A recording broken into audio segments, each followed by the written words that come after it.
Good morning, everyone. Welcome to the Trade Ideas Live Trading Room for Thursday, December the 15th. My name is Barry Anderson, moderator of your trading room. A couple of yeses to let me know you can hear me, see my screen. Thank you, Roger. All right, guys, I want to talk a little bit about this ABCL. This is another one of Goldman's deals. They put a $30 price target on it, okay? So we saw what happened to a couple of theirs, especially the, what is that one? I've lost my list here. Anyway, definitely keep an eye on this one. And guys, you may have seen my price alert window pop up over and over and over again for Novavax. I'm actually short this one just underneath 15, right around here, right around 14.93, and just trying to ride this down. Somebody was saying maybe a secondary, I don't know. But it just started to look really, really weak. And I love those whole number breaks, especially the more psychological ones, the 5s, the 10s, the 15s, so just underneath 15. So I'm going to ride this down a little bit more, see what happens. That is the NVAX.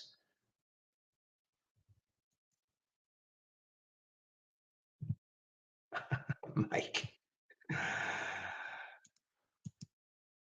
Yeah, this ABCL, very interesting. Very interesting. Where the heck is my list? A moment here.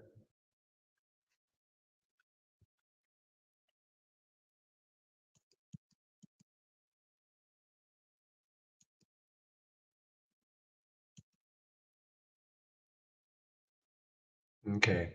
I must have accidentally deleted it from my, just give me a moment here.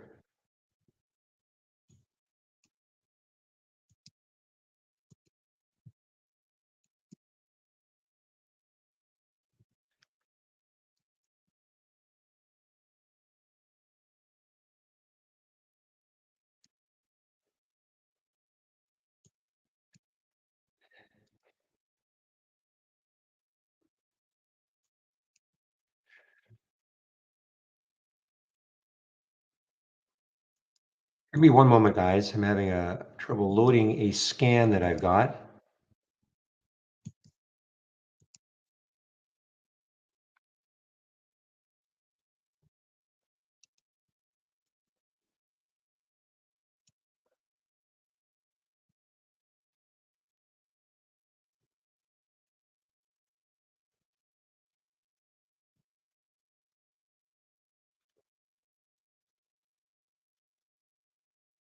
Okay, there we are. So this is the one I was trying to remember. This is the FDMT, and that was from Goldman a few weeks ago.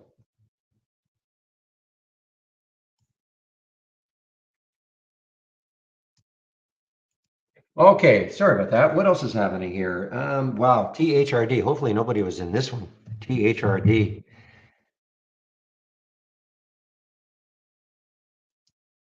So they've basically discontinuing their clinical trial. It was only phase 1B.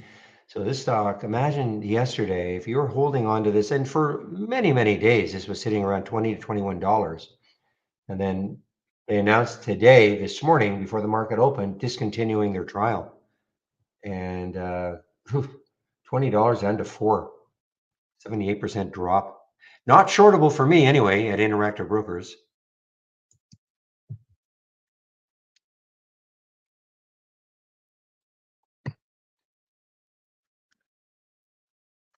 GETR, now that was up when I first was watching it. I don't know if it's still, nah, it's not holding. Yeah, it's up 18%, but it got up to $1.77. Couldn't see any specific reason why it was up. NFE is down because of a financing. NFE down because of a financing. The financing is at $46, so it's just around the financing price for NFE. ITRM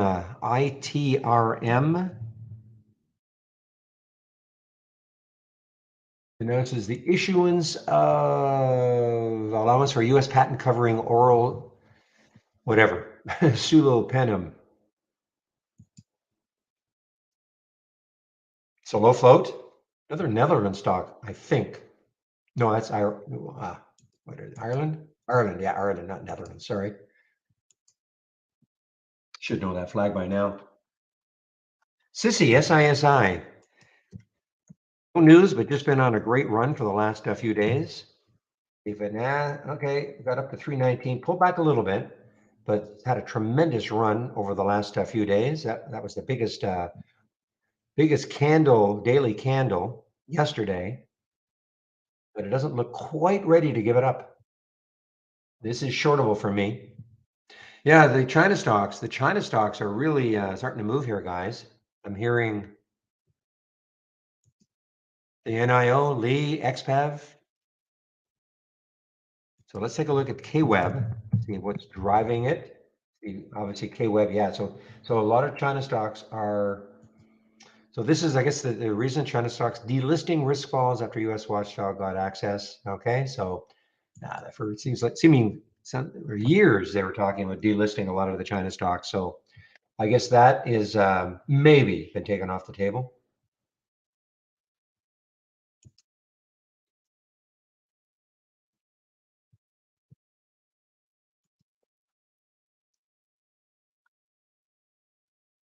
MBRX is gapped up on, I think it's only phase one. Yeah. Another one that was shortable for me. Yeah, so MBRX gapped up on phase one data. The Canadian stock on phase two data, let's see if it's holding its gap. IMV. Now another one, look at this. I was toying with the idea because I looked in this, yeah, there were lots of shorts available. IMV.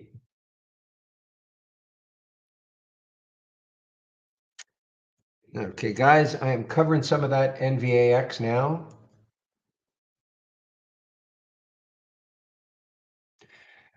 I didn't see the news on it. I know that SCPS is a sub $1 stock. That's about all I know about it.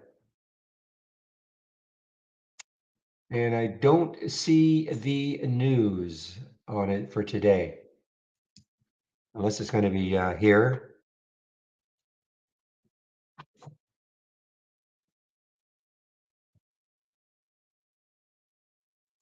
Yeah, again, Interactive Brokers does not have any reason. Oh, I see. You're asking me if there's any news. I see.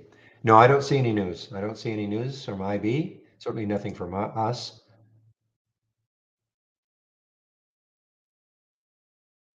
I mean, on the second they have notice of a delisting or failure to satisfy the ability to keep on NASDAQ, but other than that, I don't see any specific news today, unless they're just trying to, pump the heck out of the stock, get it over $1, if that's all they have to do to maintain their listing.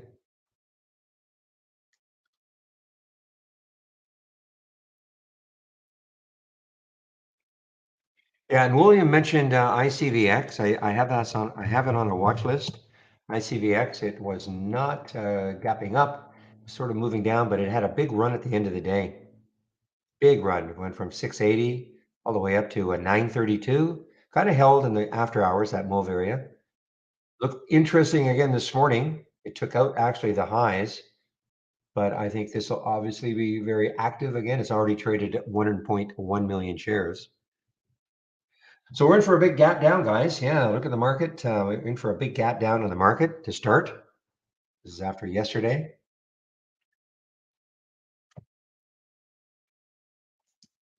But the China stocks are not gapping down. They are gapping up.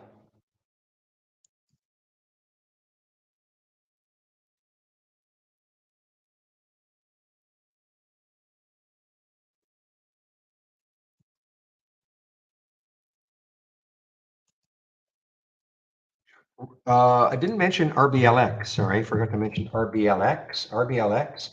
So they came up with some metrics, not as good, obviously. Some key metrics down. These are the November 2020, the November metrics. So obviously, market's not reacting favorably to that. 32 down to, well, actually closed yesterday around 33. So this morning got down to 29.50.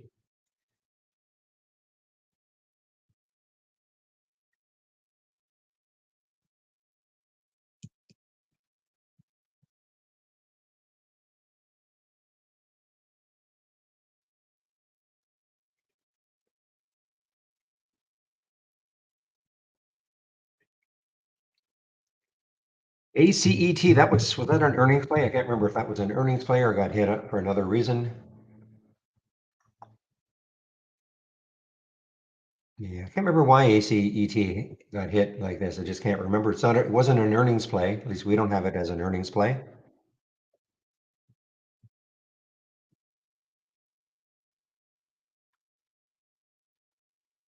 Trial data? Okay, thanks.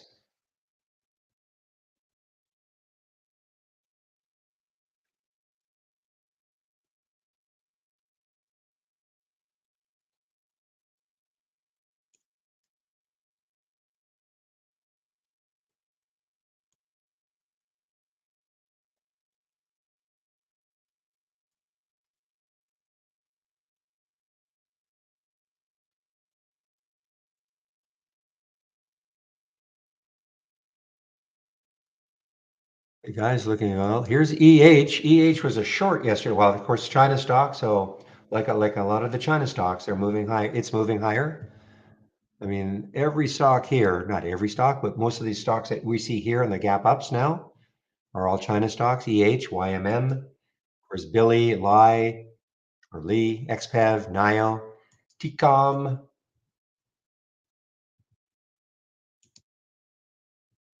The only one making it in cracking the top 10 is that ABCL, with Goldman putting a very aggressive price target on it, $30.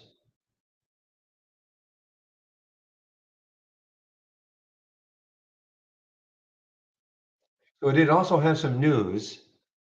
Rises on team up with Abby to discover antibody therapies. Okay, so it did have some news also. And then on top of that,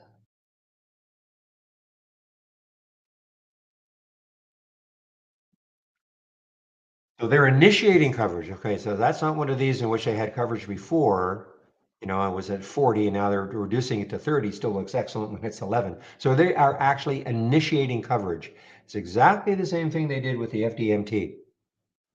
Not saying the same thing's going to happen, but definitely worthwhile watching. The only difference, I think, is the FDMT. If we look at a daily chart,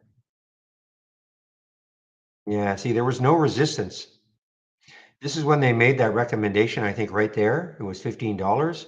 But when you look left, there is no real daily resistance.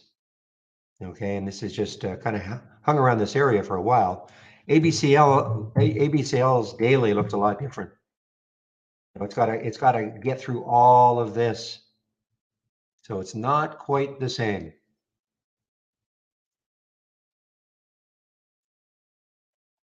in my opinion, of course.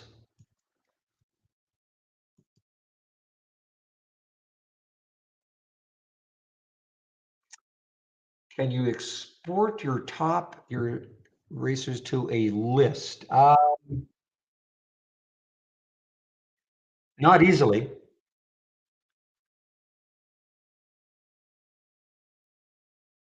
I mean, there are only 10. You're talking about the top 10? There's no one, okay, take these and put it in a top list. Yeah, if you're talking about your top 10, no, there is no easy way to do it. I mean, you can obviously, type the symbols into a top list and into a symbol list and attach it to a top list window, but no, there's no easy way to export.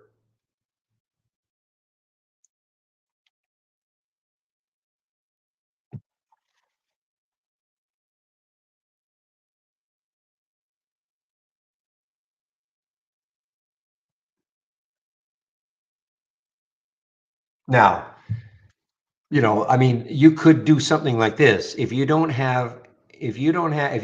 willing to sort of change your liked every day, I don't know if you have a my liked symbol list or you're using your my liked, every time when you see something here, you just click on it and then it'll load in the chart and you click the heart and then it'll go into that my liked symbol list that you could attach to a top list. That makes sense? Oh, okay. Well, to me, that's almost what I would do anyway, because before I would want to add something to a symbol list, I would want to check the chart. I would always want to check the chart.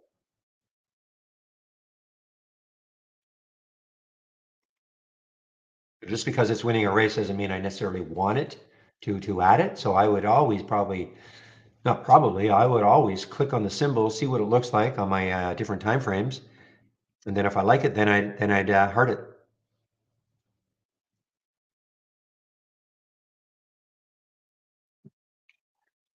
That will prevent you from putting things in that aren't necessary. Just because they're winning a race or won a race doesn't necessarily mean it's what you want to keep following. All right, guys. Ooh, 9:15 already. Just give me a moment, please.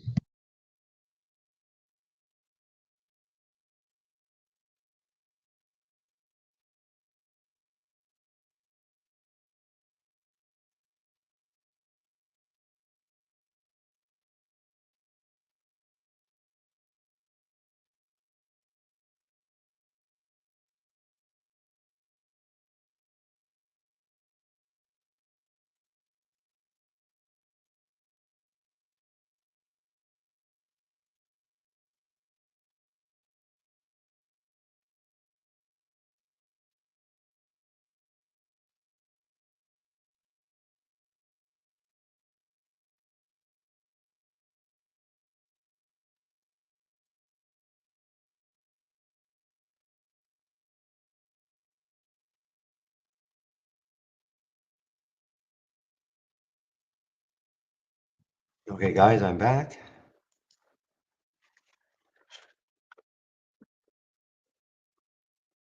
All right, let me quickly look to see what sort of upgrades and downgrades we have this morning after yesterday. Let's see if the analysts are really piling in now again.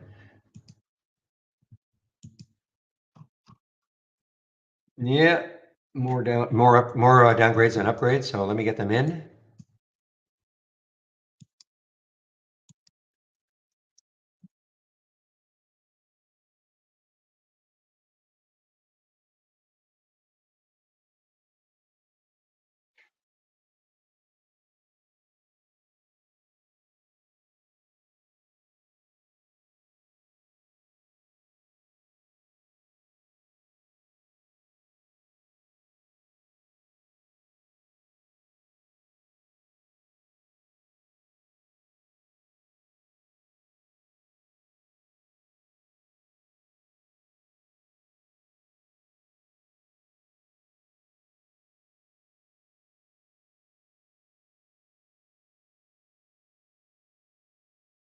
A few more upgrades to go.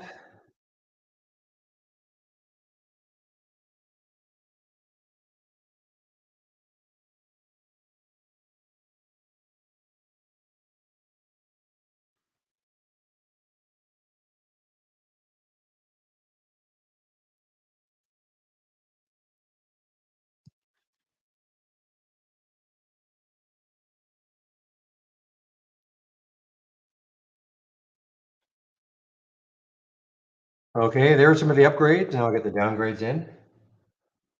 I say there's a bigger list of downgrades.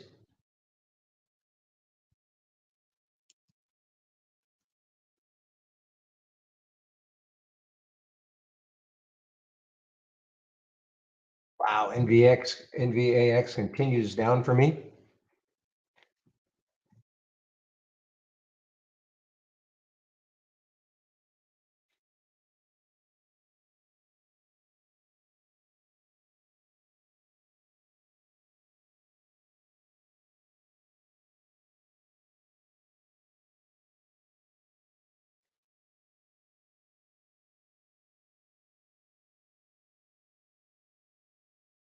Downgrade for Western Digital, WDC from Goldman. Interesting. In that list of upgrades, I did not see the Goldman upgrade from briefing.com. It's definitely there, or it's definitely happened, but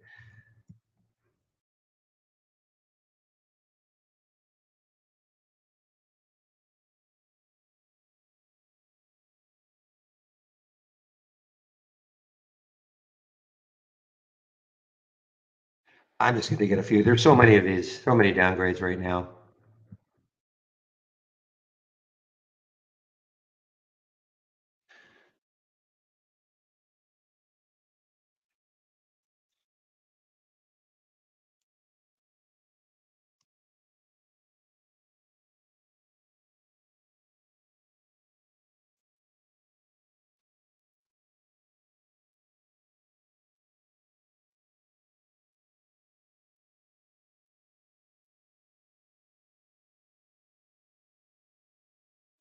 All right, there are some of the upgrades, some of the downgrades from reefing.com this morning. So the China stocks, ABCL is fading just a little bit.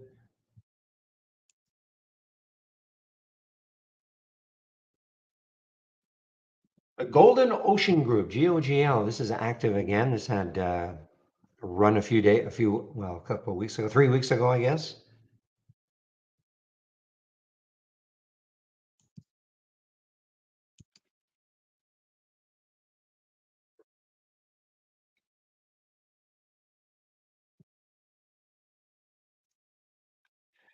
And good morning, Patrick, and the rest of the YouTubers.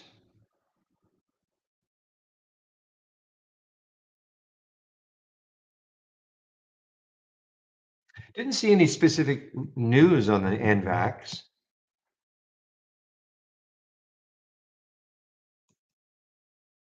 Oh, that is just popping into my IB right now, 840. Well, I didn't see that. I don't know why I didn't see that, but I know somebody was mentioning a financing, so that's the reason. Okay, took advantage of it, didn't realize it.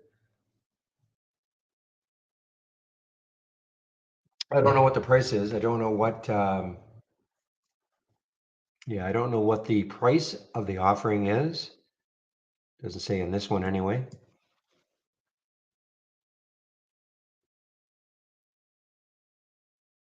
But I was in that way before that announced. Well, maybe they announced it somewhere else. I mean, IB just picked it up at 840. I'm sure it probably happened earlier, or maybe the conjecture was that they were going to do a financing. All right, let's take a look at these sectors, guys. So every sector is going to be down, of course. I click on new and then dock channel bar, show more. Oops, not that one.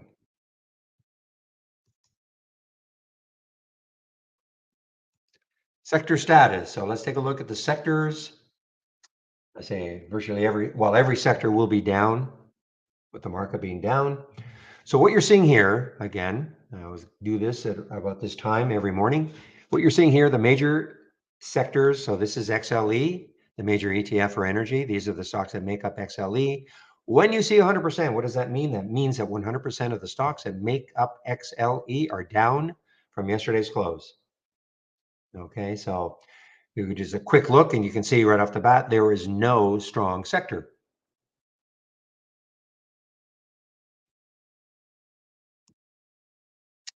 And as always, let's take a look at how they're doing, especially after yesterday and even now with relation to the 200-day moving average.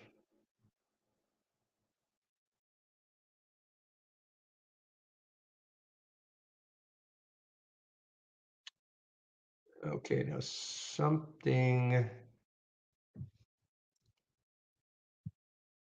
There we go. Okay, so there's the 200-day moving average for XLE.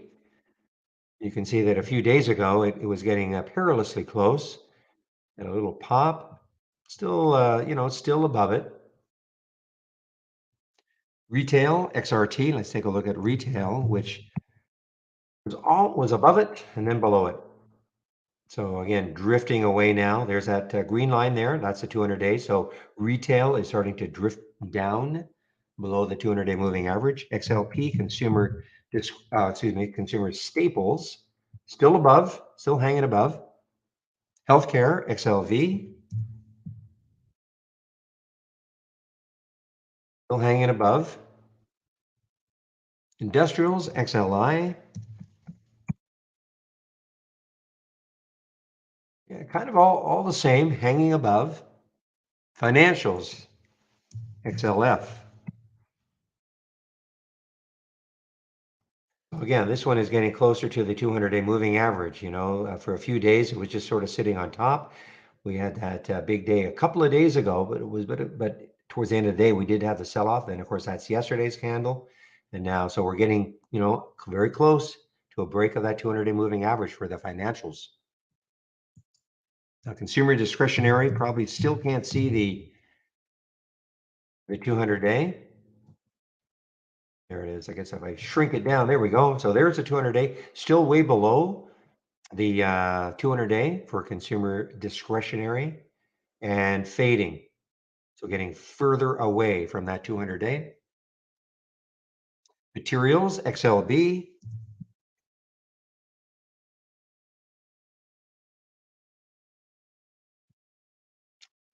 Yeah, hanging above. And then, of course, a couple of the, well, especially communications and consumer discretionary are the two very weak ones. Here is the 200-day, 56.49. So there is the 200-day moving average for XLC communications. And XLK, which almost got, a couple of days ago, almost got above the 200-day. Well, in fact, it did. Sorry, it did get above the 200-day 2 days ago. Hit the 200-day yesterday, but now fading from it.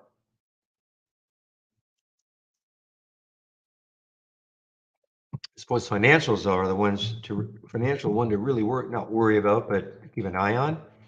If it takes out that 200-day,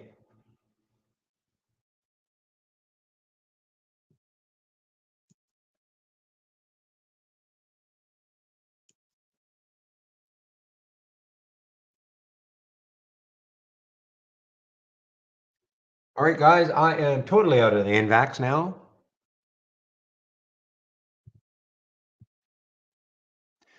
So I have to ask the question, Turbinator, do you have a stop for RBLX?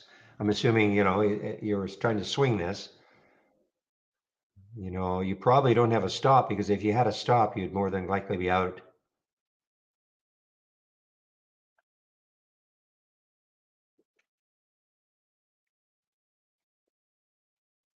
Because no, I mean, it's broken down, this kind of this level right here. Well, it's right at 29.68. Looks like there's some action right around that area, 29.50 or so. So I don't know where your stop is.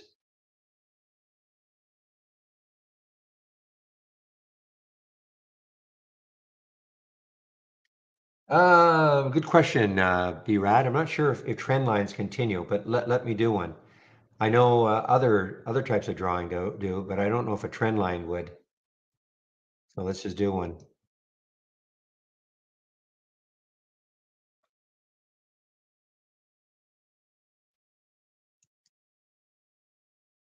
Probably not, but I don't draw trend lines, but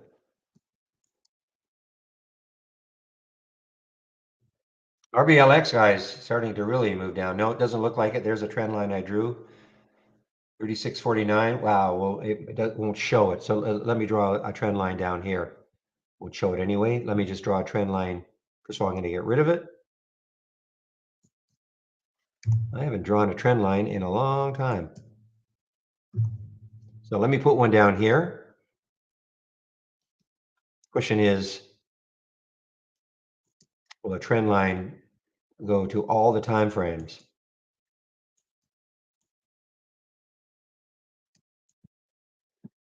And the answer is no.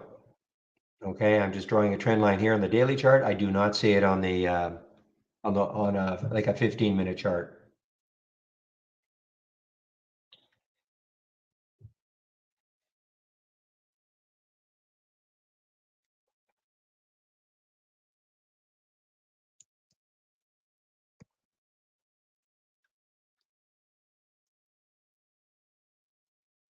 Whoa, Novavax, another move down. Wow, it's a 929 already. I know that because William is telling me the market's going to open in less than a minute, right? All right, guys. Yeah, the market's going to open in less than a minute. So who knows? Maybe this will turn into my favorite day. My favorite day being a big gap down in the market, then a kind of a recovery. In which case, a lot of stocks that have been beaten up just because the market's down, but not because of any specific bad news for them, we could get a lot of good bounce plays. But we don't know what's going to happen, so I have to wait for the market, of course, to open.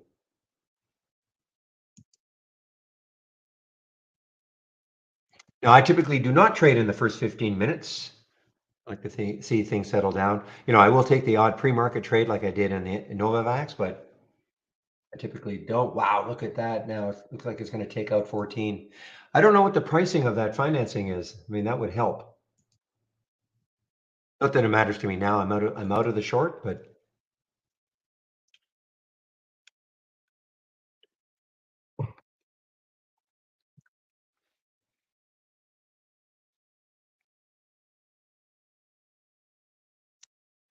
so yeah, so we've got the big gap down in the market. Market Dow is down 331, Nas is down 155, SPY's down, of course. But we've got the emerging of a green candle on the 15-minute chart. Just one moment, please.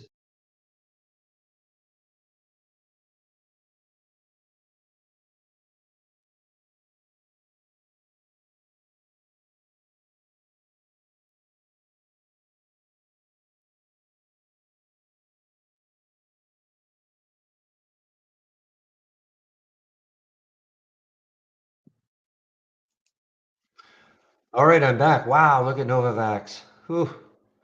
Should have had more faith, I guess.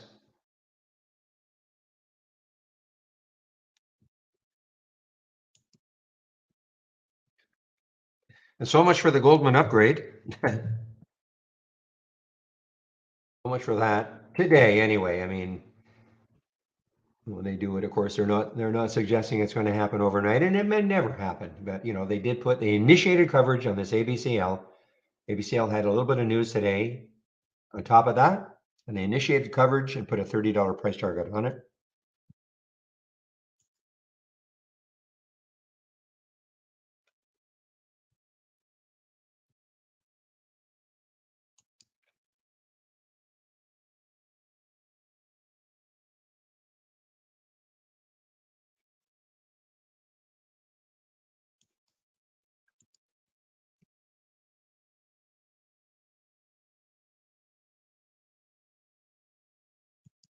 Wow. Novavax is just continuing down. It's actually showing up on my 10-day daily breakdown right off the bat.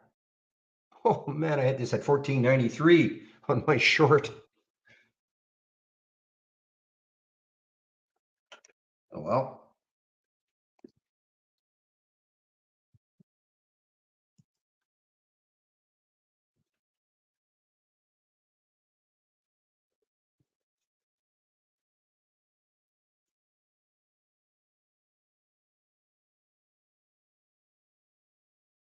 So this is actually an earnings play too, guys. So not only is it China, but TCOM, it's actually an earnings play also. They released earnings after hours yesterday.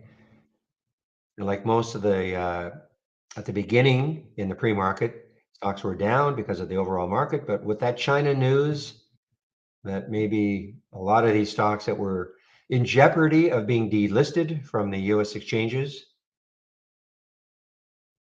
maybe that has been put aside for the time being anyway. Hmm. Thank you, Novavax Captain. Why don't you tell me that earlier? Mhm.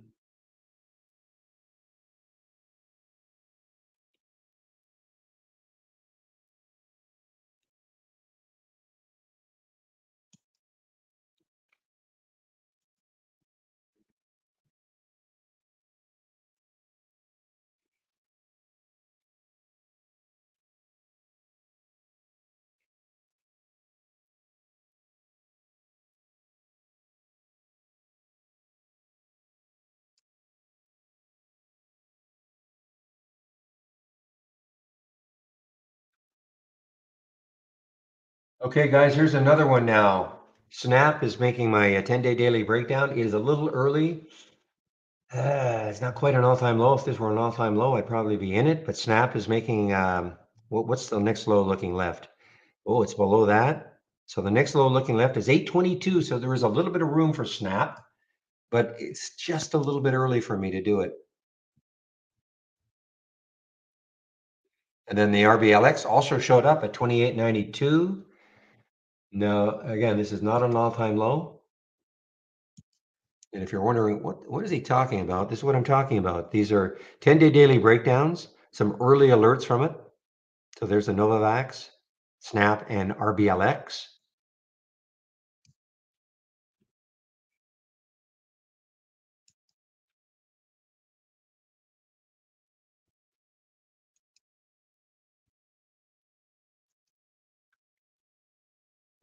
Well, here's another one. Now Western Digital, WDC, I think that is the one that Goldman also downgraded. I think Goldman downgraded WDC. Yeah. Sell, do you have a target? 31? Nah, it's almost there.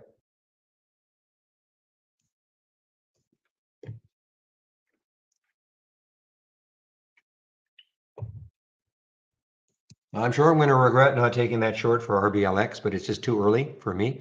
RNA from yesterday, guys. RNA from yesterday. Having a little bit of a pop here. At least it's gone positive. Of course, this was a big one yesterday, got up to 21.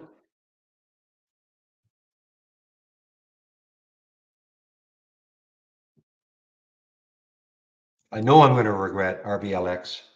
I just, but I just have a real phobia against trading in the first 15 minutes. I will miss these ones that keep running down, but I've just seen too many times where something like this could run down and then pop up immediately and get me out of my position. Go to from yesterday, guys, GOTU. Let's take a look at it. I want to get rid of these alerts. Yeah, so go to from yesterday. So yesterday's high was 229, so it's right there. GOTU. China stock.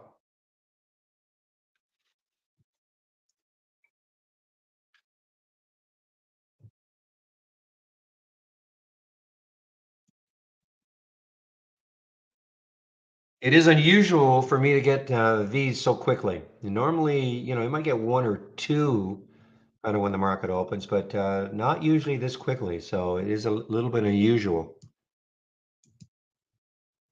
And of course, on the upside is ICVX on the 10-day daily breakout. But again, it's early.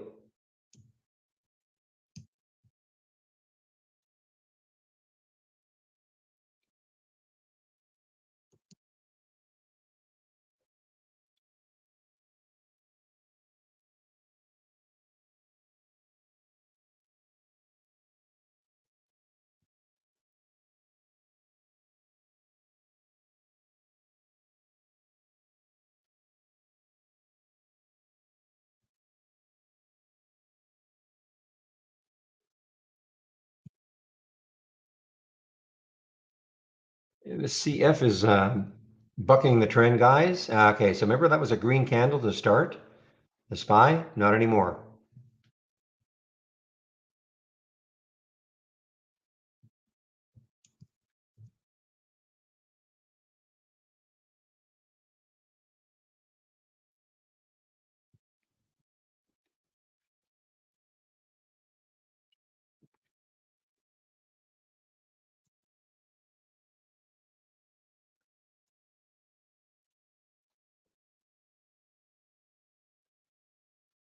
SQ is kind of weak, guys. SQ, and there's room underneath for those of you like more expensive plays. Yeah, $62, 63. Sorry, 63.36 is the low, so it has got some room.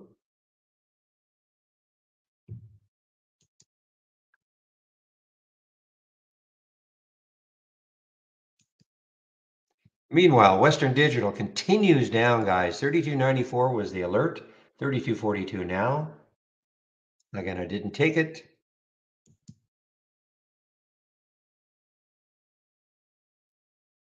All right. You know what? This got up to the same 930 and it got up to 937. I'm talking about the ICVX. I'd stick an alert right at the high of today. See if it takes it out again, which would be, of course, above the high of yesterday, and see if it wants to continue.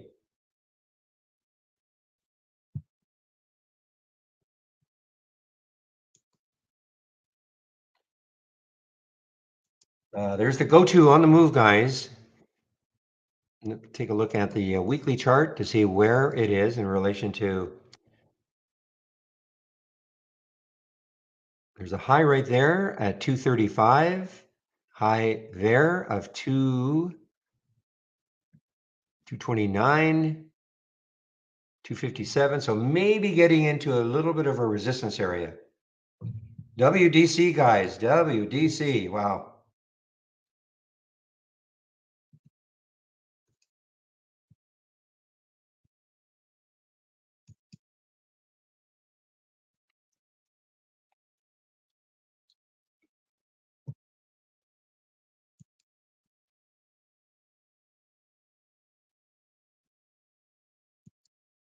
Well, that downgrade from Golden has really hit it. I mean, I'm sure it's down because of the market anyway, but the downgrade from Goldman for WDC definitely seems to be taking an effect.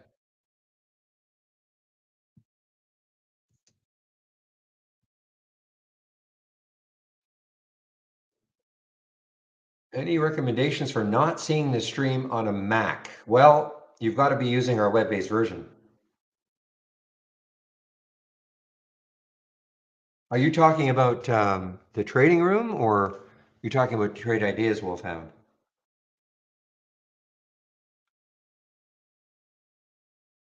It shouldn't be an issue. I mean, it's web-based. I mean, you're in the trading room, so I'm not sure I understand what you mean. You mean like seeing my screen?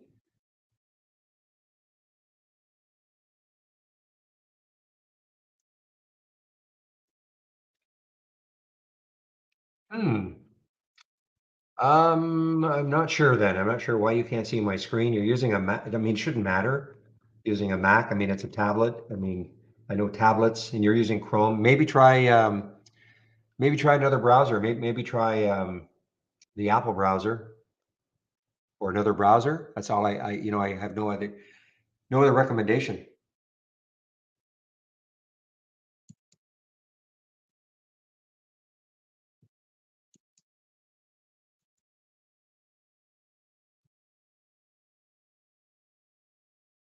Don't sleep on Tal, okay? And a Tal is actually showing up in the 10-day daily breakout. Of course, it's a China stock.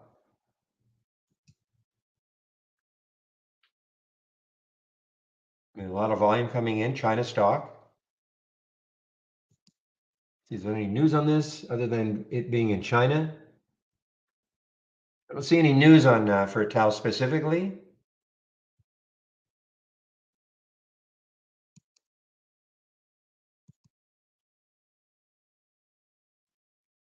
Let's see if we can hold seven. Is very holding seven. The other thing to do is, of course, have KWeb up and running to make sure that the other China stocks are like China is not fading at all. It is, you see. So it's kind of fading a little bit here. This is KWeb ETF for one of the ETFs for say for China. Now Tal, I'm not saying Tal has to do the same as KWeb, but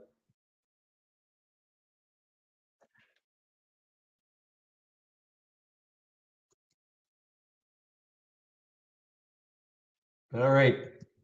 Planet Labs, PL. So this is an earnings play also.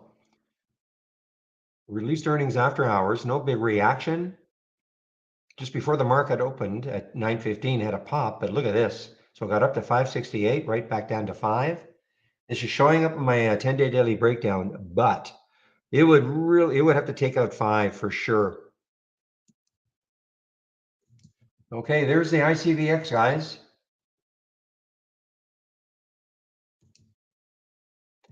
Above yesterday's high, or right at yesterday's high. There it goes.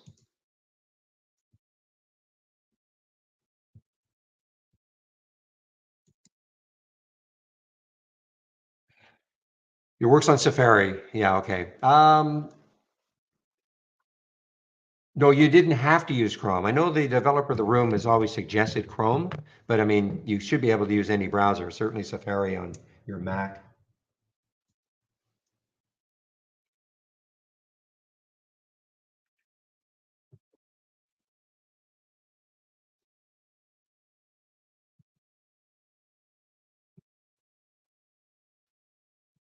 Well, Tal is definitely moving. It's not caring as much about what the rest of the China stocks are doing.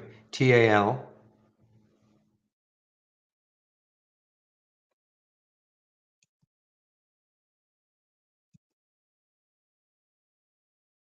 We have a halt. Oh boy, on the way down probably. MULN halted. Extraordinary event. They've received a purchase order from the Randy Marion Automotive Group. Okay. So that is a halt because of news for this 26-cent stock.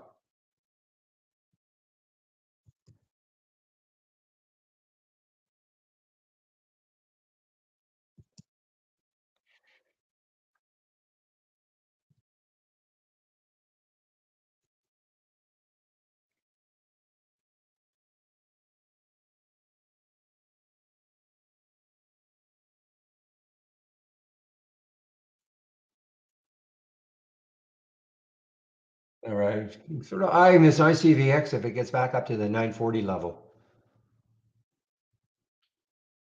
Wow, look at go to. Well, I said that the 250 mark might stall it.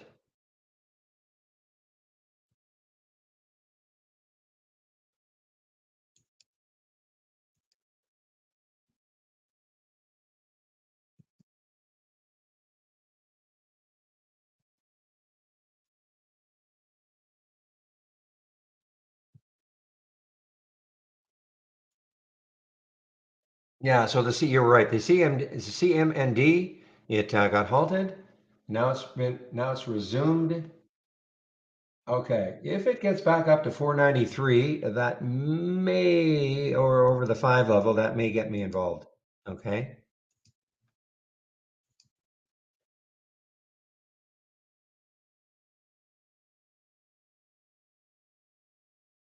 Meanwhile, WDC continues its drop.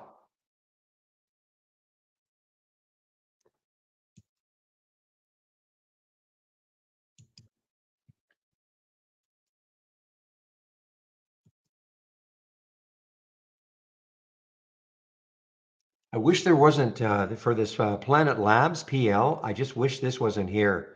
This 486 and all. I just think it might hold it up because it's otherwise it'd be a nice looking short underneath 5.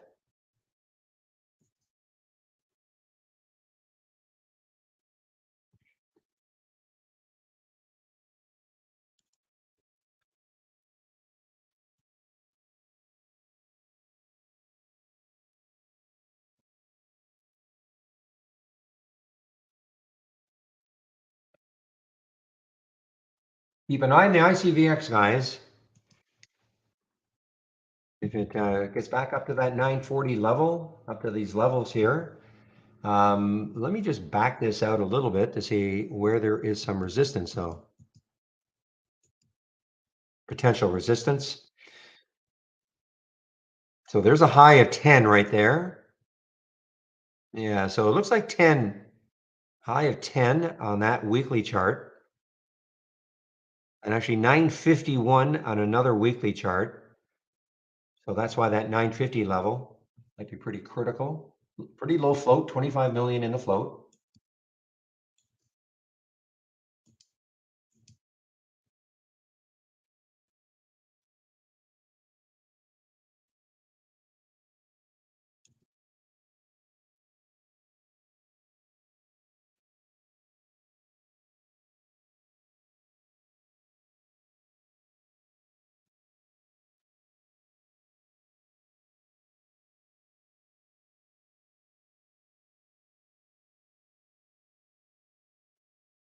Keep an eye on the KYMR. KYMR, that was from yesterday, of course. One of the big movers from yesterday is it's still hanging around that 30 level. Remember yesterday we were looking for a big crack. Never really happened from the 30.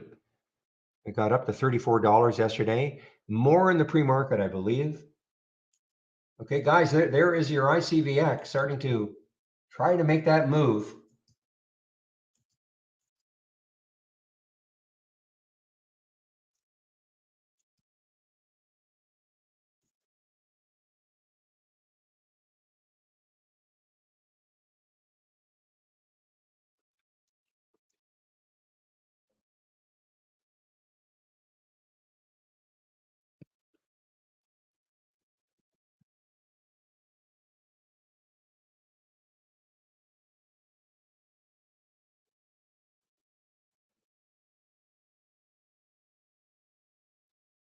All right, so MULN resume, guys. So, well, for you who love the ones under a dollar, this could be kind of interesting. MULN, again, receives a purchase order valued at $200 million.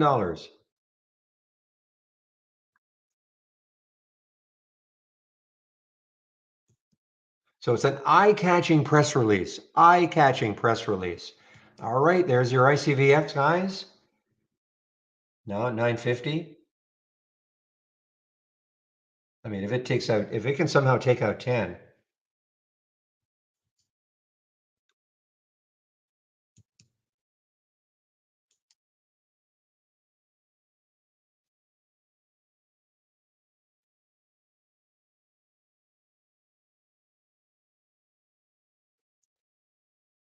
and somehow take out 10, I'm sorry, I meant the 950, but now the 10, what did it get to? Got up to 985 this morning,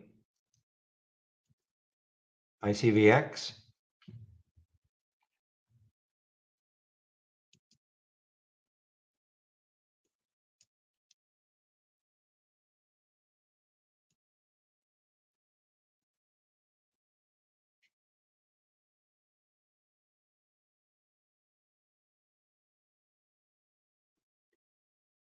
It's imminent. It is imminent to take out that 10 level, ICVX.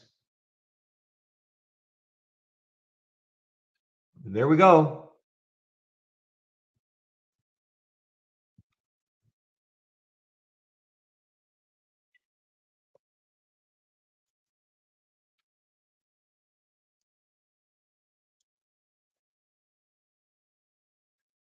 So now we have 1043, I believe, is the next high looking left. 1055, 1043, and if it can somehow get through that, then we've got 1545 as the next high looking left on the weekly chart. But just be careful, it's a low flow, 25 million. Careful, meaning don't wander. If you're in this one right now, do not wander away from your computer.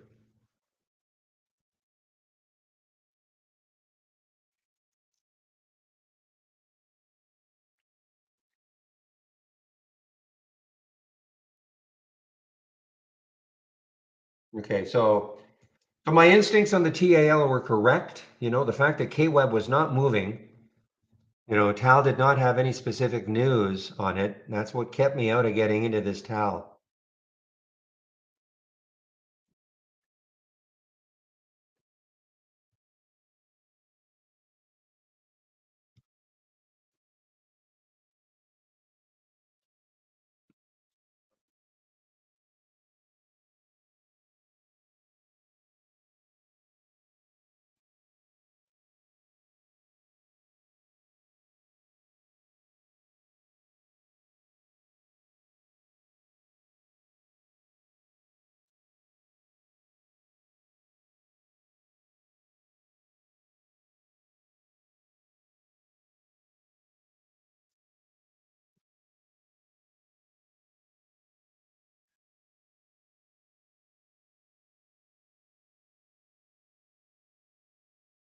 I'm waiting to see if it can really, I'm not done. ICVX, I mean, if it takes out that 1050 mark, then what did I say?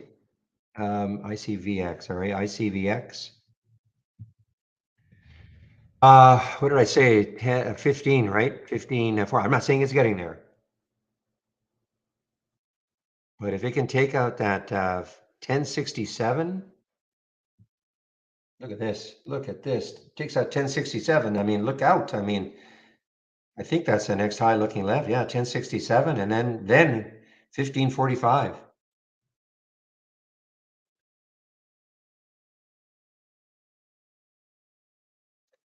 I'm somewhat surprised it wasn't halted. Somewhat surprised. But whatever it didn't, the computer program did not detect it as being volatile enough.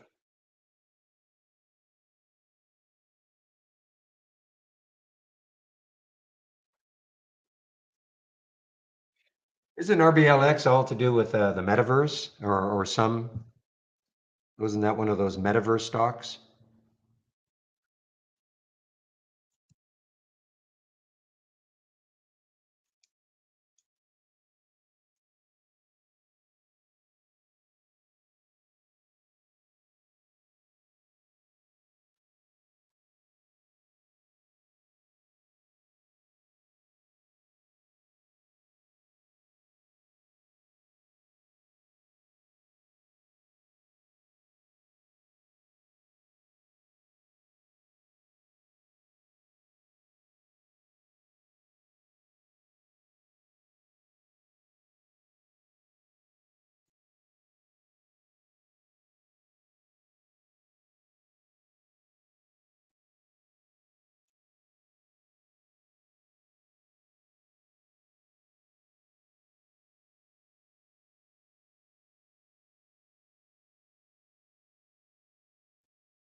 Yeah, 1050 is definitely going to be maybe a struggle to get through. But I mean, this is I don't even know.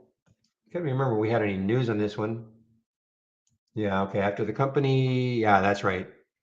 I mean, guys, this is a phase 1/1B trial. Oh man, this is shortable for me too.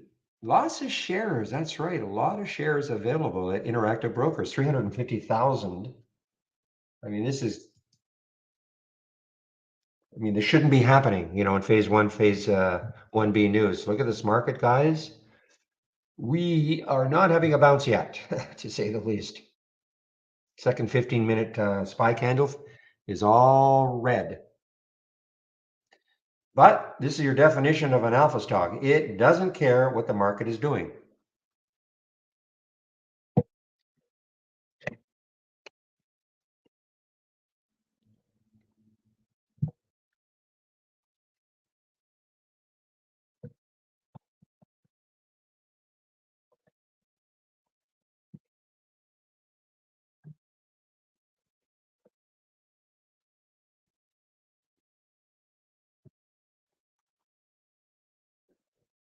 If it takes out that 1060 area, I mean, you got still some room. But it may not, obviously. I mean, it's already had a tremendous 2-day run. This is a weekly chart. So it's had a great 2-day run.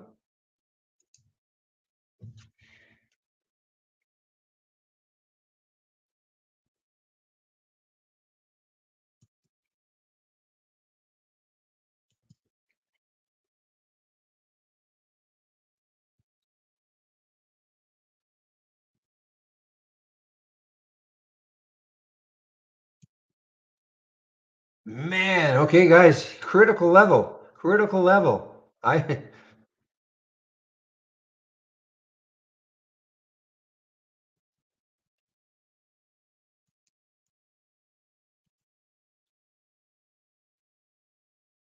1067, 1067. That is the next high looking left on that weekly chart.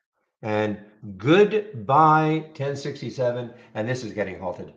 This is getting halted, guys. There we are. And yes, there's your halt for ICVX. Well, guys, what to say?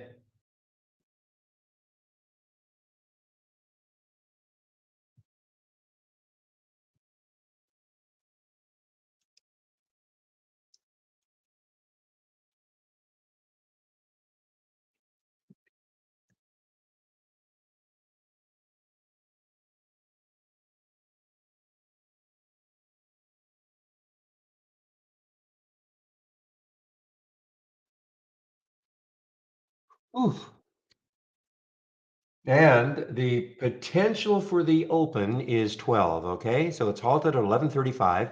Again, this is from Interactive Brokers, nothing to do with Trade Ideas, okay? Get this question all the time. Where do you get that big blue screen from Trade Ideas?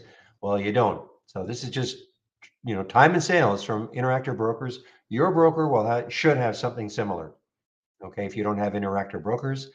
Anyway, there's the halt, 11:35, and this is the potential. You'll see this change. Right now it says potential open of around 12. If it's a 5-minute halt, this will open at 10:03 plus 57 seconds. Okay. So basically around 10:04 if it's a 5-minute halt. Typically they are 5-minute halts.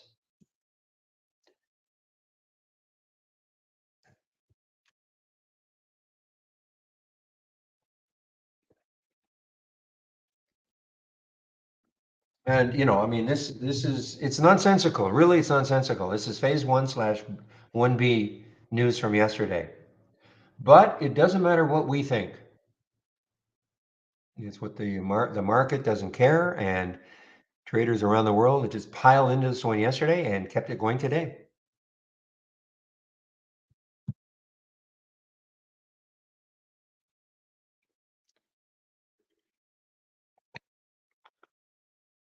Meanwhile, well, I feel for your position in Roblox, but it is still moving down.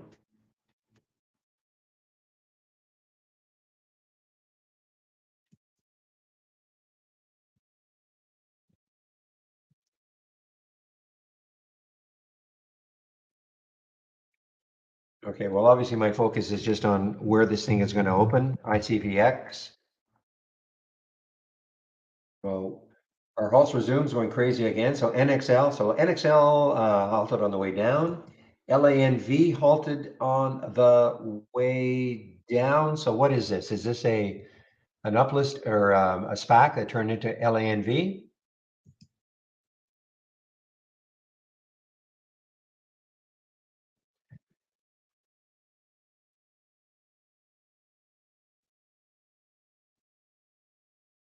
So I guess this Primavera Capital,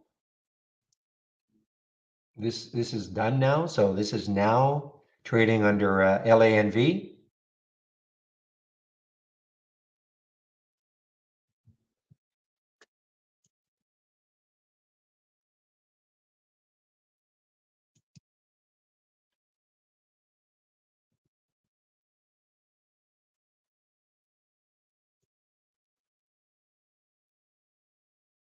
Okay, in a little more than a minute, this ICVX could open, and this is what I was afraid of, you know.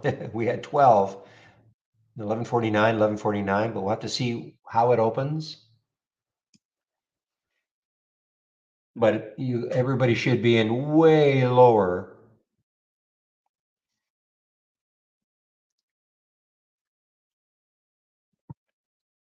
But have your definitely have your finger on that sell button if it does something really bad, okay?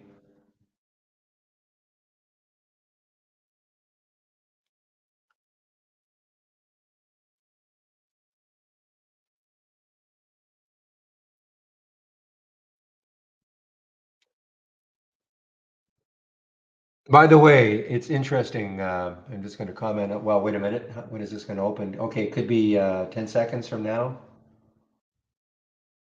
10 seconds from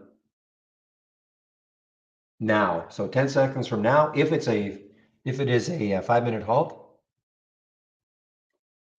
And three, two, one, boom. There it is, guys. So little pop up, more than a little pop. 12s, guys, 12s.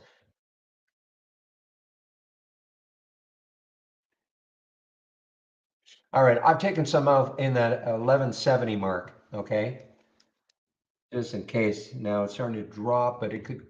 I'm still have some of this left in case it does the absolute insane thing of getting close to that 15.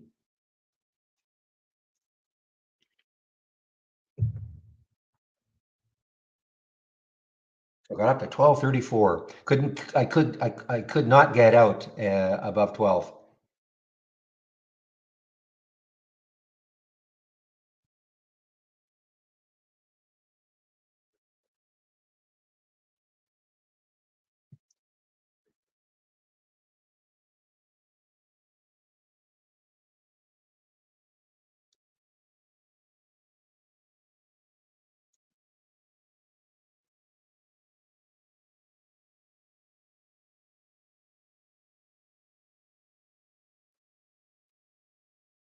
A moment as I'm watching to see if this can break through 12 again.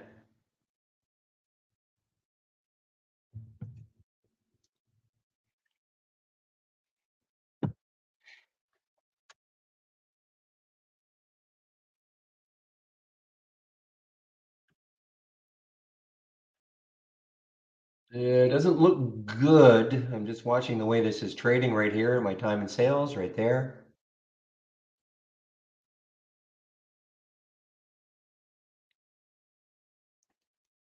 It's anywhere close down to the 11 mark and I'm out everything.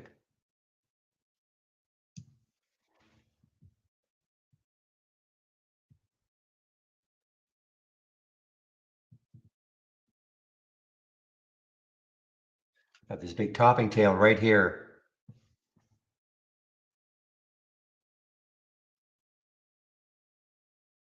The only reason I'm not out of everything right now is because when it exploded from 9 up to 11, it went so quickly. So it could happen again, getting through that 12 mark. Could.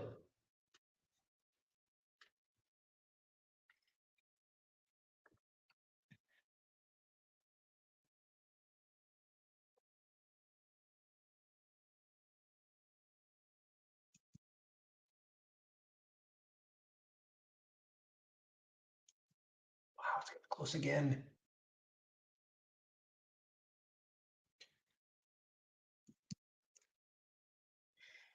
Well, close and taking it out.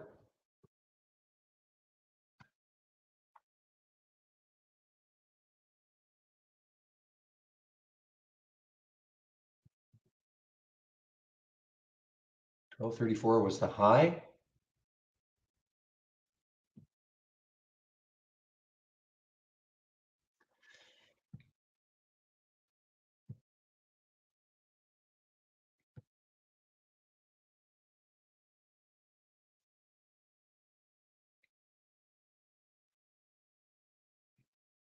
Okay, guys, I've taken some out just over that 12 mark, just in case it cannot really, don't have very much left of the ICVX.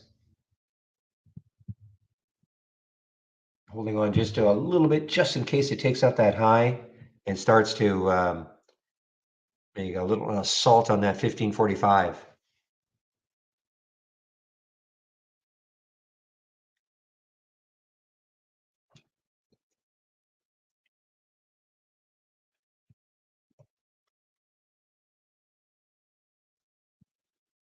Okay, well, there we go. So it did take out the high. I'm not upset that I got rid of it because you just never know with these. Look at the volume. I mean, the volume is still huge.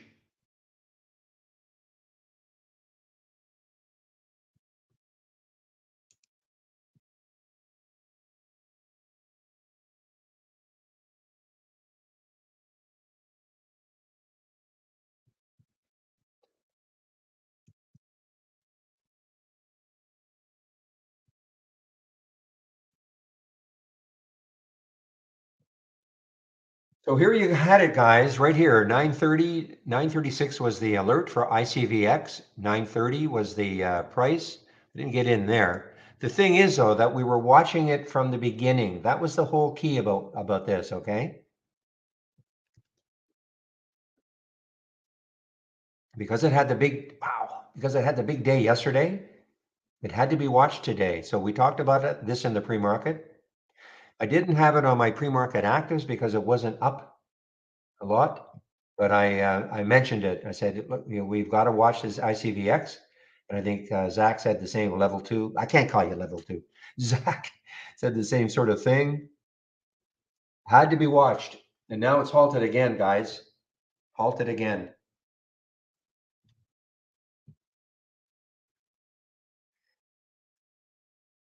Now, while it's halted, I want to maybe explain a couple of things. I get some emails saying, how come I don't tell people what to buy? Just say, okay, buy this at 950 or buy this at. Did you see all the indictments that are coming down for these so-called gurus?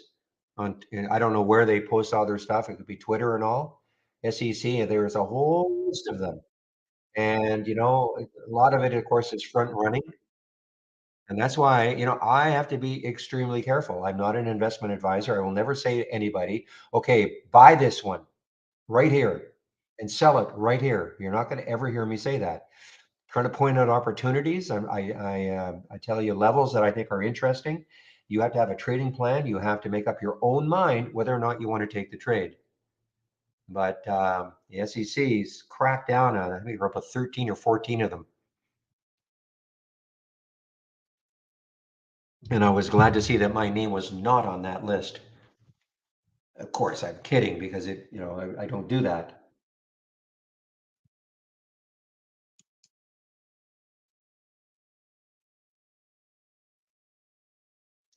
Do I have level two? Yep. This is time and sales. Yeah, right here.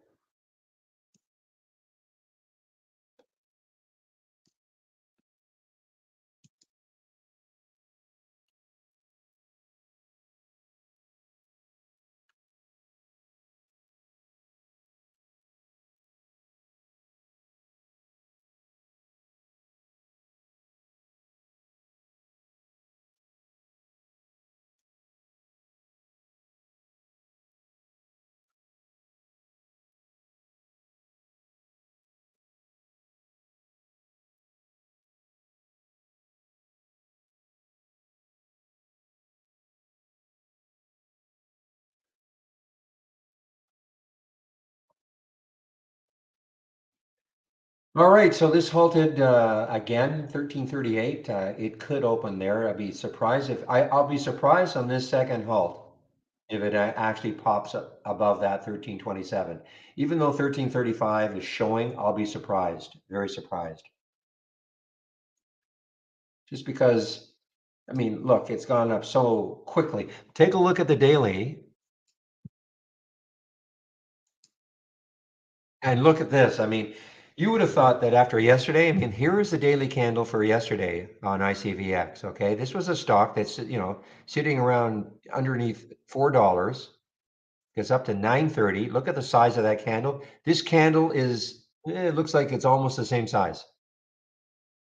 Amazing. And it's phase one slash 1B news from yesterday.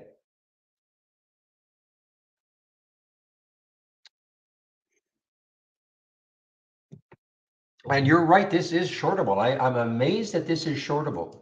ICVX. I'm amazed.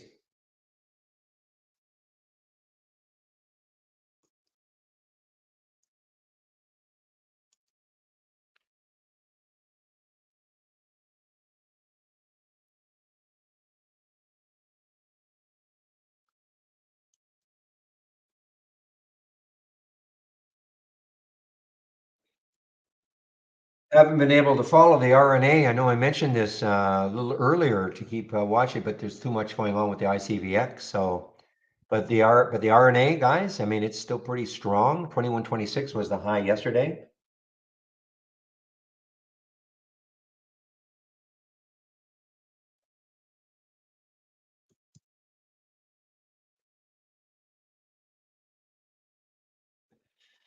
Yeah, I don't see, I mean, our data here for ICVX, I mean, first of all, it's a low float, okay? I mean, that's the only reason why something like this can happen, but it's not insanely low. I mean, it's 25 million. We have 3% is short, okay? That's the data that we have. Remember, the float and the short float percent data gets updated twice a month. That's not because we want it to get updated twice a month. That's just industry wide. So we'll have to see when it opens. I just can't believe it's going to like it's going to pop that much more over 1327. And there we go. So it's at 13 right now. Well, I mean, this is fascinating watching. This is the time in sales, how rapidly this stock is trading. It actually got up to 1360, I think.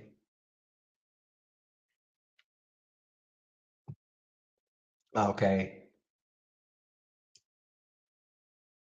Okay, guys, I'm out of everything now. I'm out of it. The last little piece I had, but I'd love to maybe try to take a short on it, but you just, you got to be so careful.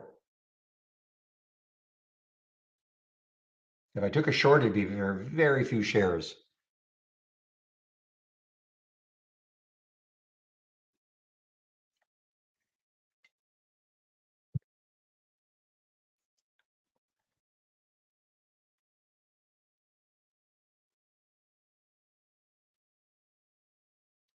I'm actually watching IB, how many shares are available, how it's changing.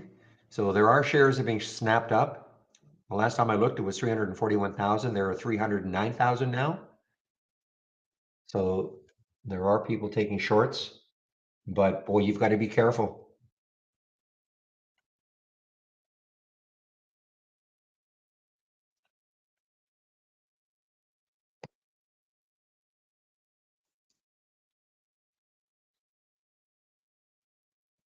I mean, look at this.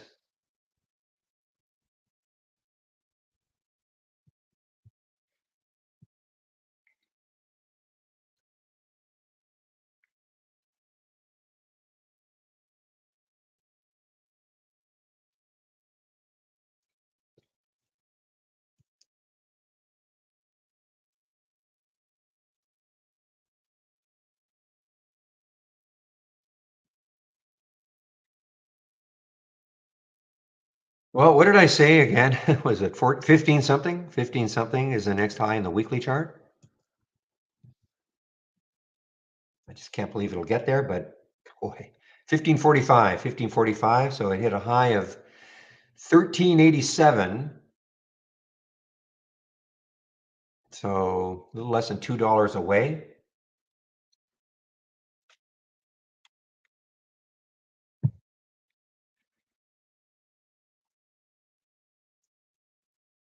So interestingly, on a day that the market is down huge, I've got two in my 10-day daily breakout. Okay, now you heard my comments about the towel and why I didn't like it.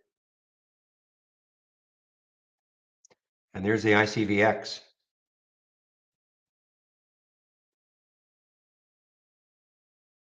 And of course, the breakdowns were pretty good too. But you would think on a day like this, hard pressed to find anything that's breaking out and would sustain. But towel, as I said, unless it has specific news for it, the minute I saw this with KWEB, then the overall China market moving back down, I thought, well, why would towel keep moving higher unless there was some specific news for it?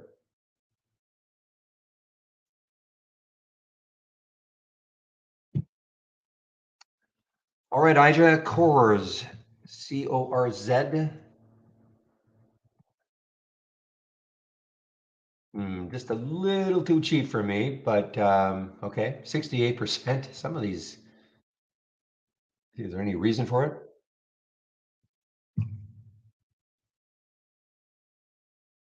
Oh my, this is, we've got Playboy on down, PLBY, almost an all-time low for Playboy, PLBY.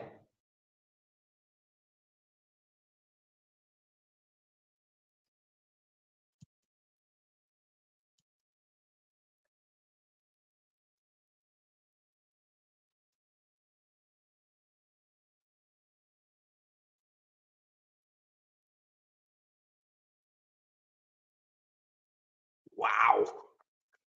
I'm not upset I sold. I'm not upset. I mean, but look at this move now, ICVX. I mean, I guess I should be looking left after 1456 if any of you are still in it.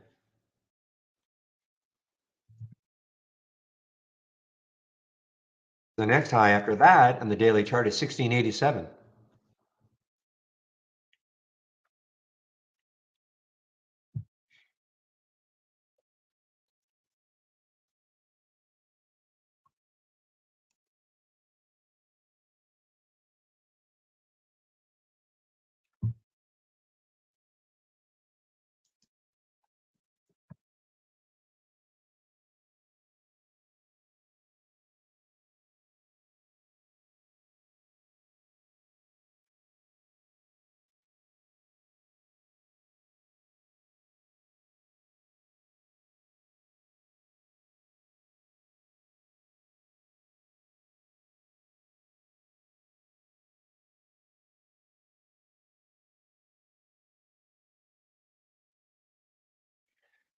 And halted again. Yes, halted again. ICVX halted again. But now, look at this now. This is not necessarily what's going to happen, but it's halted at 1473. And this is, again, if you've seen this before, this changes. But right now, it's pretty ominous at 13. But see how it just jumped to 14. So if it takes up 1546, I don't know what to say. Other than I wish I were still in it.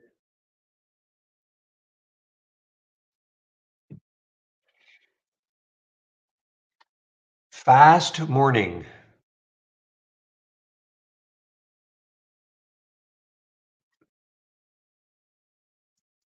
And you can see, of course, it won some races already. Not already, it won some races. ICVX won 3 races. Here's another one I was watching from yesterday, Game. See, look what Game did. Let's get back to a daily chart. So Game had a big day yesterday, or actually came from 52 cents 3 days ago. Got over $1. 2 days ago, it dropped down below that dollar. Yesterday got up at as high as 130, 154, closed down here. And now it's starting to move again. Canadian stock. listed on US exchange. I don't mean TSX or anything, but yeah, volume is, I don't know what they, well, gaming, but I don't know what the movement, why the movement was started. At earnings on the 29th, no big reaction to earnings.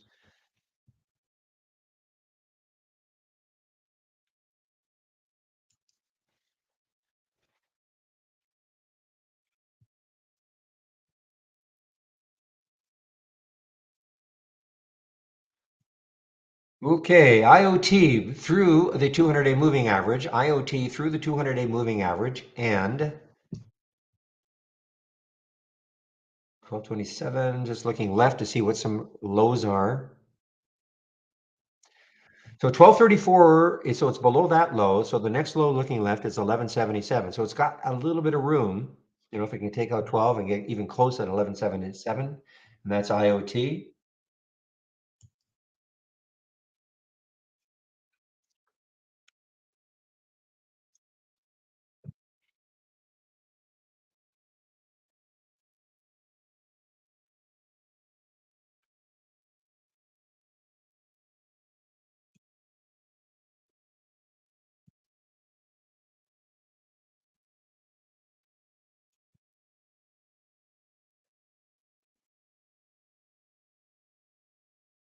No, I don't have it anymore, but I'm obviously fascinated to see where it's going to open. 1473 was the halt, and it halted at 1020 plus 3 seconds. So it'll be at 1025 plus 3 seconds. This will open, but you can see how it's starting to catch up a little bit. So if you're in this one, you're still probably holding your breath to see where it's going to open. But 1473 on the halt, getting close to that 14 level.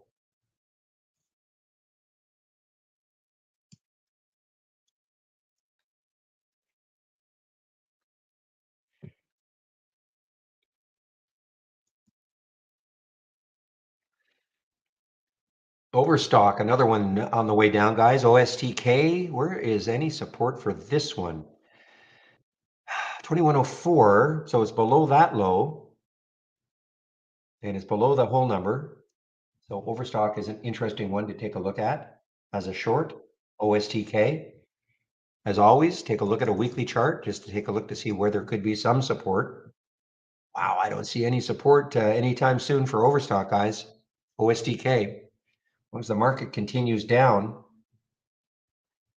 this became a crypto play back in 2018, I guess, or 19.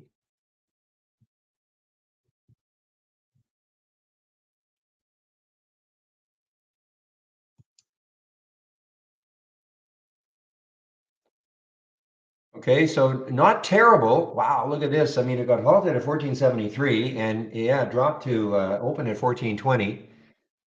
So this is not terrible, but and it looks like it's going to try to take out that halt price, 1473, and it just did.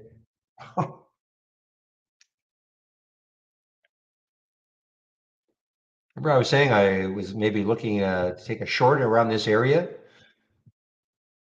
but if I did, it was going to be a very few shares. I didn't, but that's why. I mean, these things can jump $2, $3, $4 like just like that.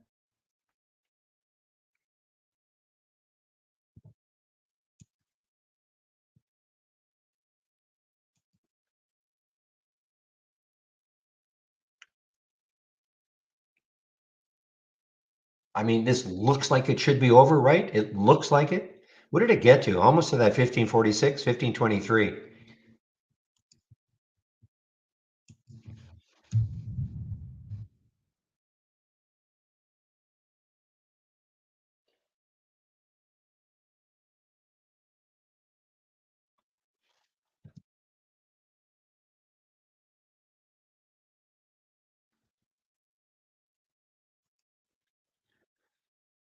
All right. Well, I guess I got to look for other stuff now, guys.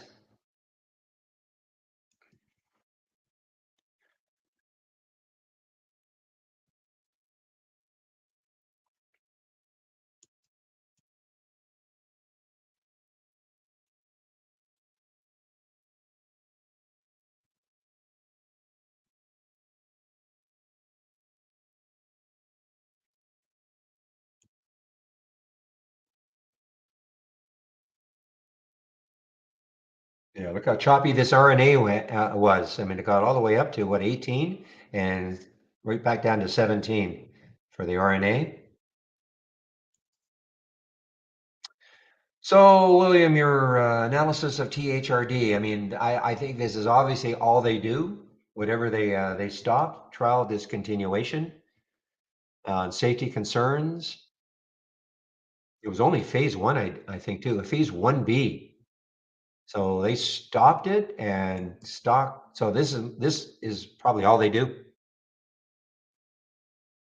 Nothing else in their pipeline. So 20 down to 4.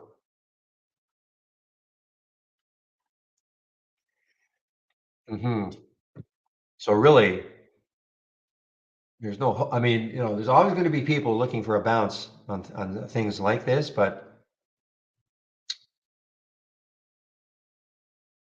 if that's all they've got, if that's all they've done, and they discontinued it, it doesn't mean they can't, I suppose, at a later date get back into it or reevaluate, etc. But who knows when that will be, if ever.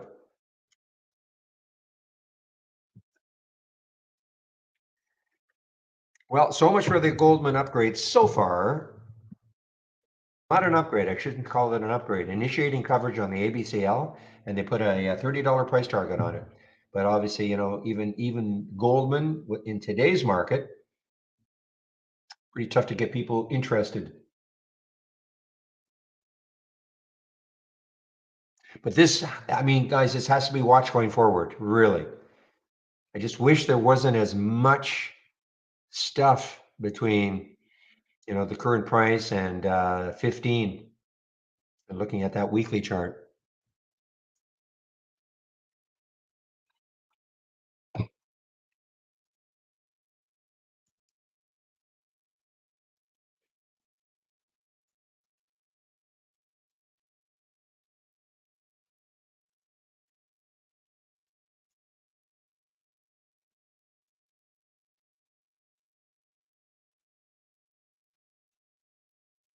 Well, I see AMC. Okay, I saw AMC spike up, but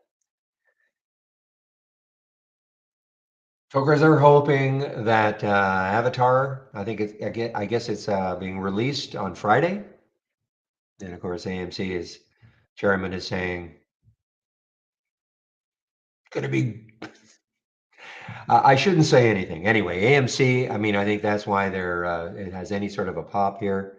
GME, I don't know. So the memers are a little bit alive, but look at that though. I mean, $21 GME. Remember, that's $84 pre. That's basically half now. Little more than half of when they did their 1-for-4 reverse split. That was done at around 160. So multiply that by 4, you get 84. So it's basically almost half of when they did that 1-for-4 reverse split. That was supposed to get everybody involved in it because it would be cheaper.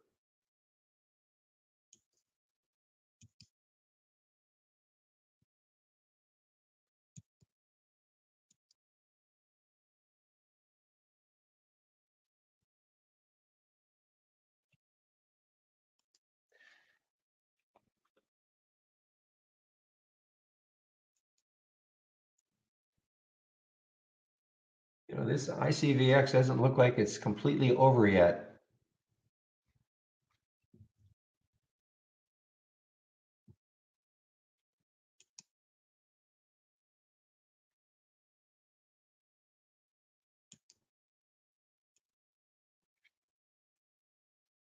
Okay, so here's EH, guys. This was a great short from the AI yesterday. Nothing happening from the AI yet today. No alerts.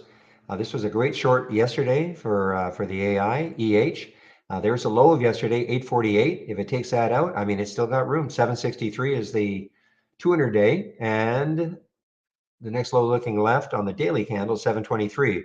But that 763 could be kind of, when I say a target, that could be a support area if you're going to take this short underneath that low of yesterday. And of course, the China stocks are, after that brief flurry of excitement at the beginning, they're all kind of giving it up now, like the market, just basically following the market.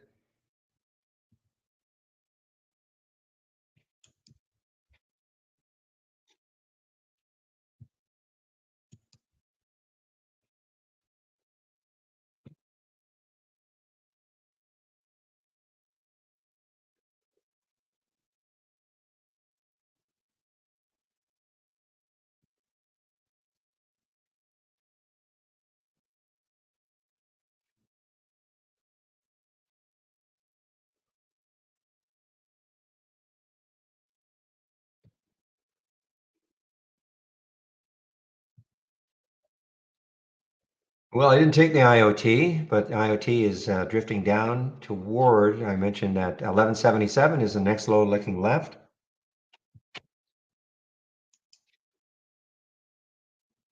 Just one moment, please.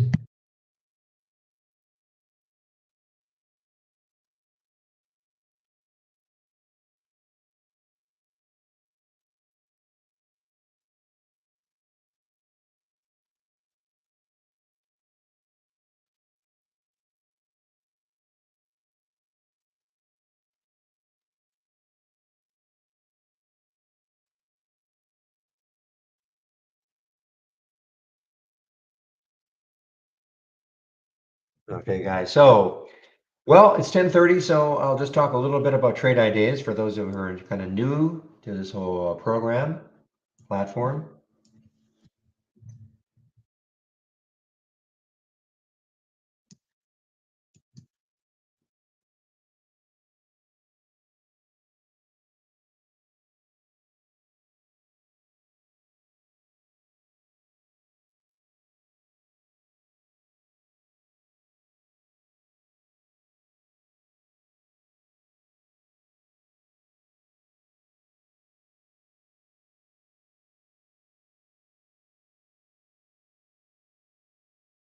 Okay, so I put my homepage link in, and this is what you're going to find when you click on my link. Lots of information there. So obviously, a way in which you can take out a subscription to Trade Ideas. Here's a promo code you can use for 15% off, Barry 15 off the first month only or the entire year. Click on Get Trade Ideas, and there are 4 plans available. We have an annual and a monthly for premium and standard. So annual premium is 2,000, annual standard is 1,000, less the 15%. The big difference is the AI, and so far, no alerts today. It's very rare to have none, but we'll have to wait and see. You don't have to take out an annual subscription. You want to go month to month, that's fine. Here are the prices, 118 and 228. You can apply that 15% discount to the first month only. So if you maintain a monthly subscription after that, this is what you'll pay, 118 and 228. At any time though, if you do want to take out an annual subscription while you're in a monthly, we'll honor that 15% promo.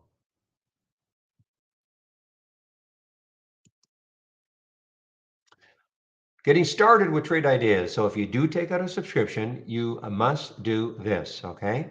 Here's your download and installation, your first startup and login. So there are 10 short videos taking about 30 minutes to go through them, okay? I do a stock of the day video. I wonder what that one is going to be about today. That's free, of course. Trade of the week sent to you about an hour before the market opens every Monday morning. Probably not. It probably had a pop this morning because it's a China stock, and then it probably fell like the rest of them. Yeah. So I mean, I think the trigger was what 1840. Didn't trigger on Monday. I think it triggered, might have triggered yesterday. Anyway, how you trade it, but I mean, it's a China stock, so it's going to be, you have to obviously have KWeb up and running at the same time just to see what's happening with China, unless the stock has some specific news for it. I don't think this one did. Education, big education section right here. Here's our guide. There's that getting started again. Alert windows. So at the very least, know what an alert window is, know what a top list window is, and know about stock racing. Okay, at the very least. Obviously, we have more information in our user guide. You don't have to learn everything that's in our user guide. Okay, you probably next want to know how to put a price alert on a chart, maybe some sound alerts on your scan. So when you hear a sound, you know what scan to look at, things like that. But you don't have to learn everything.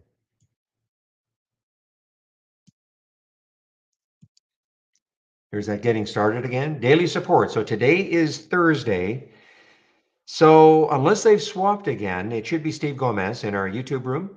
Okay. I take a break between 12 and 1, and one of the other traders takes over. And again, because it's Thursday, it is Steve's turn. He's the originator of the trades of the week. So you can ask him about that if you want. You can sign up for all the webinars that we have right here. or educational videos about trade ideas. And if you're new to trading, a great free resource for you. Introduction to charts and candlesticks. Michael Noss at Trade Ideas. This is not third party. Michael Noss put this together, okay? And last, my scans. So you hear me talk about my 10-day daily breakout, which gave you ICVX. The 10-day daily breakdown gave some nice ones also this morning. But this is what I use in the pre-market. So we already knew about ICVX, okay? Wasn't up that much, but we knew about it. So it's not like this was completely out of the blue. That's why you should, you can use my pre-market actives up, the pre-market actives down. And I have other scans that I am sharing. So if you decide you want to take out a subscription, I would appreciate it if you use my homepage and then click on my promo code, Barry15.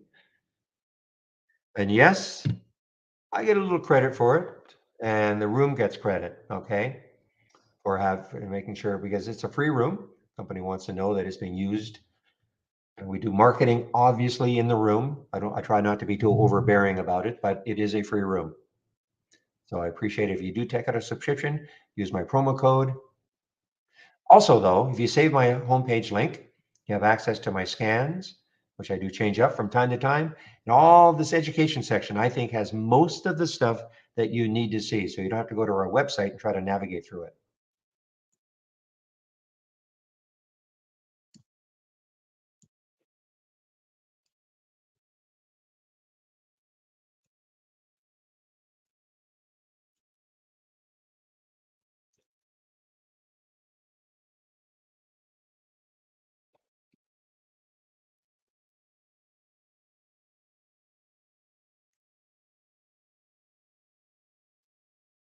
Okay, so, and again, you can ask me questions all day long.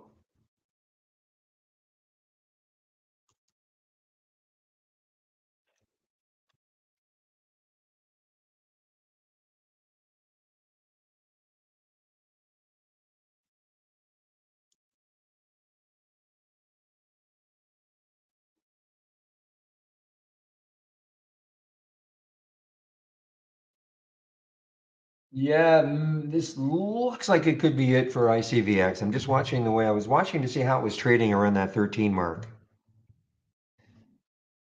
But I'm still reluctant to short it.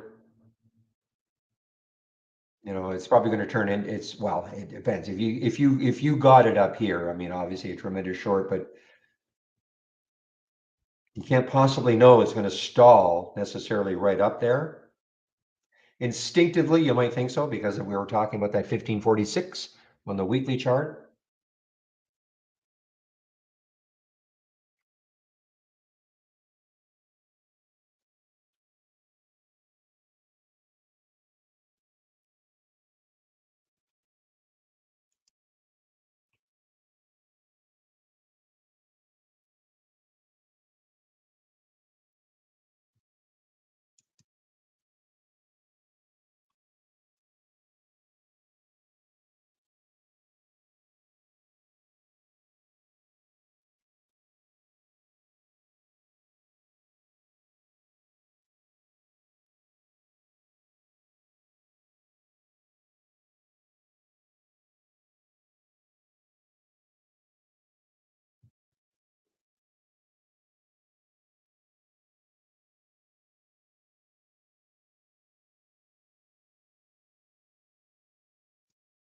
So I'm seeing your comment there, Bobby. So the only thing I can suggest, I know our charts have been a little bit haven't been perfect over the last week or so. Um, so far for me anyway, they have loaded like I think they're supposed to. But if you ever run into an issue, and maybe you've already done it, just click on account and do a reset. Okay. I know it's a bit of a pain, but just do an account reset, and that usually solves it.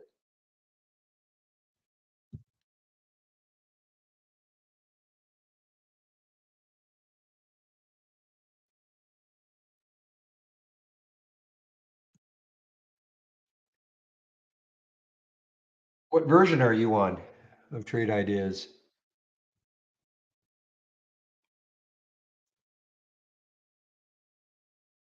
The latest. Well, I don't know what to say. If you click on account and reset, but my charts have been snappy today. And believe me, I'm the first to complain to our our guys. So I don't know what to say about why yours isn't. Is it the longer term timeframes like the daily and weekly and monthly? Because what happens when my charts are not loading, it's usually the higher timeframes, the daily, weekly, monthly. The intraday seems to be okay all the time.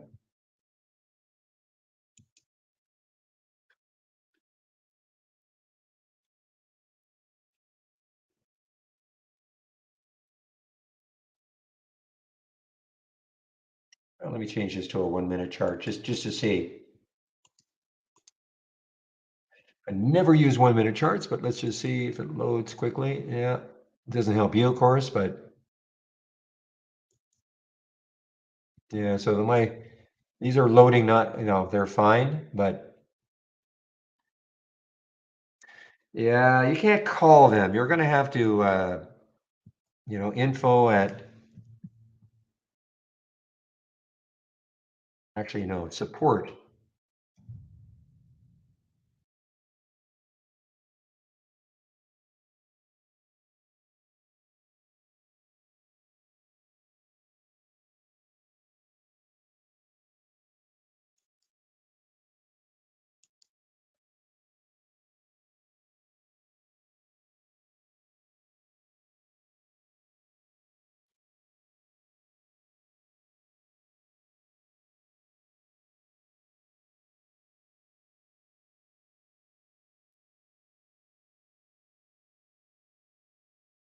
Okay, guys. Well, after that exciting start to the day, things have settled down for me here. There's the game.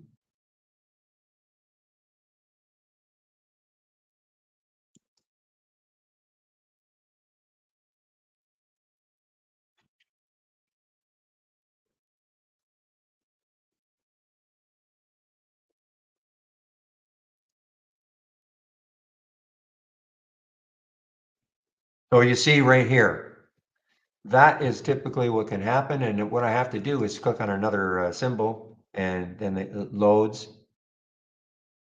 It's the first time it's happened to me today, but I mean, it shouldn't happen at all. Look, I get it. It shouldn't happen at all. Okay, guys, EH is now below yesterday's low, right? 853, right at yesterday's low.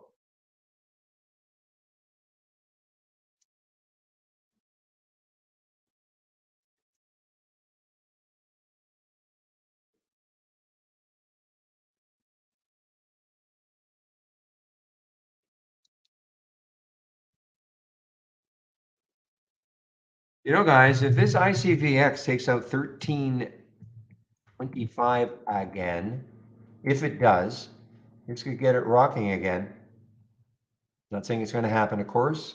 There's the VWAP way down here, 1184. So it's about $1 away from the VWAP. That's that purple line on my chart. So the VWAP's at 1185. If it took out the VWAP, that might get me interested in shorting it.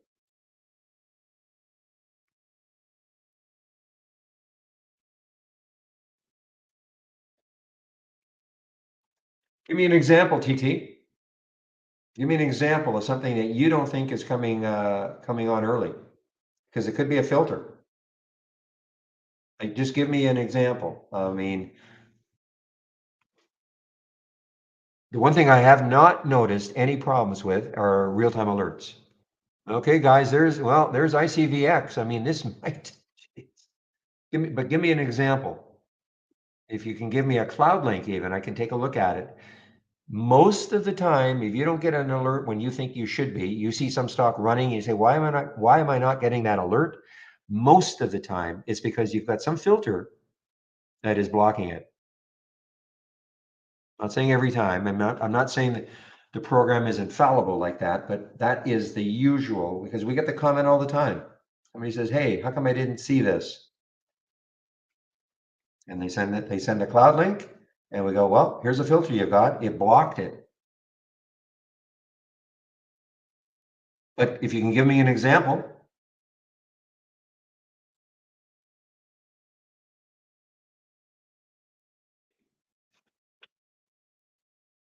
course, am I talking or can you hear me?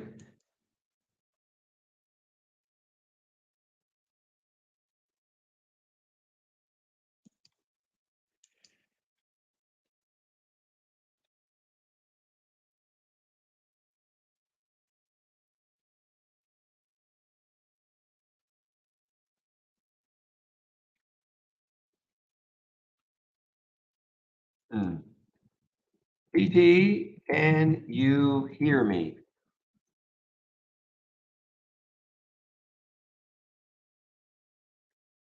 So I'm talking to somebody, we have 3 rooms going here. So I'm talking to somebody in our, call it the main room.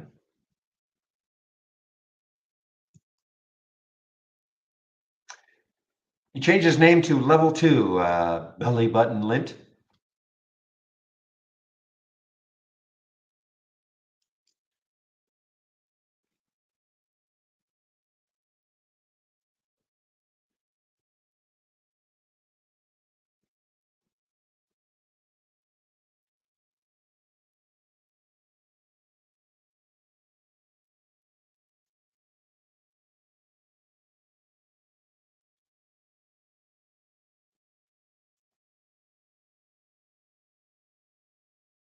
Mentioned Playboy earlier, guys. PLBY. Wow, that just kept moving down. PLBY. Morning, Todd.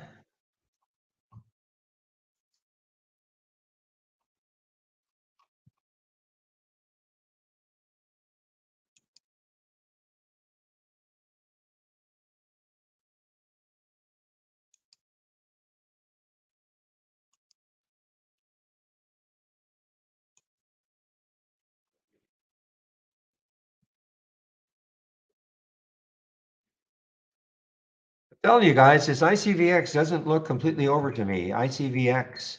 I may be this area right here. You can see right here, these 2 highs, around 1340.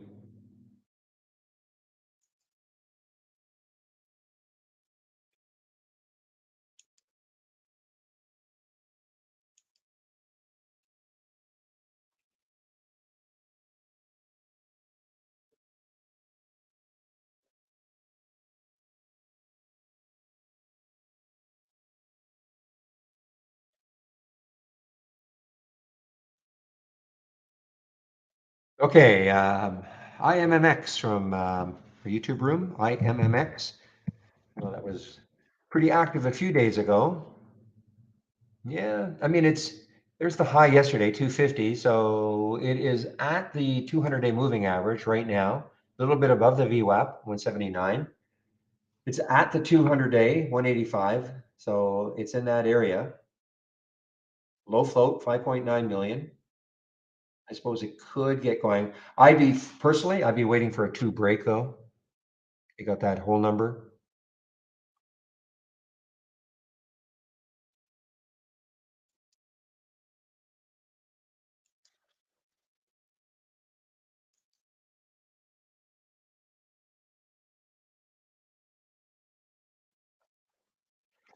Yeah, Tal is sort of bouncing back. I'm responding to somebody in our Discord room, but Tal is sort of bouncing back. But is K-Web doing the same thing?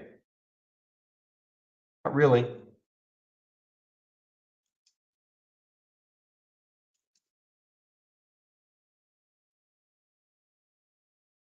Peloton, new product.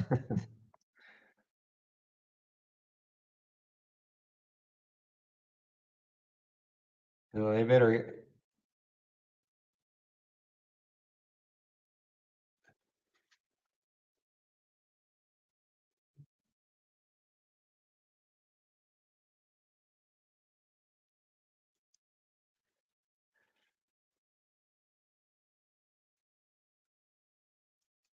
Okay, so maybe not for the ICVX, but 1340 was my trigger point.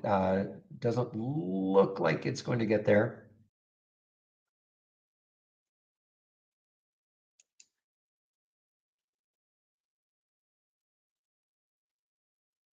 Ooh, this one, a lit. Ah, too bad. I'd love, this is a great looking short through the 200-day, through the whole number. But what happens when we look left? 779. Yeah, I wish this, excuse me, I wish this weren't here. I wish it were a clean shot down to 7 or something. So that prevents me from taking that short.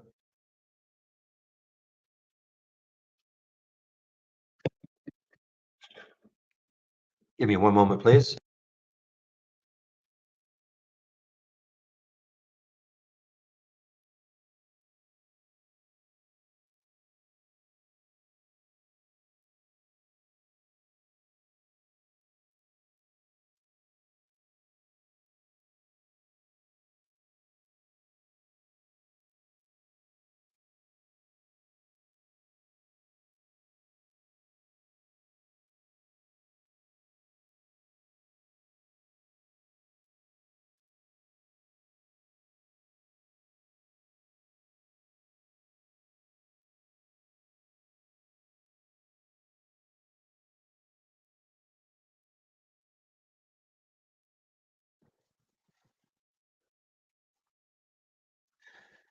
All right, let's talk a little bit about these races that you see here, okay? A couple of the races that I'm sharing and what it all means. I think that for a new trader, this is probably a great start because it gets you to focus on just a well, 10 stocks, if you will, for the day instead of, wondering, well, what should I be looking at? So this is how the races are constructed, where you get a top 10 list that you can look at.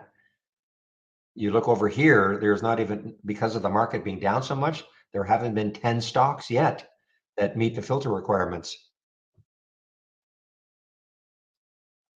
So how does the race start and what does it really mean? So all races start from a top list window, okay? So you can construct your own races, of course, from your own top list window. You can create a top list window. But again, if you're brand new to the platform, you might want to just take a look at these two to start, not have to, create something right from scratch. So what happens is,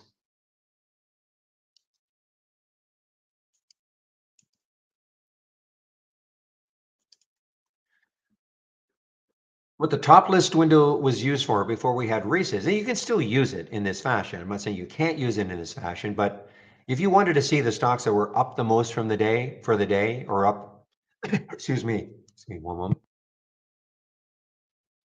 The biggest change from the open, the opening trade of the day, what has it done since then? Any column that you got in a top list window, you can sort on it. I've double left clicked.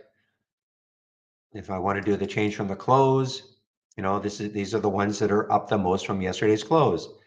These are the ones that are up the most from today's open. So it's wonderful. Yeah, it's great to see. Maybe it's of interest, but how are you going to use this to trade? So, I mean, right here, ICVX, you can see it's up 50% from the open. But does that mean they're going to take the trade right now? I mean, what are you going to do with that information? So how the races work is, yeah, I mean, you can kind of focus on these ones up here, maybe all day long. But what happens if one of these ones, ERAS, ERAS, as an example, it's up 4.4% from the open right now. Okay. What if all of a sudden it just started to move and now it's 5%, now it's 8%, 10%, 15%? You'd never know.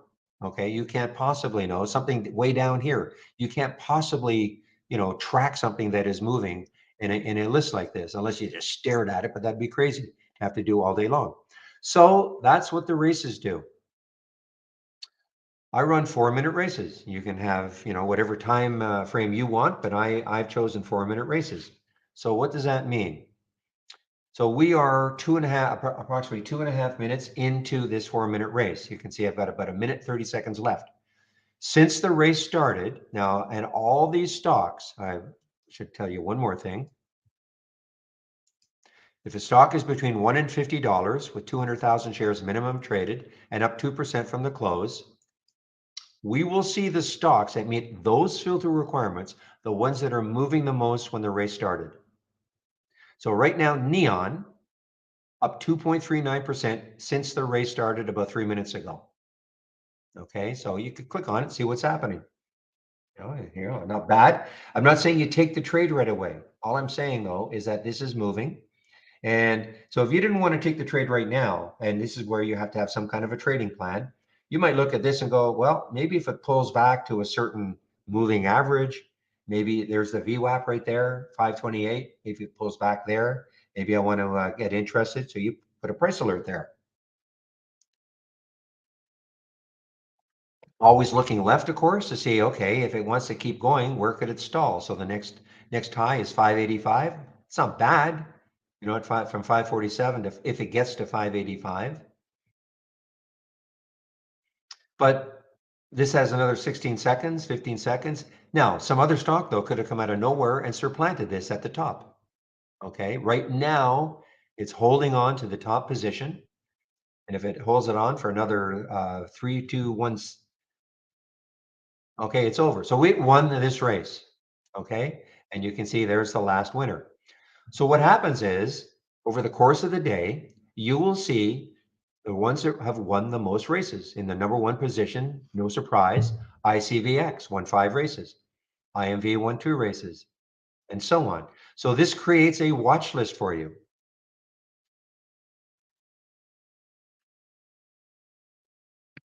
that you can follow these stocks all day long. Of course, I'd be following ICVX all day long.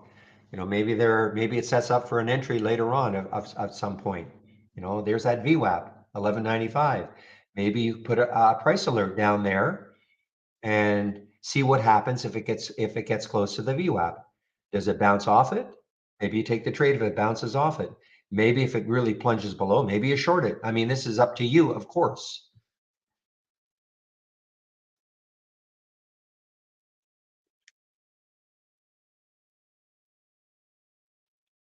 What happened with CVNA, Carvana? It won 1 race earlier, when it was doing this. You might look at this and go, okay, well, listen, if it holds this level, maybe I take this on a bounce. I'd be aware of that. I probably wouldn't do it because the VWAP is not that far away at 554. So, the stocks that basically it's about 14, 15 cents away. So I probably wouldn't do it.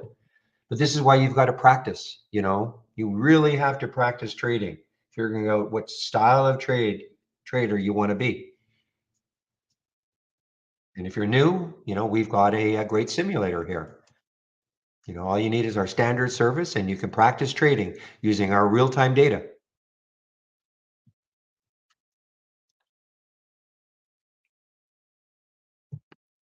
And this race, look at ICVX. I mean, it's starting to move 33 cents since this race started. But look what happened. It obviously pulled back a little. So it's not on the top anymore. But that IMMX is. And as I said before, look, look at this and go, well, if it takes out 2, I'll put a price alert right there, 204. That might get me interested in taking this trade. I always like to see a whole number break. This race is similar. The only difference, well, big difference, this race is way more volatile. You will see stocks that have, pretty decent percentage moves. You can see stocks that are moving 5 or even 10% or even more, but certainly, 2.5%. Here you will not typically. The reason being is that I have a 500 million minimum market cap. I added as a filter, and also a minimum of 50 shares in the float. So you're not going to see stocks that are as volatile, which as a new trader, maybe that's what you want to concentrate on at the beginning anyway. So, you look at PBF. So I look at this one and I think, okay, what if it, look what it did. It pulled back to the VWAP, which is about 3670. Okay, so it pulled back to the VWAP and bounced off it. What if maybe you want to, now if you'd seen that earlier, you may have said, okay, I'll take this trade. I'm not saying, you have to take the trade, but this is all the things that go into trading, figuring out, well, where do I want to be a pullback type trader, pulling back to a VWAP or a certain moving average? Or do I want to be a momentum trader? For instance, if this got up here to 37.28 and rested for a while and then popped through the high, maybe that's the salad trader you want to be. You can't know until you practice.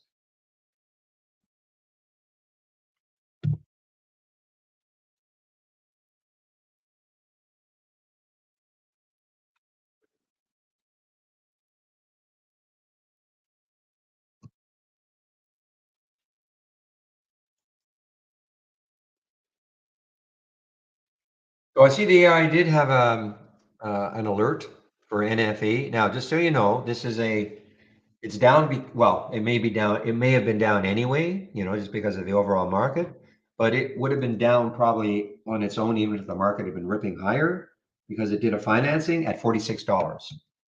So it's a little bit below the financing price, and that's the NFE.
Okay, guys, let's see what's happening now. IMV, this was one from a Canadian company. IMV had some news, I think, about phase 2B results. I'm sorry, I've got Cala up here. IMV. Yeah, so yeah, that popped way up here to almost $4, and it's fallen right back.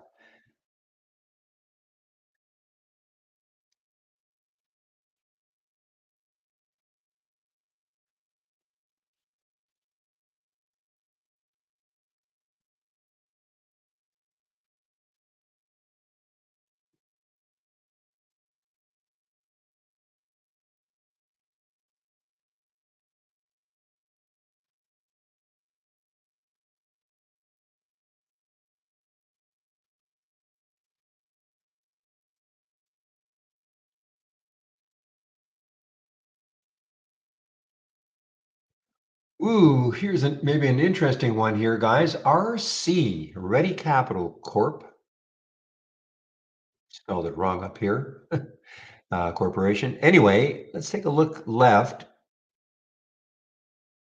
Yeah, I wish that weren't there. There's a low of 12 and then 1176. And that low of 12, yeah.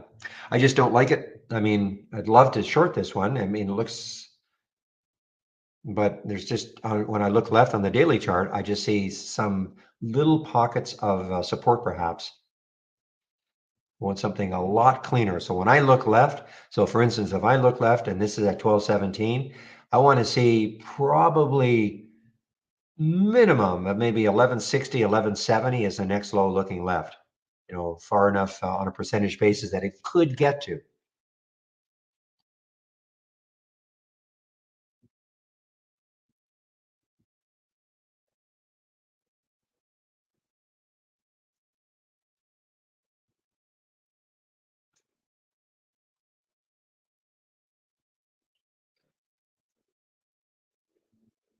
The steakhouse, this is a Israeli company. Yeah, I saw this one a few days ago when it broke over one. I think this is STKH, low float. So it's over one again. High is 113. Just not, I mean, again, imagine if when we look left, now it's underneath a dollar. I don't trade them if it's under a dollar, but imagine if it were say at 110 right now, and we were looking left, and 184 up here was the next high. In other words, all the stuff you see to the left right now those daily candles were below the current price. That would be awesome.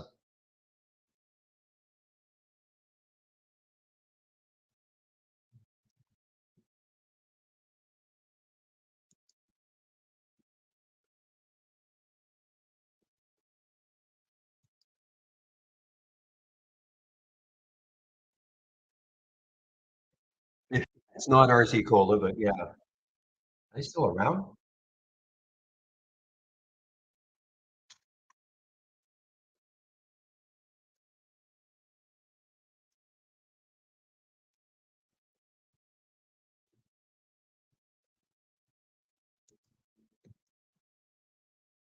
GD and that. Wow, yeah, that's a great break, actually. That's a great break. I mean, I don't trade again this price of stock typically, but that is a great break on that 15 for Apple. The next low looking left is 134, excuse me, 134.50 or so. So in theory, it has some room to run down.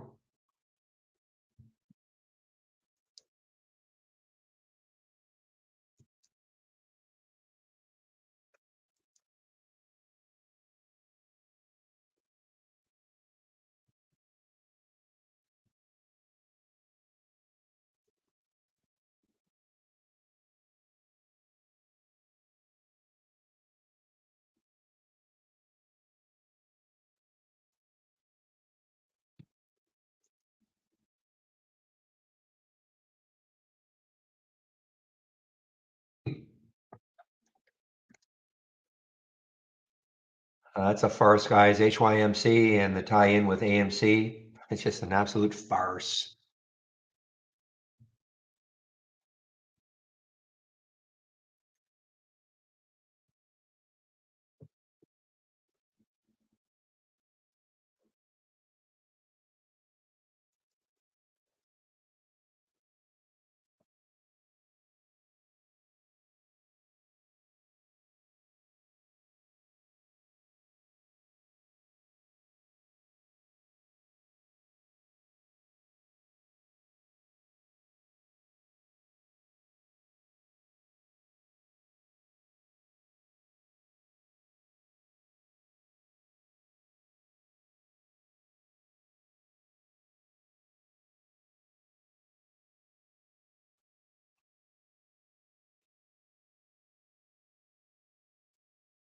Yeah, you guys have been saying Tesla. Well, I was reading some other comments about Tesla. Yeah, well, I mean, it's up, but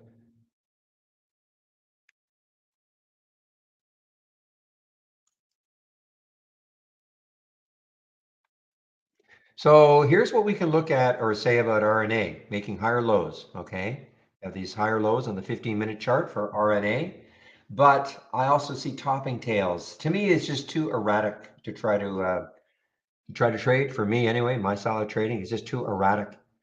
I mean, yes, making higher lows, but we've got these topping tails up here and just a little too erratic for me.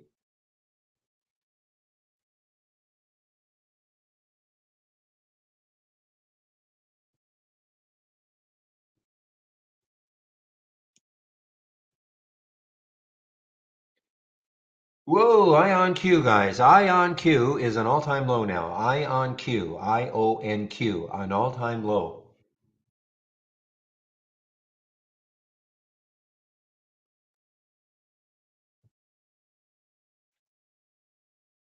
Ion Q. Hmm.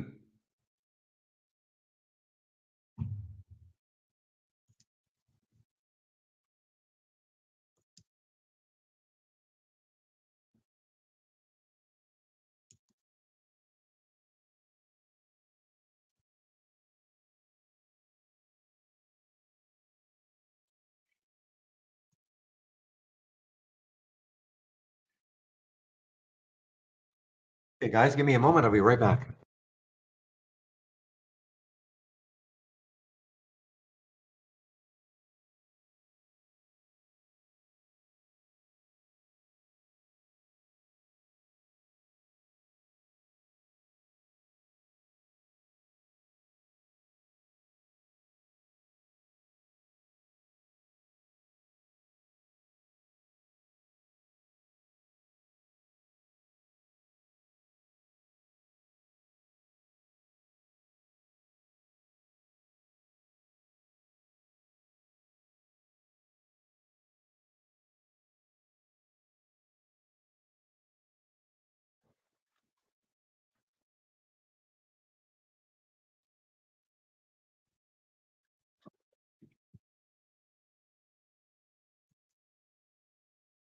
So of course, all the stocks that you see here in the large cap gainers from the open, these are definitely running counter to the market. You can look at it this way. I mean, the stock that is up, they have to be up at least 2%, at least 2%. And so these stocks are strong compared to what the market's doing.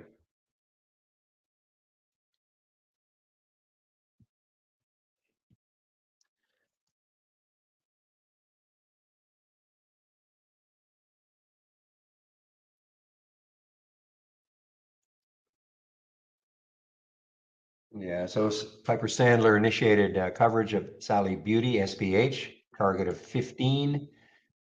So that's the reason, I guess, that that one is up a little bit, not falling with the rest of the market.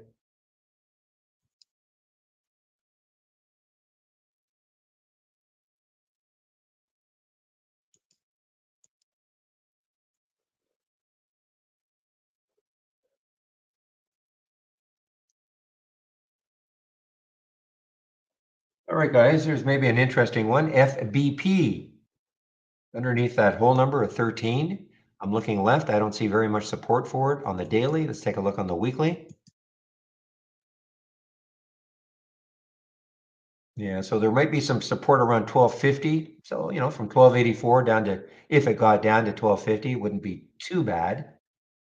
Market's moving down, probably take it with it a little bit anyway. It's a regional bank.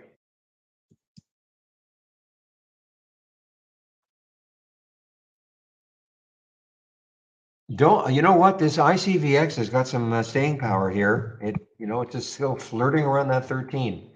I thought maybe that would be it. Look what it did though. It bounced off the VWAP.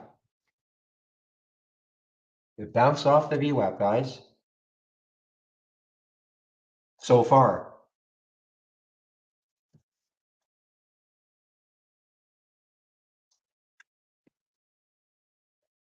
And we have another halt. It's LAN V halted again. This is this was a SPAC that turned into LAN V.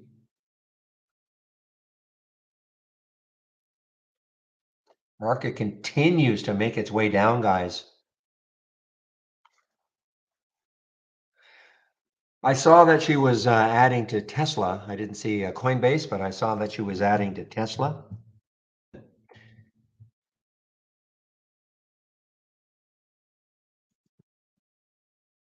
I mean, she must have got close.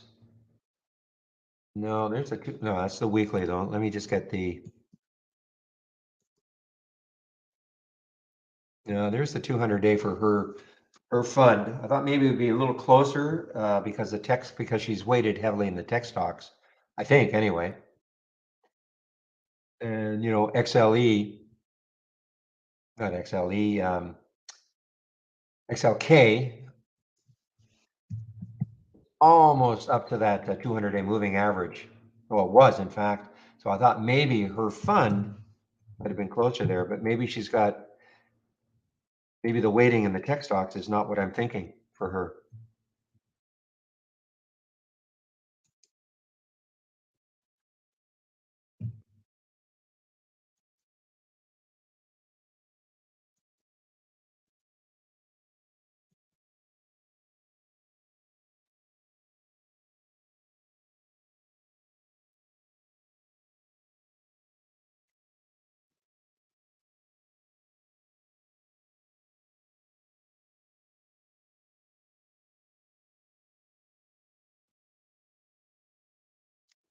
So here's Neon, guys. We talked about this one a little while ago. So Neon has won a couple of races now, but next high is 585. I mean, at 550. Hey, listen, if you told me I could take this at 558 and it would get to 585, that's not terrible on a percentage move, but I just I don't trust it'll get there.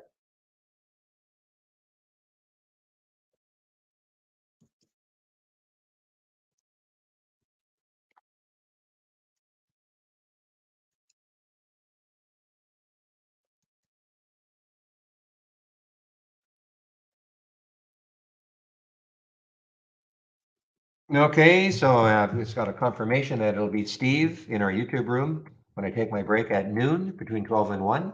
Okay.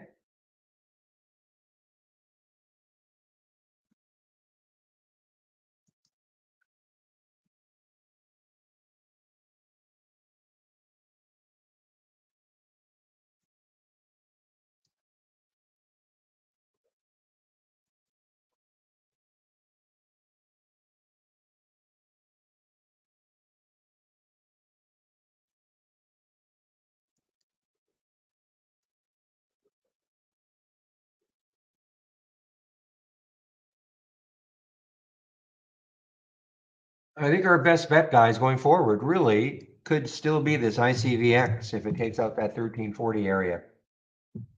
It's just kind of hanging around and it's not utterly collapsed yet.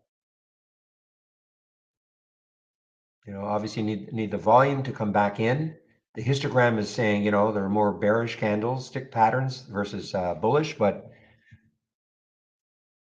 how many shares? 21 million. So this will trade the float. Yeah, that's a little. Let me get back to ICVX. What did it trade yesterday? Yeah, I mean, look at guys. I mean, this has traded 21 million today. I mean, it only traded 5 million yesterday. So this is easily going to trade the float. 21 million have traded, 25 million are in the float.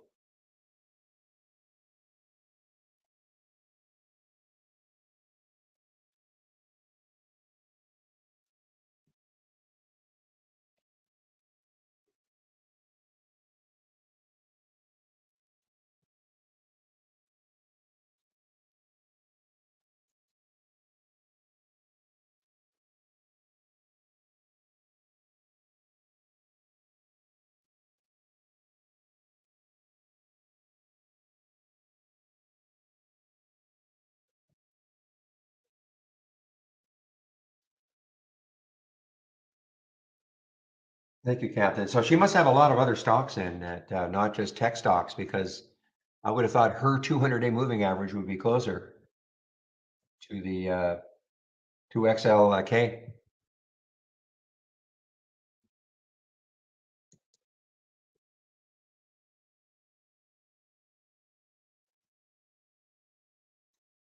Are you kidding me? Zoom? Wonder where she started buying it.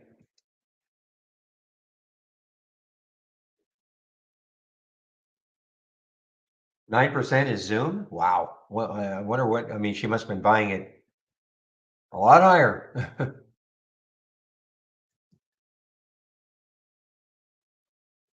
Ah, man, Novavax. Another leg down.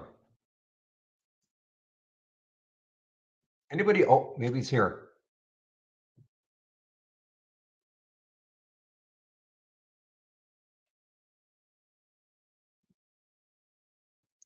Come on, tell me the price.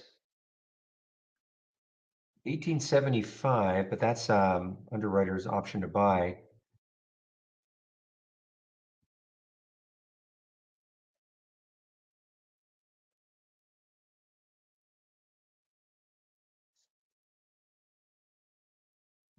They buried the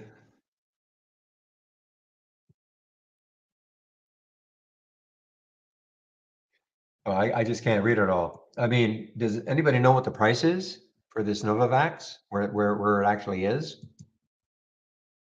Oh, I see convertible notes. Okay. Well, whatever they're doing, market hates it, and I hated it too, but I'm way looking at my initial buy at 1490, my initial short at 1493 in the pre-market.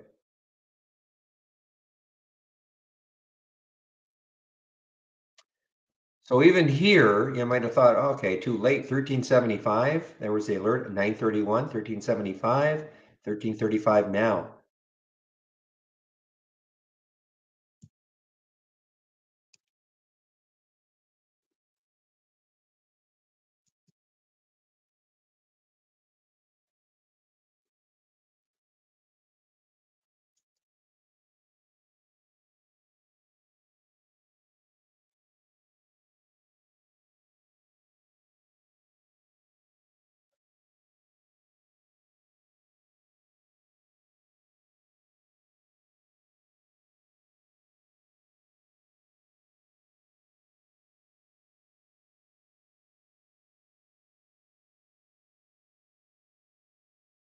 Yeah, do a compare, Captain. You use a compare count window, the ones moving up versus the ones moving down.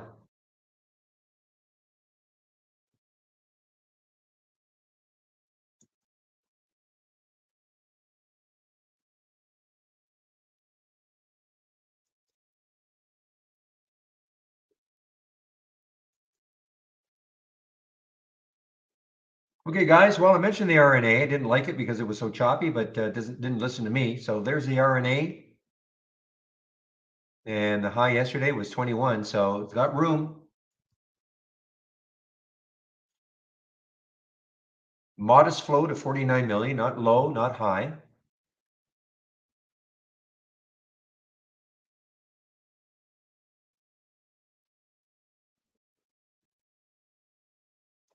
I still think if you're going to trade this, you just can't take too many shares because where are you going to put your stop? It is so, it is pretty whippy.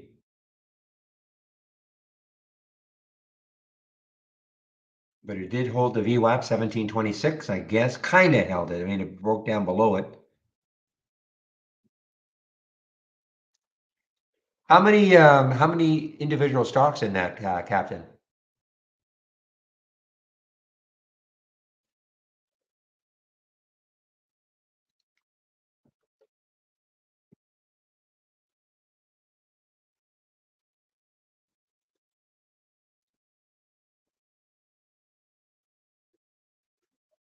Guys, the ICVX is still flirting at 13.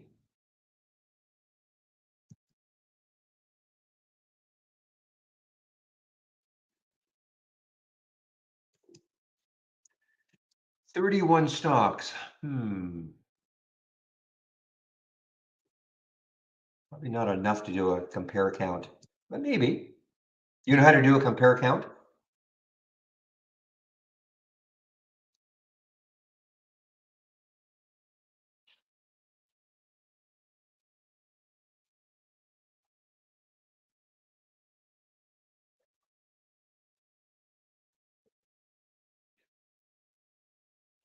I'll tell you what, let me give you this one. This is what I'm using, movers to the upside versus movers to the downside, greater than 300,000 K. So if I give this to you, then you would go into the configure and then here's the green data, configure, and then add her symbol list to it. Okay, just add the symbol list. So then it would only be tracking the following lists. And then, you could make some changes. Sorry, here are the specific filters that I'm using. You might take out the price. You can adjust this. So really, it's just a matter of then, if I give this to you, and then just do the same for the red data, add her symbol list. Excuse me, add her symbol list.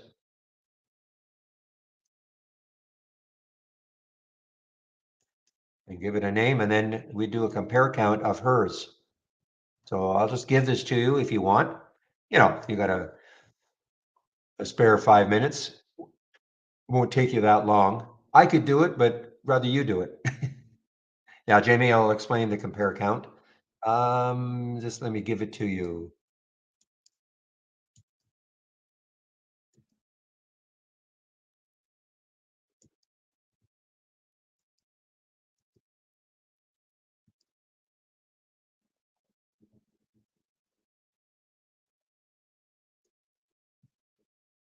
Okay, so there, so that it's that you can, yeah, excuse me, you can use it like a template then.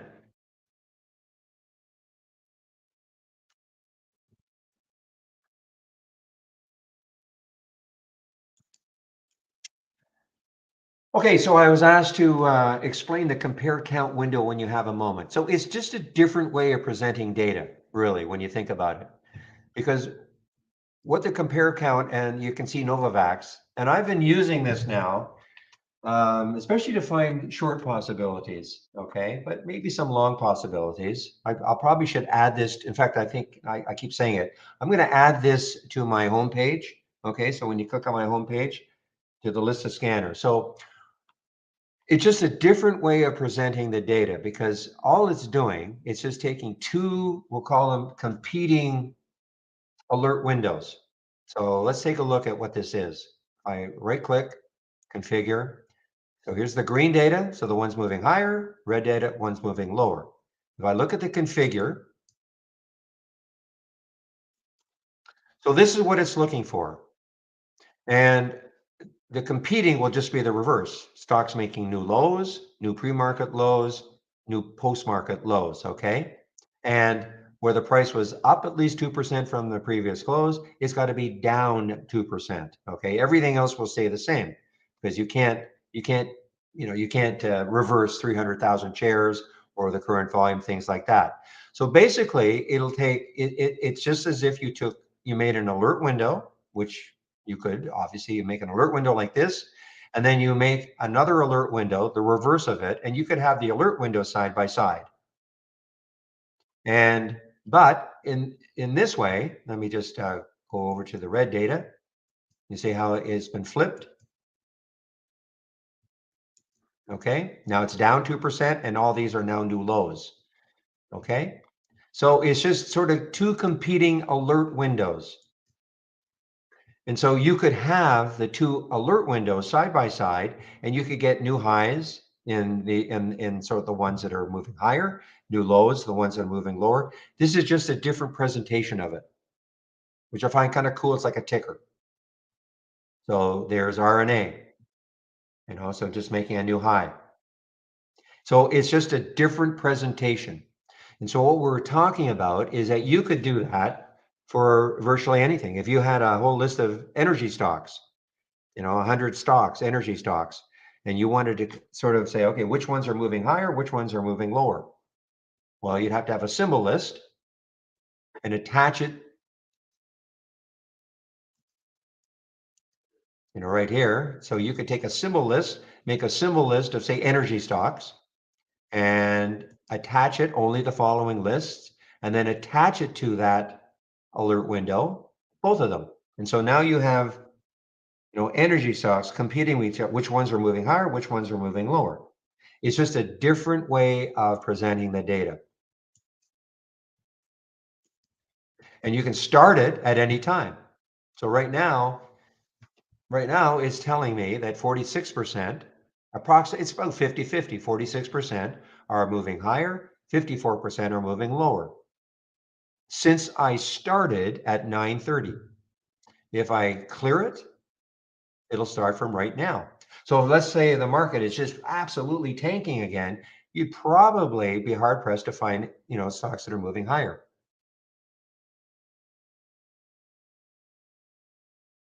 Okay. So they're 100% right now because it's Novavax is the only one right now meeting the and it's sort of like a ticker. As it keeps moving lower and lower, you're going to see Novavax over and over again.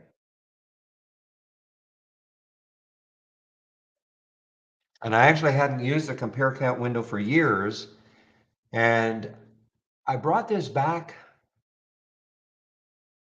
3 weeks ago maybe, and I just tuck it on my one of my other monitors, and it's a ticker, and I'll click on the ticker and just see what's happening.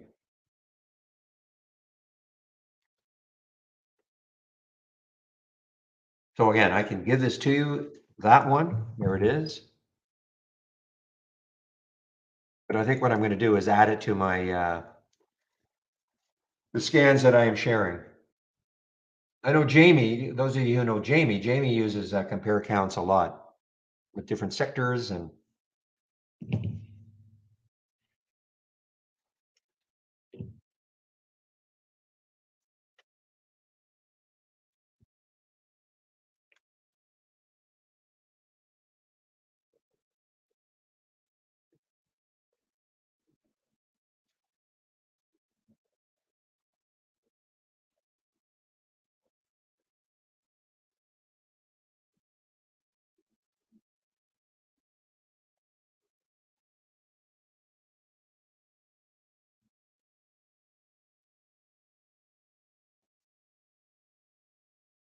Yeah, the compare count has been around, well, as long as I've been a member of Trade Ideas, since 2010.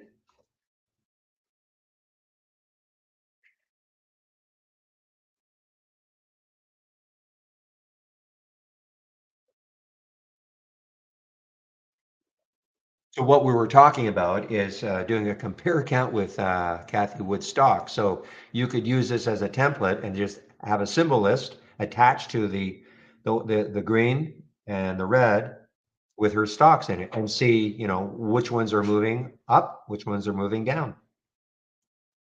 Again, it's not that you can't do that with just a normal alert window, but it's just a different presentation. And also, I suppose the other, key thing, it's not just it's a different presentation, but you can tell, I mean, right now, again, it's skewed because I just started it again. 100% are down. But when I started at 9:30, of course, there was more data and it was about 50-50, 54% of the stocks meeting the filter requirements were down, 46% were up. Well, if you load it right now, Iris, like that's what I'm saying. You load it right now, until a stock meets the filter requirements, you're not gonna see anything. So again, I'm sharing the link, but until a stock meets the filter, just like any other alert window, okay? Until something meets the filter requirements, you're not gonna see anything. Okay, now if you just loaded it, you should see RNA. And over and over and over again, you see that's why it has jumped 79% because it's not the number, it's not the different stocks, it's the number of times this is making a new high. So that's why all of a sudden that jumped to 79%.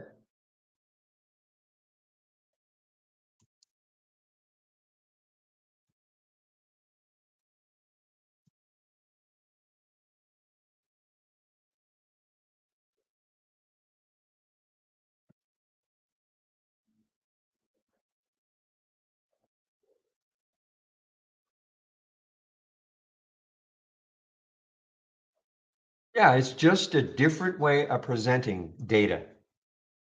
I mean, we're all used to tickers, I mean, from way back, the ticker. So it's a ticker crawl and it's real time. And again, if you want to make a change, you can call this a template. So you right click, configure, and then go into the configure for the green data, the stocks that are moving higher. And you can see what I'm using. Click on that summary. You can see what I'm using. You may want to have a different price range, maybe a different number of shares traded, you know. Last minute is 300% of normal. I put that in because if you don't put that in, you're going to get a lot of stocks coming through. So I decided to put that in, 2% from the close. Things like that. But this is, me. You can make a change. You just make the change right here. So let's say you wanted a different price range. You just make the change, save it, and then you probably want to do the same thing for the red side.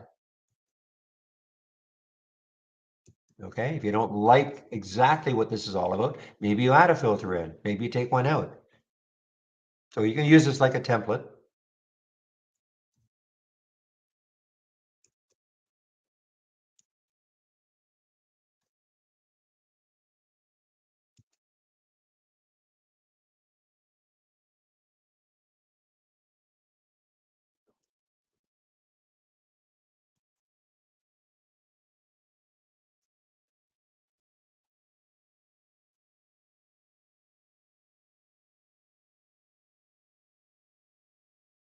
So here's the MPW showing up there as an example, MPW. So when I look left, what do I see? Yeah, yeah, see, I see, imagine though, if I look left on the MPW and the next low I saw was, 1084. Well, that turns into something a little more interesting. But when I look left, I start to see perhaps some support not that far away.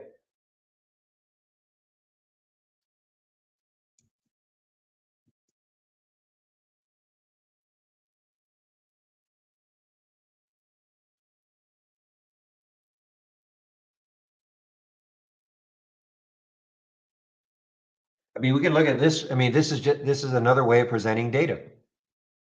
You know, the race is another way of presenting data. This is another way of presenting the data. Both of these, you know, I would call, I mean, it's different, but they're visual, much more visual than something like this, which is a list. I mean, I'll never, you know, I'll always have these two. I'll always have my 10-day daily breakout and breakdowns.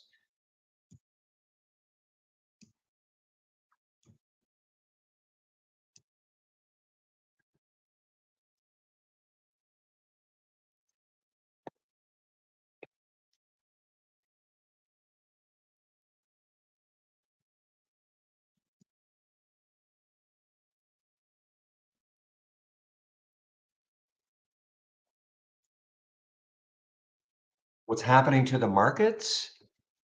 Did you see what happened yesterday, Greenhorn?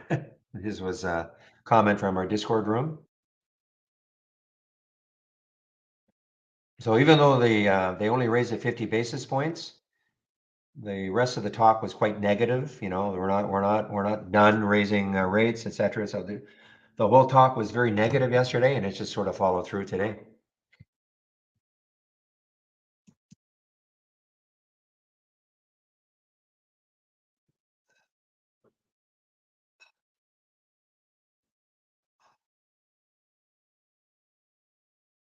Well, you know what I'm actually looking for is on that histogram for ICVX. I'm really looking to see if we can get a big bump here. You know, get some bullish candlesticks. The ratio getting higher right there.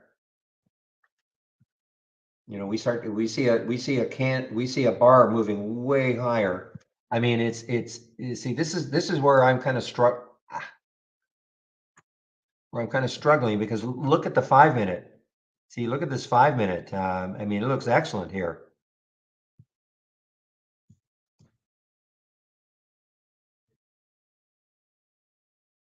I mean, so this is telling you, in theory, that there are more bullish candlestick patterns forming versus bearish with that high bar right there.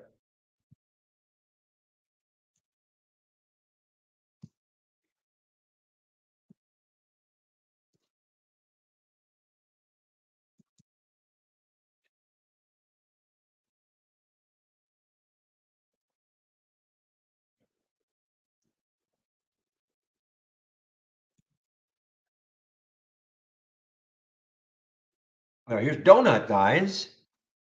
Donut, Krispy Kreme, big area for it. Look at this, sitting right at the 200-day moving average. 1377, a little bit below.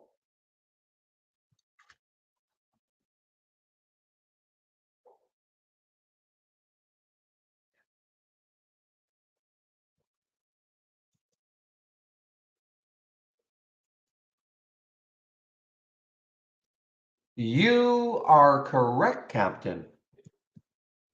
You are absolutely correct. I mean, the last time I looked for ICVX, there were 300,000 shares available. Well, they're not happy right now. Well, they went in a flash.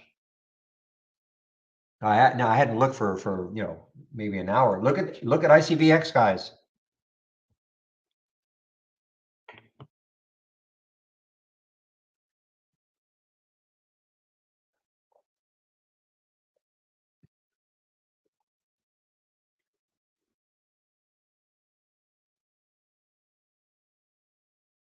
So they went in a flash. Interesting.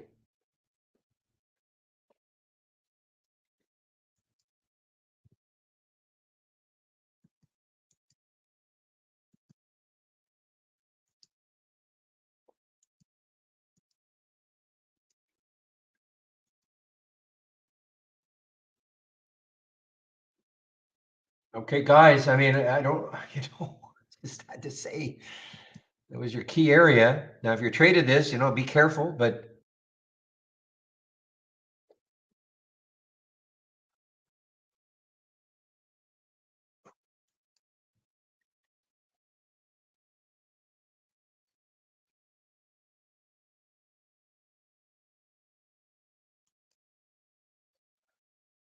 one more pop.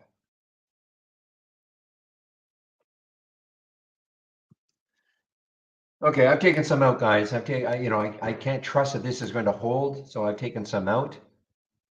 This is what I was talking about, though. Here's the histogram on the 5 minute. It just is, lagging, of course, on the 15 a little bit.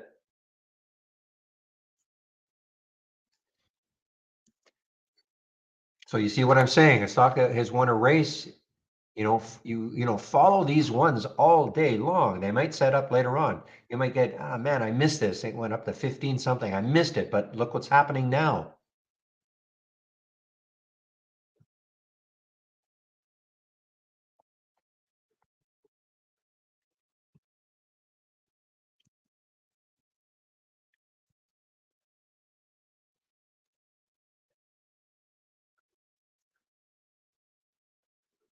Never short the donuts. Okay.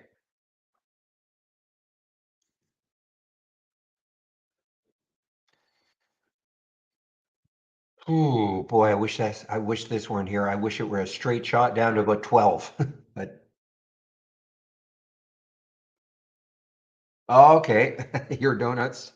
Donuts are your my Best Buy. Okay. Well, I think my Best Buy is doing a heck of a lot better than your donuts.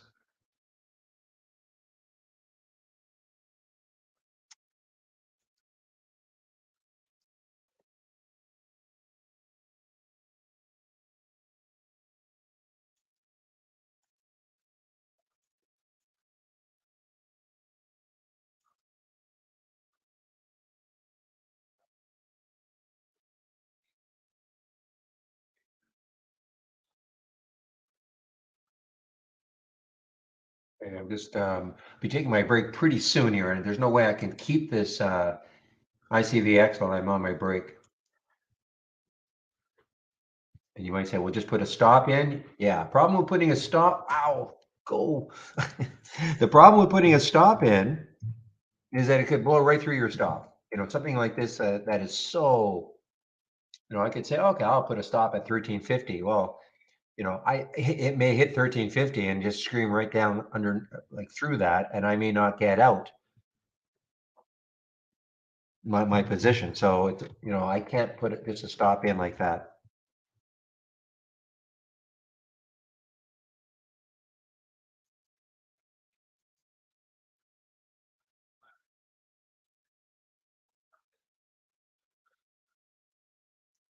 You've been talking about a lion for a while.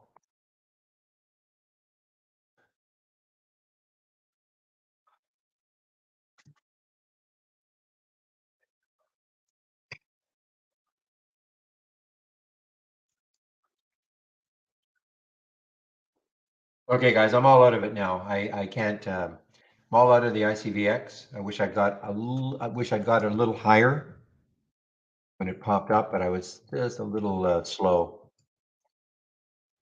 Now it takes out 14 later.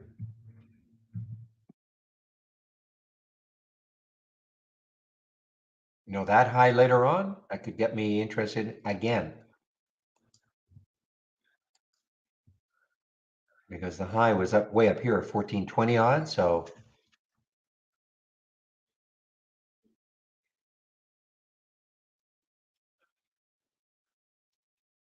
man, Novavax just tanking here.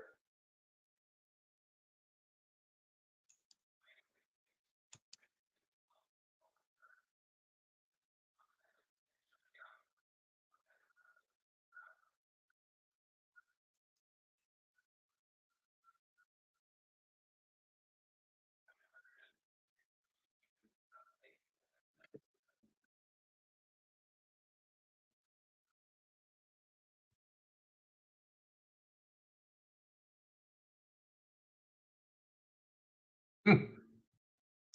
Yeah, something's causing this one to pop 1350 to 14 on volume out of nowhere.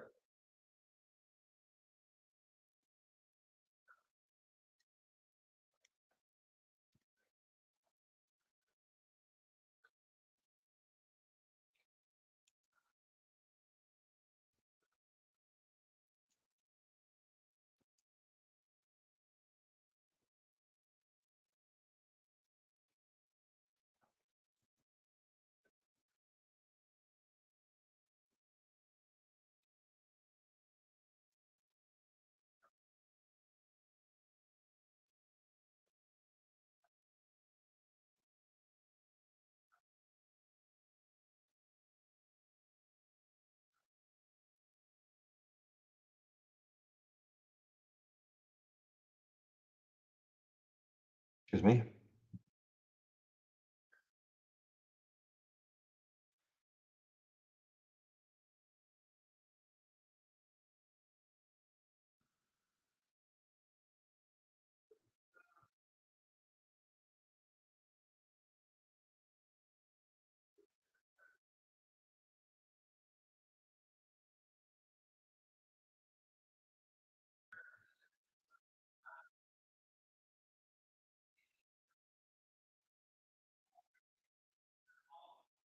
Yeah, it's not my triple I anymore, Cal Trader.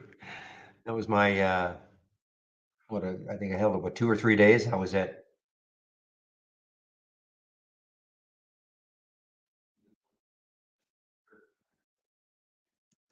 Ah, look at Bivy, guys. I mean, this is the one that, another one that went crazy yesterday. Look at Novavax. Just keep an eye on the Bivy. I mean, very, risky, again, risky, risky, risky with that float. But it went crazy yesterday from 9 up to 14, pulled back to 10 this morning, bounced back up to 1281. The high is 1334, looks like pre-market.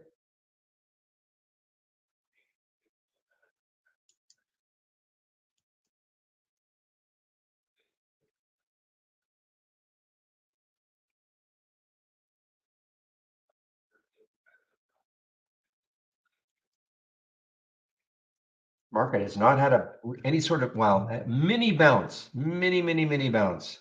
Really no bounce.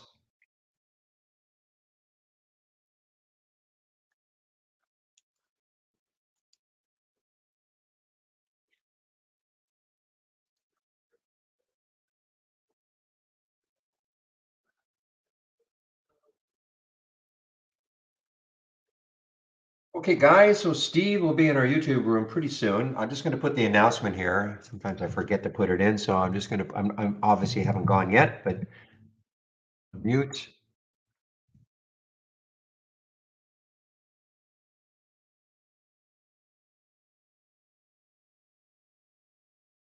Okay, and I'll put the, again, he's not in the YouTube room yet, but I'll put the YouTube link in. You want to head over and listen to Steve talk for an hour as I'm on my break between 12 and 1 Eastern.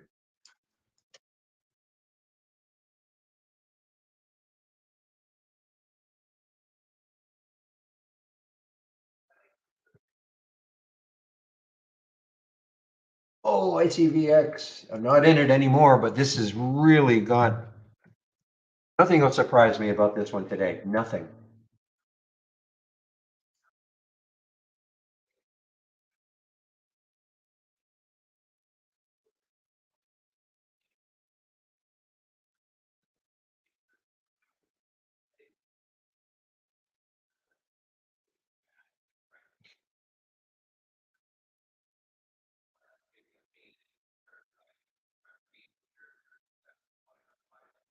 And well, if RNA is chilling higher, NVAX is chilling lower. Wow. I mean, guys, this was a 20, this was up almost $20. Well, 1850 2 days ago.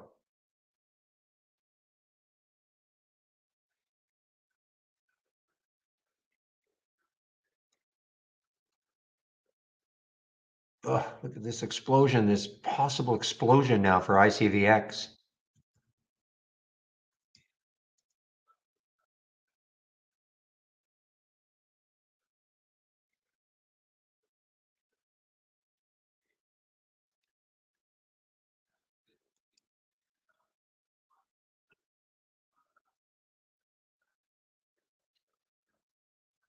So we've got it here.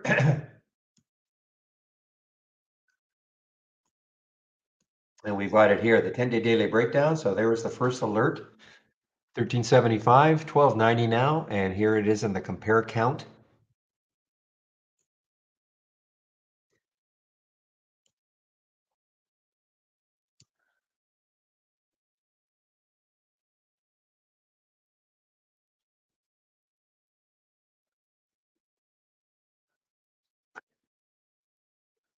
The ICVX never showed up in that compare count. And I'm wondering,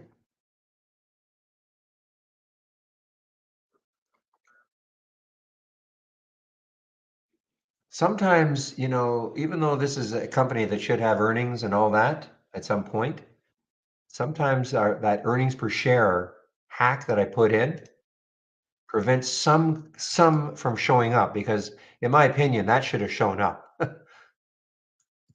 But this is this little hack here that we put the earnings per share, and that keeps out ETFs, but every now and then it blocks, it blocks a stock, like not an ETF. So you know what I'm going to do? I am going to duplicate this, just for fun.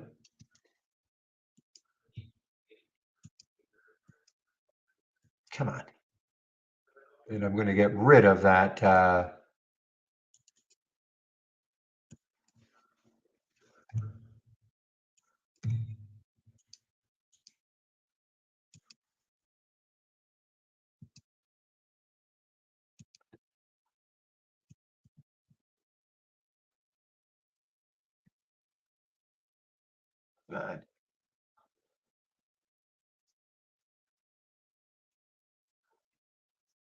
all right. I just want to see if that is what is blocking something like that from showing up. Now, what will happen is I'll probably get some ETFs in here.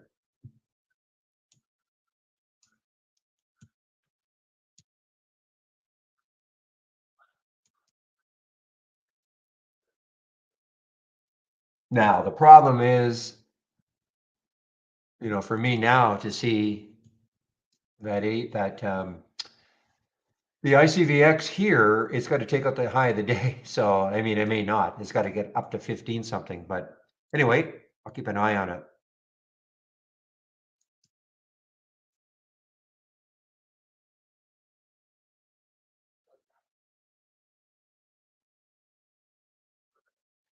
Not necessarily. I mean, I know what you're saying. You just have to put the exchange. I mean, probably a lot of them are. And, so just to select the exchange and make sure it's not ARCA. But it obviously is not that easy, because we would have done that instead a long time ago.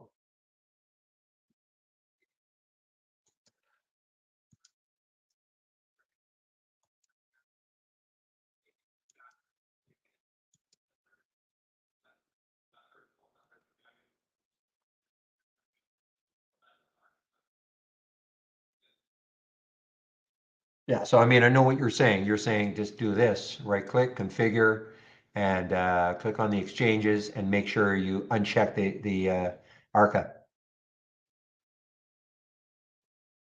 But it doesn't seem to block them all. So,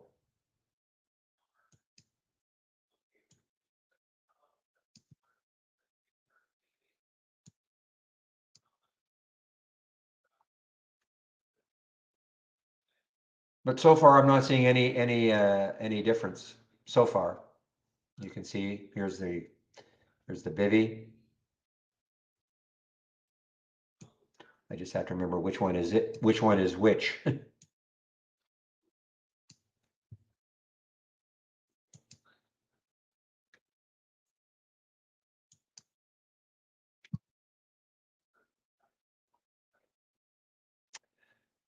All right, guys, so it is almost noon, so I'm just waiting for Steve to show up, and then I'll take my break.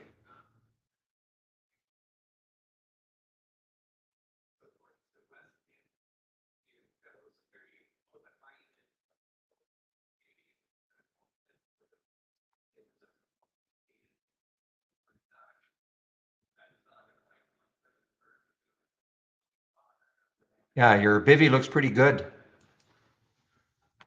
Looks pretty good. It bounced from 10 all the way up to almost 13. High yesterday was 13, what? 1375.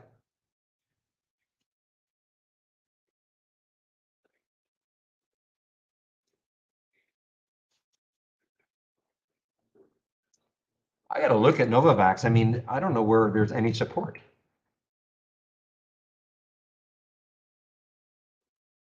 Let's take a look at a weekly chart. Just take a look to see where is there some support perhaps for Novavax. Wow, I mean, there's really, I mean, in a lifetime range, I mean, it's almost at the low. Now, granted, this is skewed because it was so high at one point, $200. So there you are, Mr. Gomez. Mr. Hello. Right? Hello. How are Hang you? on. I'm good. I'm having headphone issues though. I'm gonna have to buy a new headphone. I'm not. Hopefully, I'm not crackling because my. Anyway, I'll You spare you sound guys the good. No, you details. sound Okay, good. okay. As long as they can hear me. But yeah, Okay. the audio is clicking in and out for me to hear, which is a real bummer. Okay. Okay, What are you but using right now? oh, it's an older headset, Sennheiser or whatever. But Sennheiser, the yep. the wires are fraying, and it's time. Time. Shoot, it's kicking in and out here. I'll do my best with this. I'm gonna have to go on Amazon. Looks like. Christmas present. Yeah, You great. know what I have found to be the most comfortable, believe Mm. it or not, because I've got them in. Oh, just a minute. I just want to mute the other rooms. Okay. Okay, guys, I'm just talking to Steve in our YouTube room, so I'm going to mute the other two rooms. Which one was it? Okay. So for me, because I'm on 6, 7 hours a day with, I can't wear. I mean, I've got the Sony, that latest Sony. It's really nice, but it's no way I can do it for 6 hours straight. It's just too clamping, even though it's very soft, etc.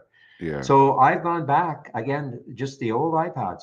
Okay. They're not the Interesting. iPods, the AirPods or whatever they're called, and the latest ones, not the noise canceling ones, because I don't care about noise canceling so much, and they are super comfortable. I've had various versions of them, and they last about 6 hours, so it's not too bad, for me. Good So to what I know. do actually is, while I take my little break now, Yes. I just put them in to the case, and they give me another, for 10 minutes, gives me another 2 hours charge, and that gets me going for the whole day. But they're super comfortable for somebody like me who has them on all day long. Yeah. So you might want to consider that. I will. And the sound is great.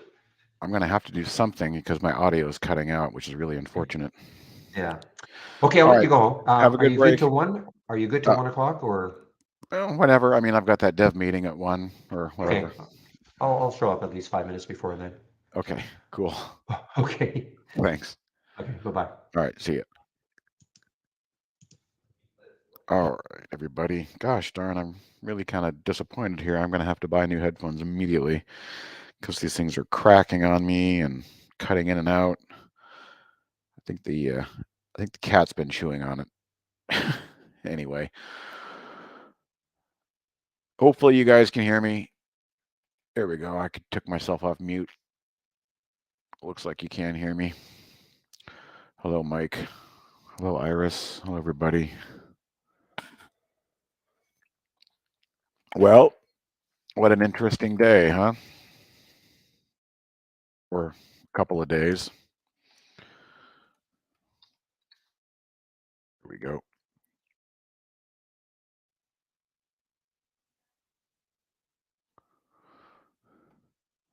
Yeah, the point I was going to make here was this giant move up here, a gap up and a fail from the Fed day, and it's just been selling ever since. Really a ugly little head fake there in the markets. Boy, this headphone is really going to bother me now. I don't know what's going on. Got a major short in it. Shoot.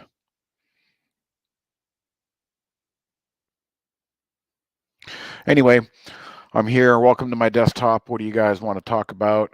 Whatever you want to talk about. I'm actually going to do this. I'm going to put my speakers back on there and hope that you can still hear me.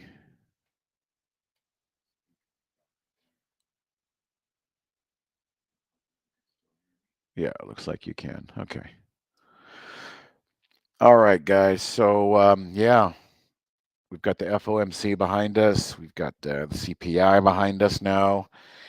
And market is not really happy. A lot of people wanted a Santa Claus rally, the seasonal thing that we usually do get, but doesn't look like it's going to happen this year.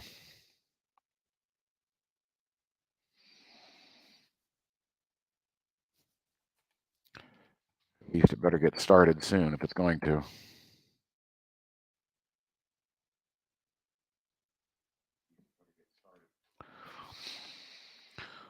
All right, anybody in here that needs some help with anything trade ideas related, product support, that kind of stuff?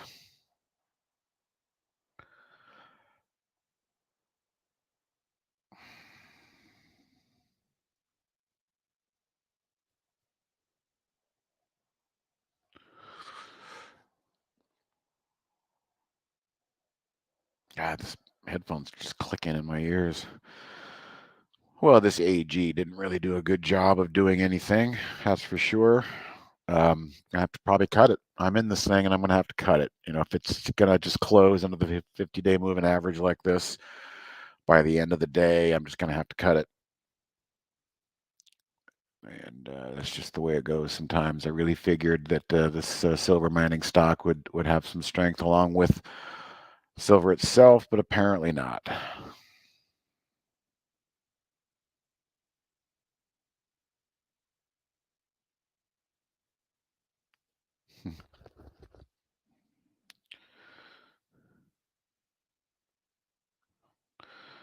Sorry, guys, if I'm distracted. This headphone thing is really bad.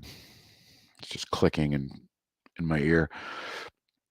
Hello, Patrick. Do I want to go through my current holdings, if any? Yeah, I've got, so AG, as I just said, I've been anticipating a breakout, but it's not doing anything. So I'm not going to hold a stock overnight that looks like that. A nice big red drip under a 50 moving average, which has been holding. So the technicals are telling me there to be very careful. Don't get married to this thing, even though you like silver.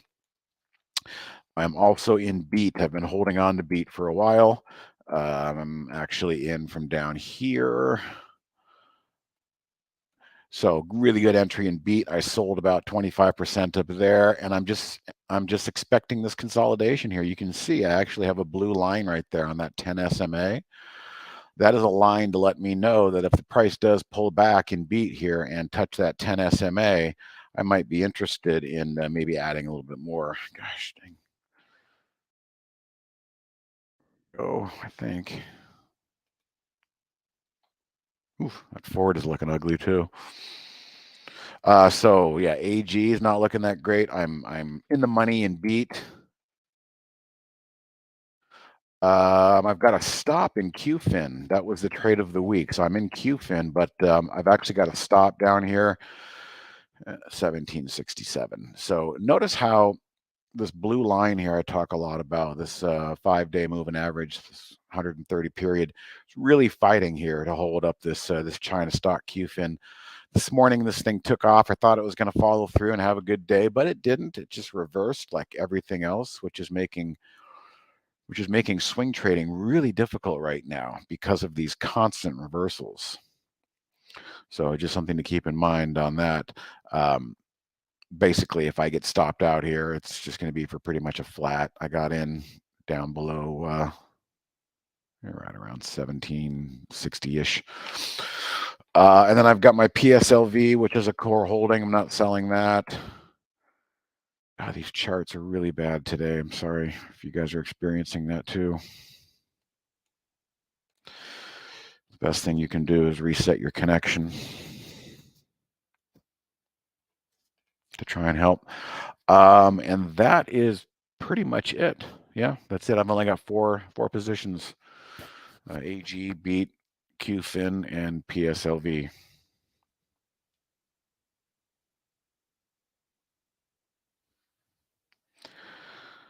So we can talk about whatever you guys want to talk about. We can look at stocks, charts you want. Sold all my precious holdings yesterday, which was good so far.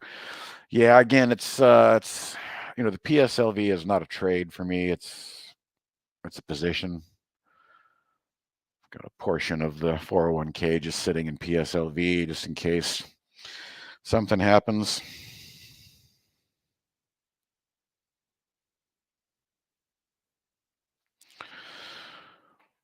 All right, boy, this is going to be a long hour with all this clicking and distortion in my headphones here.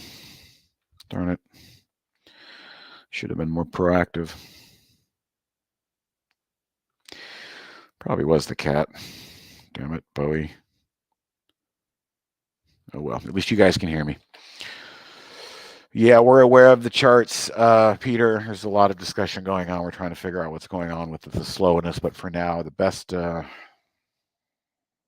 workaround is obviously the account reset connection, and also just clicking another symbol sometimes will clear out the cache and bring in a fresh load. Gosh, this AG is just horrible. This is my worst position.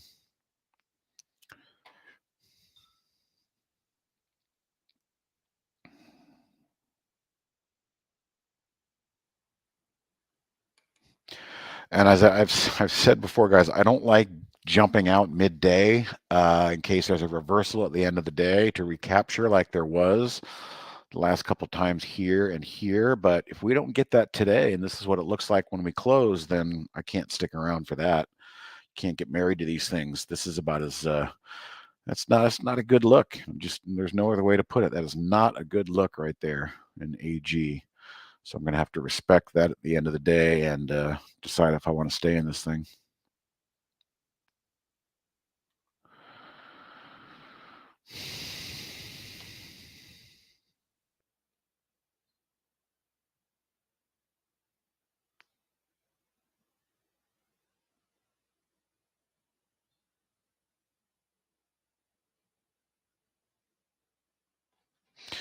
A lot of red coming through there on my spiders high-low ticker.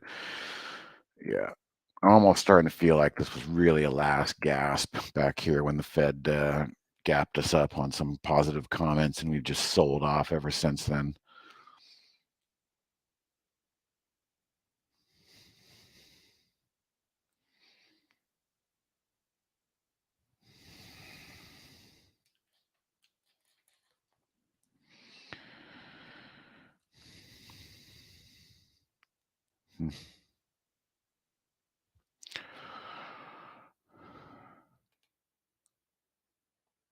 Let's take a look at this. Oh, okay. So there I was just talking about this. Put that alert in there. Do I want to add to a position right here on this moving average? I don't know. I think I'm going to wait until the close and see how we close up. Oh my gosh, this thing is driving me crazy.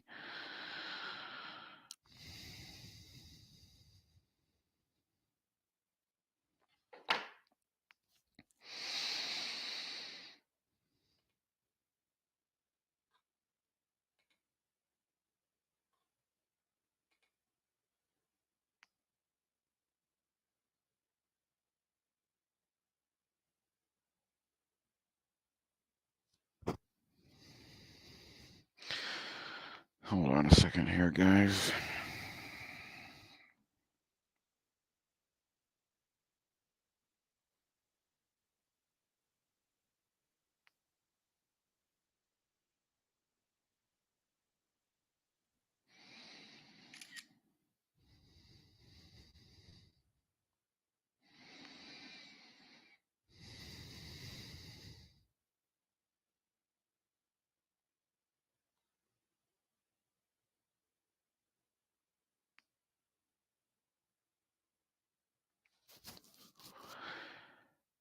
Okay. Sorry, I've just got all these alerts going off over here for chats. And I've got this insane clicking in my ear, which is driving me slowly mad here today with this short that I've got in my earphones. All right, beat. So we were talking about this alert that I had set, and as I pull up the market, we're selling off here pretty hard.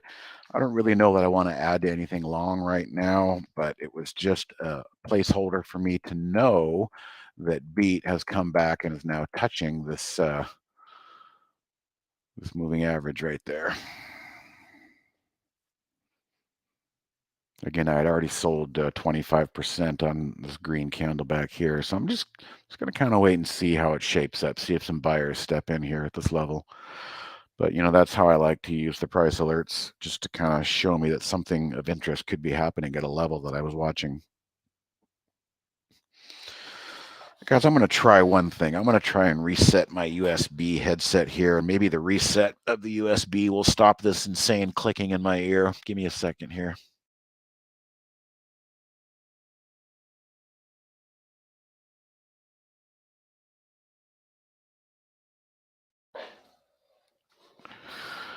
All right, let me see if that worked.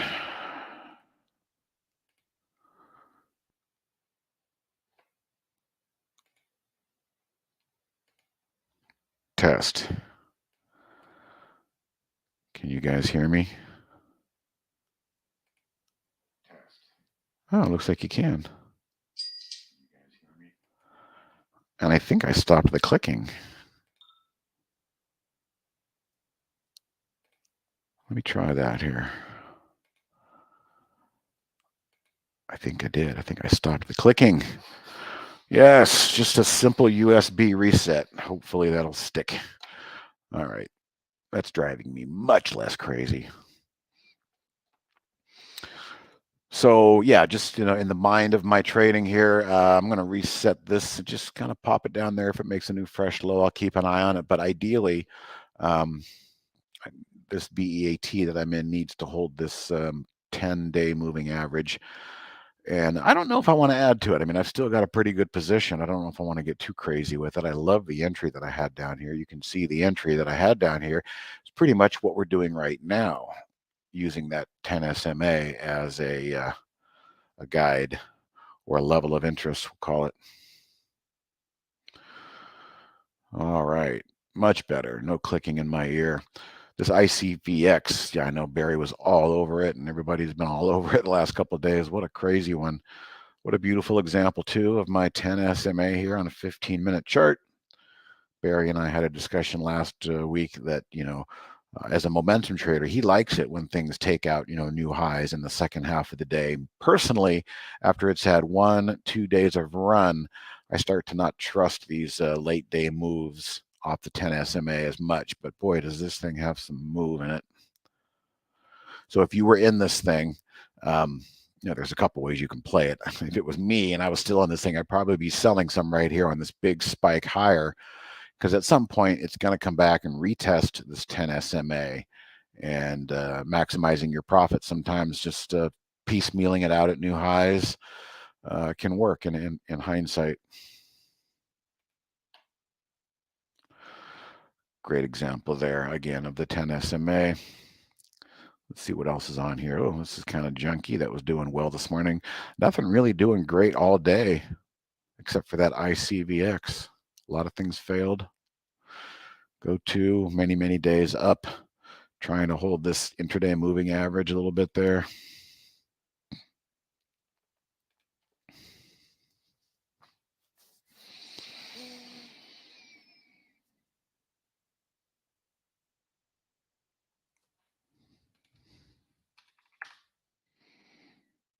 So the NASDAQ, the Qs are at an interesting spot. They are here at the 50. Very important level, as I've been talking about. So you can see intraday, there's some support. Buyers are trying to defend this 50-day moving average. What needs to happen is a little bit of a bust through this declining 10 SMA here. Then that could be the first sign of maybe a late day recovery bounce. We shall see. Little spike there in that AG. So this is why I don't want to sell these things midday on lows. I want to try and give them an opportunity to, if this thing can pop back up and close anywhere near where it opened up here, I'll probably give it a chance, but it's going to have to really put a lot of fight in the second half of the day for me to want to keep a stock. So this is a good chart to imprint on. All right. This is my signal candle. You guys have heard me talk about the signal candle.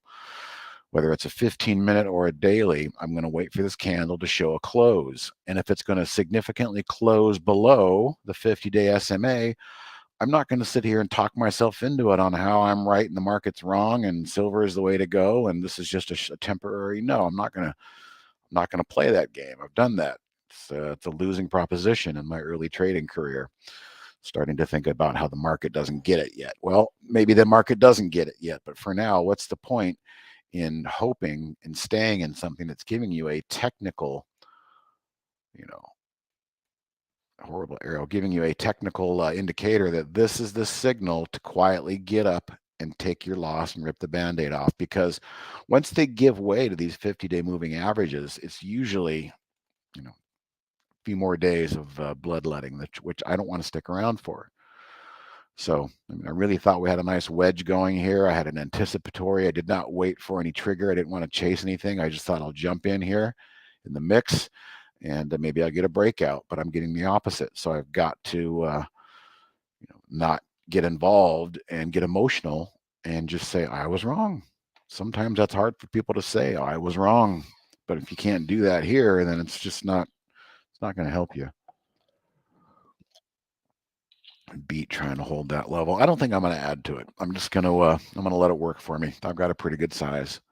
It's basically a 10% position, even after I sold some of it. So I'm just going to let that 10% allocation sit.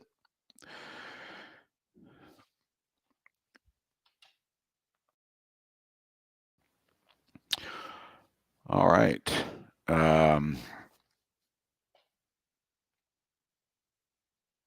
What else is there to talk about?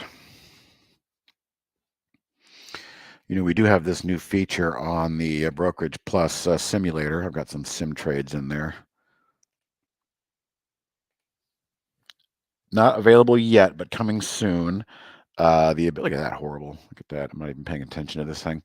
The ability to go in and do what we call a bar chart of performance. So this is going to be a new feature coming out at some point. Probably not available just yet, but for people who want to really track performances, simulating or in live trading as well, we can right-click that and just turn that back off. But the new version that came out primarily is really just a lot of bug fixes and a lot of issues, as opposed to new features. We're not really focused on a bunch of new features. We've got the racing, we've got other things. So we're backing and filling and making sure that these charts are going to be working the way they should be. That's the number one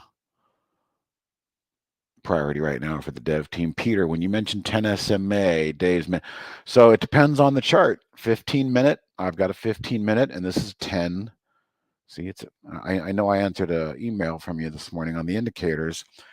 If I right-click on the 10 SM on the 15-minute chart, I go to moving averages, and I can put 20 or 10 in there. But as you can see, I have two. I've got a 10 SMA, and I've got a 130 SMA. This is the 5-day. So your question is about the 10 SMA. I use the same thing on both charts. So it's nothing more than 10 candles, whether it's 10 15-minute candles or 10 daily candles. The 10-period simple moving average is always of interest to me on those two time frames, 15-minute and daily.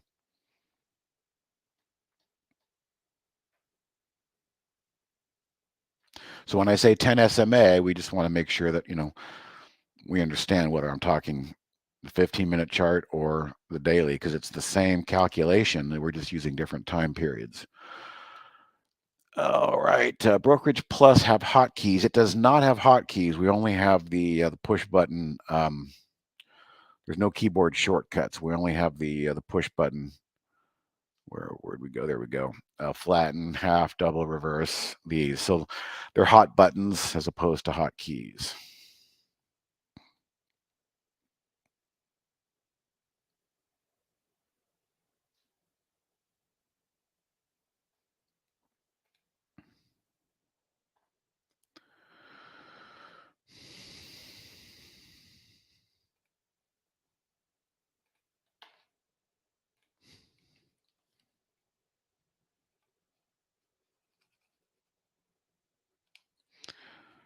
All right, does anybody need any help with a scan or coming up with an idea for a scan? Or I can help you look at a chart if you want to look at a chart. Any plans to add the hotkey feature? I don't know if there is any priority plans to add the hotkey feature. I can't say definitively yes or no. What I can say is, Mehboob, if you're interested, you can send an email to, I'll type it out here, and it's called a feature request, info@trade-ideas.com. and then send in that request as a feature request. And, the more features that we get requested, the more priority those things will get. So it's kind of like having a vote. You can go ahead and use that vote, and hopefully we get enough of those to move that up the priority chain. Hey, Jonathan, is relative strength weakness compared to its own past history? Is there a scan that measures it against the SPY? It's kind of both. Let's start with relative to its own. Okay, let me see. I'm going to pull up the cues right here because I was just thinking about looking at this. So we looked at the daily cues. I've got 2 daily charts here. And I talked about how the market just faked out with a big old gap up with some Fed comments, bullshit, and just been selling off ever since. To me, it almost feels like that was a fake out last gasp. But what you can do is you can come over here to RSI. So RSI is relative strength index. So in this case, the RSI is comparing the RSI value to its own chart. Okay, so what we start to see here is we've got higher highs in price, but we have lower high in RSI. And what we'd call that is bearish divergence. The key word is divergence. It means that the actual underpinning of the value is diverging from what the visual is of the price. So the oomph under the surface is less than it was looking at the price alone.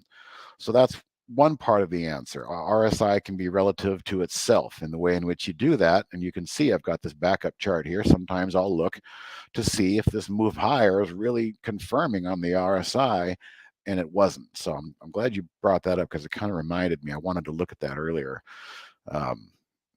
Horrible higher high in price, but a lower high in RSI. So that's a big warning sign for the bulls. Now we can say, let's do something like BEAT, and we can say, well, beat by itself, there's really nothing to see here. It's making higher highs and whatever. But if we wanted to say, how's beat doing relative to the market? Well, it's doing pretty good. So relatively speaking, it's got good relative strength to the market. And we've got a feature here we go to. We'll call it select chart style. And then we're going to go to comparison. And we'll make symbol 1 here SPY. So let's compare price of SPY and overlay that on the chart. Okay, so here's the price of SPY in purple. Look at how volatile beat is in relation to SPY. For one, that's our first indicator. There's a lot of percentage movement here relative to SPY. But in a sense, we can say beat is relatively strong compared to the index SPY. So if you weren't aware, Jonathan, we can do that now. Again, I'll just walk you through it. Right click into select chart style, and then you can go to a comparison chart. So I'm going to go ahead and turn that off now.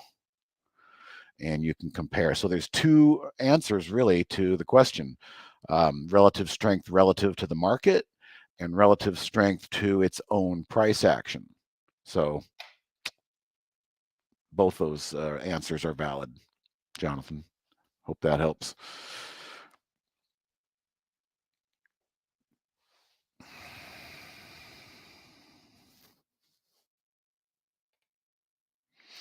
So far, beat. The buyers are trying to stand in line here and hold on. Let's see if the NASDAQ and the Qs are holding that 50 period. They're technically below that 50, but one little push higher here could get us a little wick. And by the end of the day, if these NASDAQ Qs close with a bottoming tail off that 50-day, that's going to be a bit comforting, maybe for somebody who's looking to stop the bleeding here over the last couple days.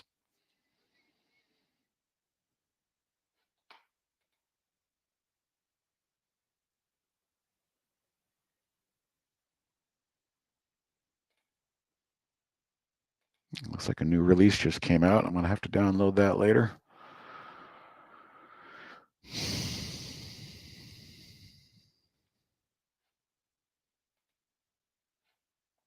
All right, what's the sectors looking like out there? Home builders, those are the strongest thing today. How about that? Look at that. Mortgage rates coming down or something. TLT, yeah, mortgage rates are coming down as the price of the bonds are moving up. So there's been a downtick in mortgage rates. That's probably helping the XHBs. Home builders being the strongest of today. And there's TLT right behind it.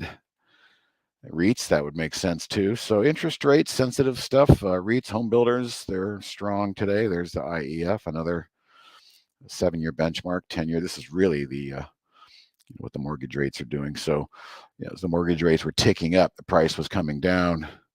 Now that the price is ticking back up, the mortgage rates are ticking back down and bringing a little bit of relief to people on the fence, I'm sure. Let's see, what were we doing?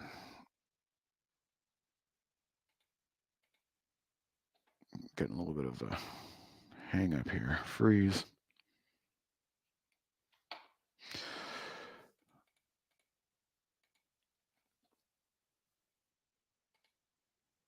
We were going through sectors. That's what we were doing.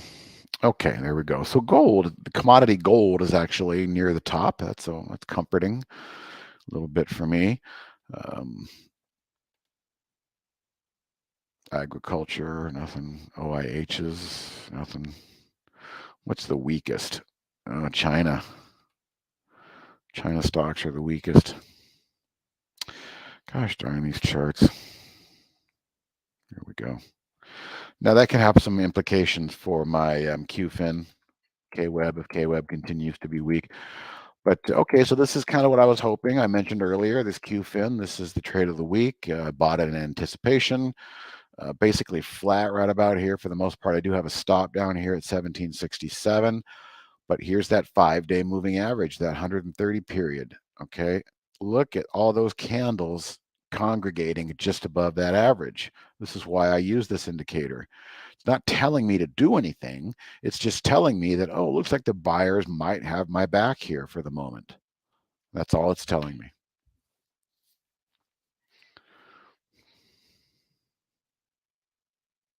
Yeah, good point, Mike. So we could go to BEAT, even though it's kind of an obscure stock, and we could go to the competitors and say, who are the competitors to this particular company?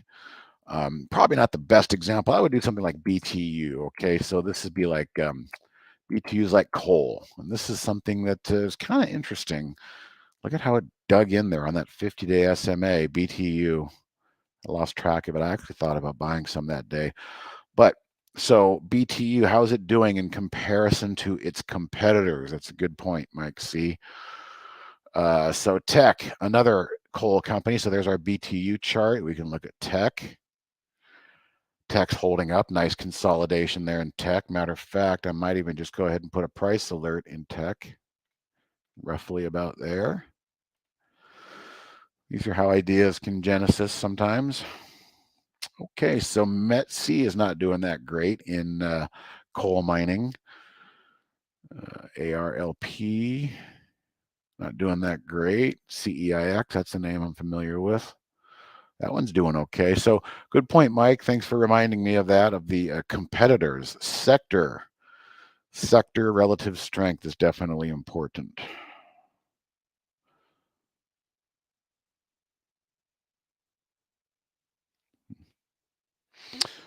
All right. Yeah, those China stocks like to open strong and then just collapse. KWEB weak, but my go-to is showing strength. Sure is. So again, when I see this many days in a row, we're in musical chairs land right here, right? So if you don't know what I mean, the old game, when the music stops, if you can't find a chair, you're out. So the more stretched outward you get, more parabolic you get, more distance you get between the SMA and the current price, that's, that can give way really quickly. Therefore, what I'm getting at is that's when we switch over to the 15-minute view and we start watching this SMA here. There's not been one signal candle yet today on this SMA, this 15. You could argue that red one right there, but that's pretty darn close. A lot of times I'll give that the benefit of the doubt. So if you're in this go-to, as you said, and you're trying to maximize your profits, One, maybe be selling some on new highs if you can, but that signal candle that you want to watch out for is that very first red candle that closes below this 15-minute 10 SMA. And when that happens, that means momentum is starting to die. And as a trader, we want to be early in all of our decisions. And if we can be early and get out before the momentum really starts to die and it becomes obvious to everybody, then that's a good thing. So that's how I would manage this trade. That's how I manage winning trades. Okay. When I get nervous and I've got profits, what do? Do you want to stick around for more? You could bang some out here and just call it a good trade. Or if you really want to just work it as best you can, that's what I do. I wait for that first signal candle on the 15-minute and I quietly get up and hit the sell button. Just a few hour day trade. Yeah. But even if it's a few hour day trade, you've got that momentum line, that guiding hand to tell you that the momentum is definitely still intact. Even though I'm a swing trader, everything I'm saying about this 10 SMA works very well for day trading too.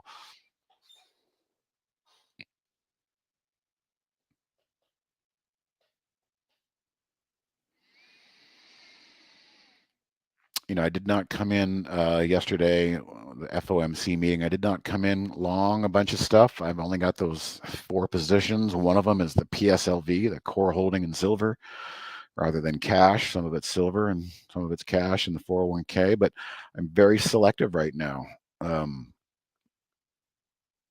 It's been very choppy, very whippy. And I don't want to jinx it, but that BEAT has been working pretty well. I'm going to try and hold on to that. Let's see what that's doing. Again, I don't try to make decisions until the end of the day. Ideally, beat is going to try and attempt to hold this 10 SMA. And, this is 5 days of good consolidation. It's sideways consolidation. But when we let the 10 SMA come up underneath it, that is a very bullish signal. And I'm going to stick with those odds.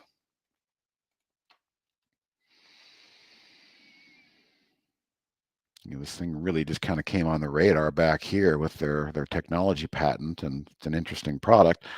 But the chart is confirming the story still. Whereas AG, the chart is not confirming my story. It's telling me I'm wrong. And I've got 3 more hours for this thing to figure out what it wants to do before I sell it. But it's not looking good. It's not looking good. I'm going to have to thin that one out, it looks like.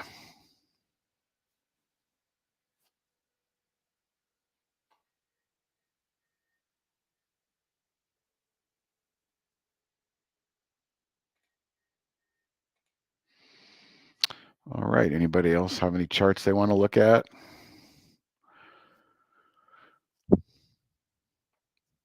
Anything needs to be discussed?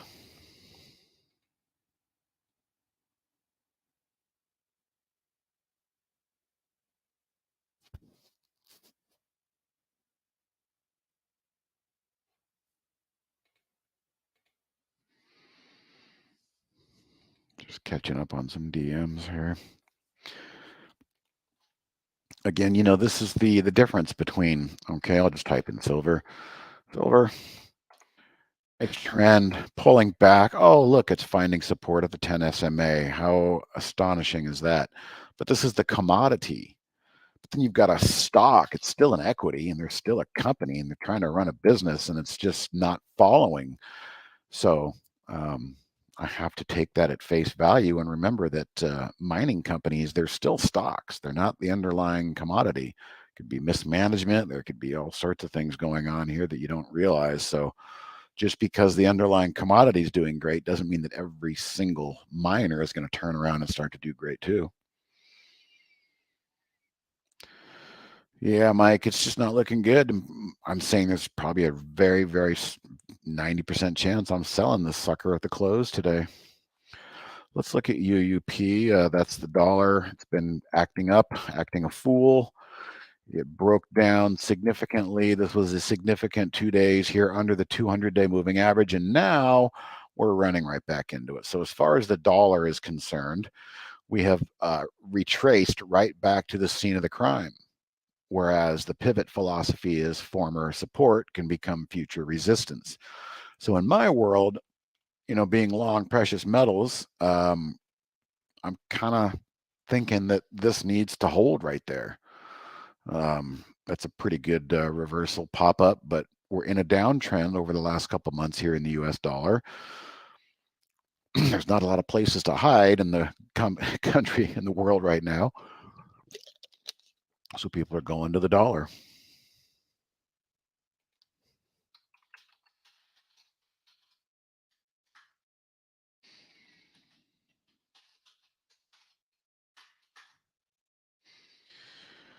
This is the one thing that could help that AG, bounce at the close, and I still would sell it on a bounce at the close if it's going to close under the 50-day SMA. That's my one problem child right now.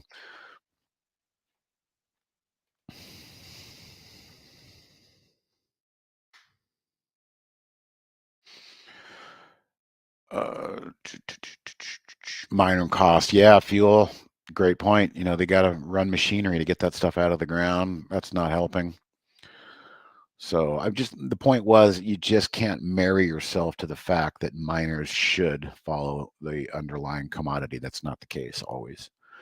Peter, how can we use volume the last 5 minutes to our advantage?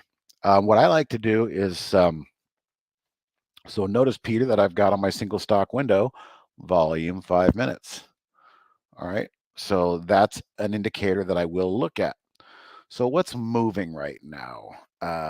Last winter was Yang. Let's see what Yang is doing. Okay, so Yang was on a race, but its 5 minute volume isn't that strong. We can't get it to draw here, can we? There we go. Okay, so Yang is moving higher, but the 5 minute volume is not even at 100%, which is normal. When I'm seeing things moving higher or making new highs, I want to see this 5 minute volume like 400, 500%, 5, 6, 7 times normal. So to answer your question, you should put a 5 minute volume on your single stock window and monitor it. So stocks that are pushing through new highs should be doing it with very strong volume, 3, 4, 5 times normal. If you don't know how to get that on your screen, Peter, you just, you right click and you go to configure, and then just look for 5 minute volume. There it is, 5 minute volume in percent, and you just click show column. And then that will show the column 5 minute volume. And no matter what you bring up, you can quickly look up and check and see is this thing under 100%? Because if it's under 100%, then it's under normal volume. We want to see these things at 5, 6, 7 times, 800%. That's the kind of stuff that tells you something really interesting and unusual is going on in the moment of volume spikes. Let's look at some of these other race winners. All right, so this one is doing incredible volume because it's obviously today is off the charts, so the 5 minute volume's in the thousands. But this can work for anything that you want to click on. Baba is a well-known name. It's going south. Don't want that. And it's going south on higher than normal volume. Don't want that if you're long.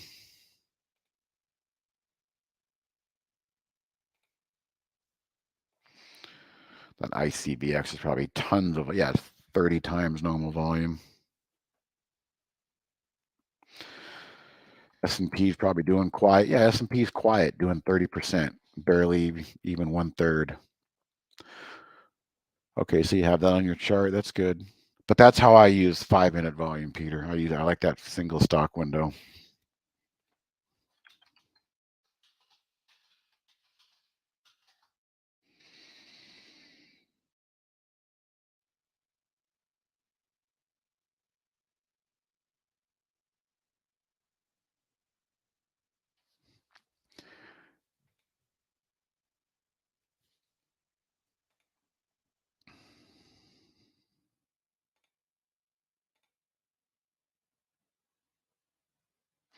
Seeing a lot of red coming through my S&P high-low. Let's see what the SPYs look like. A little red tick.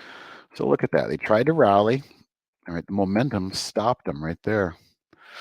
And not only that, the S&P still have a little bit of ways to go before they get to the 50.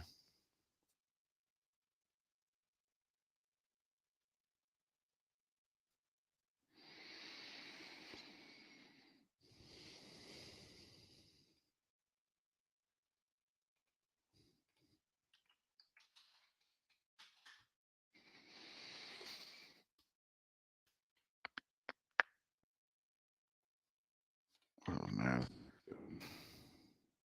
Same thing.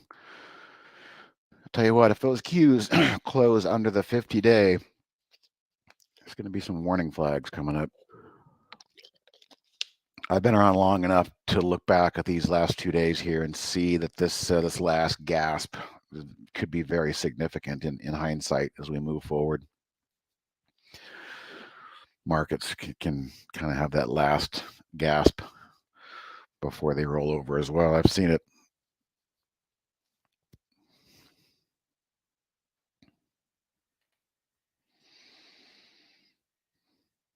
I'm going to keep that line that I drew in there on the UUP. It's a pretty solid level that I want to see the sellers defend for my interests anyway, meaning, that should keep silver and gold strong.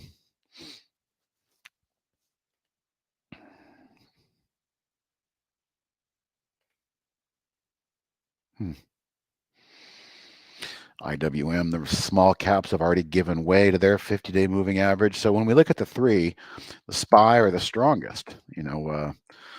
They're still above, and SPY is still above its 50-day SMA right there. So relatively speaking, S&P 500 is the strongest. The IWM is under the 50, and the NASDAQ, as we speak, is testing the 50. And again, the 50-day SMA is a general bill of health. So when stocks are under the 50, in my world, they're guilty until proven innocent. Oh, look, AG on lows. Just what I want to see.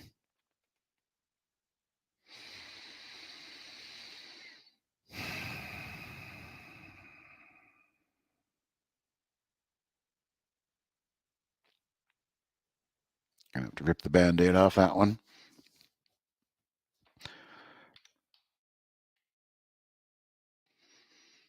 Holding the level that I want it to hold.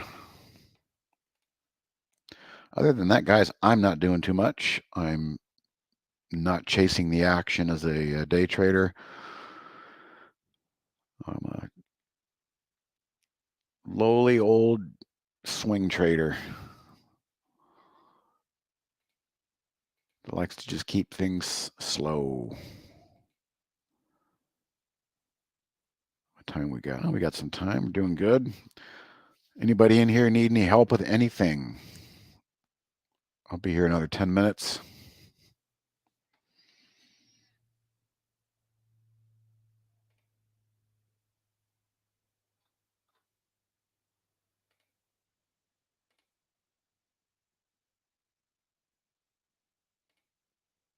I think a lot of people are disappointed that we're not getting that holiday rally that many times we do get. We get kind of slow grind higher between Thanksgiving and Christmas many times. We're not getting that.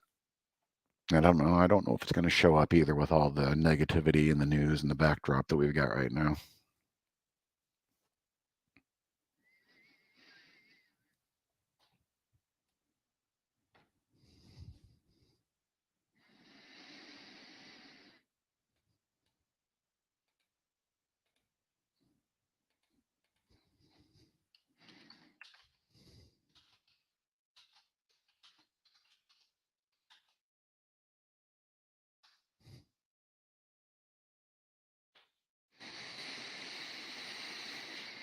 I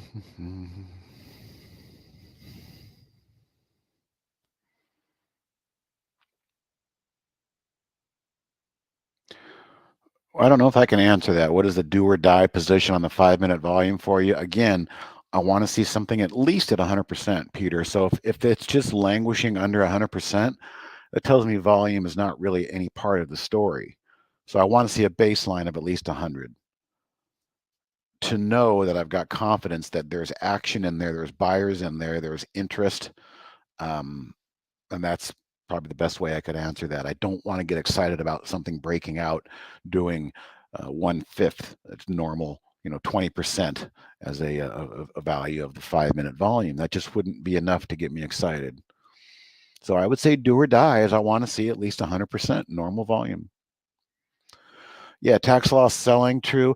But that's the case for every year. What happens is, it seems like, Patrick, there is tax loss selling in the bad names, But the darling names, when the markets are good, they just seem to grind higher. Everybody just wants a piece of the stuff that's in favor. But I'm not really seeing any of that across the board in any sector right now. So the tax loss selling does really just kind of take over. It does clear it up for you. Good. Okay, Peter, I'm glad. Again, that's why I like to use that value in my single stock window. So I can just see right now, UUP is doing 100%. Okay, the dollar is doing normal volume right now. If this thing rolled over on some big red ticks and the 5-minute volume jumped up like it just did right there a little bit more, and you apply the direction with it, of course. So if this thing rolled over and started getting red and the volume started increasing, that would tell me that that might be the level that I identified that is the level of resistance. Again, former support is now current resistance, at least using these moving averages here on this daily chart. So you can see what I've done. The 10 and the 200 are literally right here. And as we move over, that orange line is pretty much highlighting the 10 and the 200 moving average for me, which again was support back here for the US dollar, broke it. Now we're popping back up to test it from the underside. This is a classic example of what a pivot line is or should be. It should be tested, and we don't know how it's going to resolve until the future or the end of the day. But I'm watching that closely.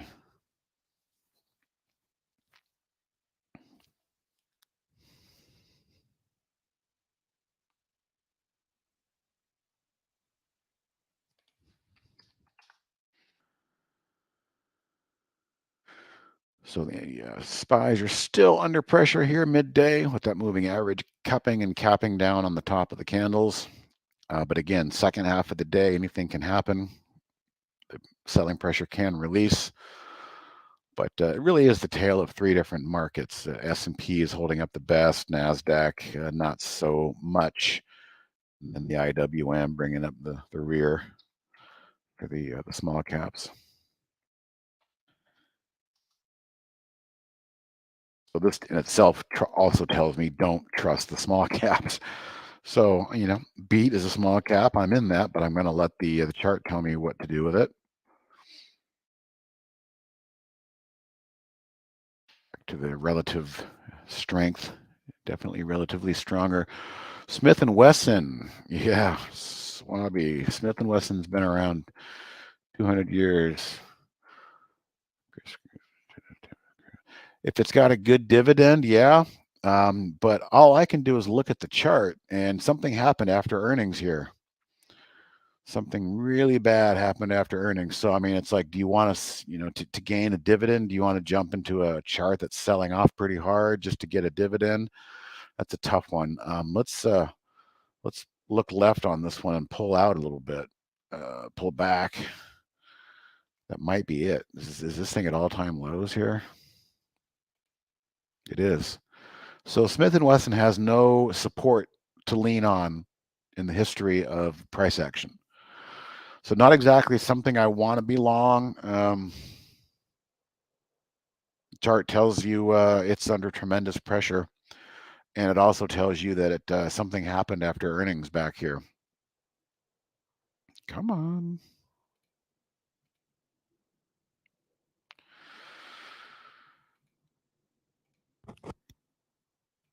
Well, I know what I'm going to be talking about at the developers meeting.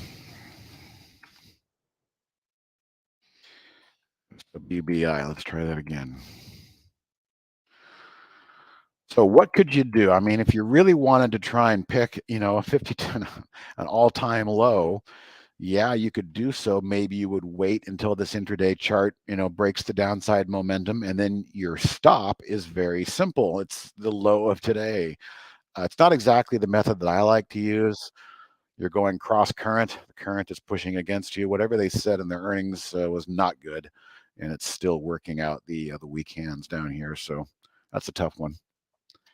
And the ammo company, POW, yeah. What does that look like?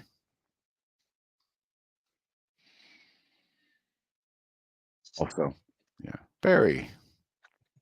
So I guess I'm talking to a lonely old swing trader. Lowly old swing trader. Yep. Yeah. Oh, did you say lowly or lonely? I can't remember. One of the two. Lowly. I I think I said heard you. lowly. I was thinking that made me chuckle. Yeah, I slow things down over here. I'm not going as fast as Barry and the other guys. So you're not into the ICVX or Not anything like today. that No, I wasn't today? into that today. We were discussing the relative volume today in that thing, though. Hmm. Got Peter I looking at. actually took a short in Novavax in the pre-market, NVAX in the pre-market. I don't Mhm. trade the pre-market that often. And of course, I covered it way too soon. I didn't realize there was it's sort of a pseudo financing that didn't see that news at all. It only hit after I I got hate out. that. Yeah. But yeah, look at that. I mean, what a cratering job. I mean, that was what was it? Hey, well, I'd like to be able to tell you what it looks like on a daily chart, but the stupid thing isn't loading, as you I, know. as we know. Yes, yes, as Is we it the know. same thing happening with you? Because my intraday charts seem to be okay. It's just the daily, weekly, monthly, or is it? That's a good point. It looked like I'll have to pay attention to that. It seemed like my dailies weren't popping in here as well. And of course, just taking a symbol, clicking a symbol in a stock scan will usually kind of clear it if the account reset connection doesn't. But Mhm. yeah, heading into the developers meeting in 5 minutes, and we'll definitely be having some feedback. Give them an earful. Hmm. Okay. They know. Quit having all these updates or upgrades or whatever they're called every single other day, it seems. I mean, because I don't know. I mean, I'd say that 2 months ago, never had this issue. Yeah, Never had this issue. So yeah. anyway, There seems like we a lot we of. were belly aching in front of the subscribers, but that's okay. That lets them know That we that it's care. not. Yeah, we care. I care. I mean, I care. It ticks me off every Me too. time. I think I fixed my USB mic problem too. Sometimes just Oh, okay. unplugging it and plugging it back in does wonders. Sometimes it's Oh, amazing. You never know. yeah. It's called reboot, reboot, reboot almost. Yeah. Okay. I'll All let right, you go, Barry. Steve, if you want to head. I gotta jump up and stretch my legs, and I will talk to you later. Okay. Bye Thanks. bye. Bye. All right, guys. I am back in all the rooms. Let me just get rid of. Oh, I got to share my screen though. Just give me a moment. I'll get rid of my message. Share my screen in the YouTube room. There we go. And there is, my goodness, there's Novavax continuing down. I think somebody said they went long it. Well, I wish you luck, but boy, Novavax is just an absolute monster short that I'm not in anymore. But just telling Steve that. And yeah, that was an expensive lunch. The ICVX exploded on just as I was taking. There it is at 12 o'clock, right there. That candle. I was waiting on that on a 14, I think a 14 break or something. And look at this. I mean, it got up to what, 1646? Hmm.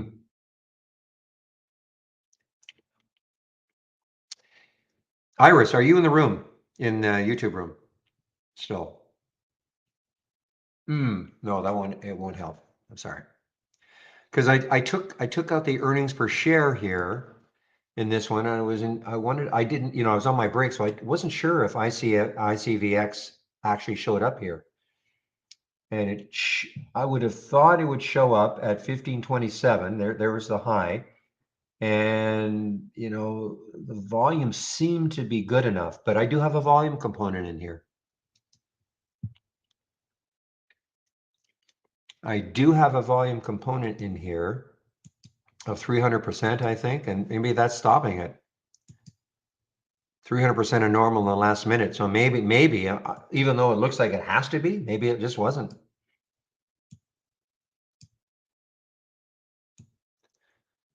So Michael Anthony and Mike, you're talking about ABCL. Yes, they have that deal. And also, in case you don't know, Goldman Sachs put a $30 price target on it, initiating coverage. Not that it's helped it today, and that's for the ABCL.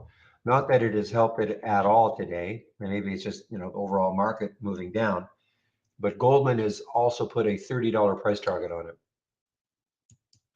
Here's what I see. Initiated with a buy at Goldman. What you don't, oh, there it is, price target 30. Okay. But not today. Not today. I'd be waiting.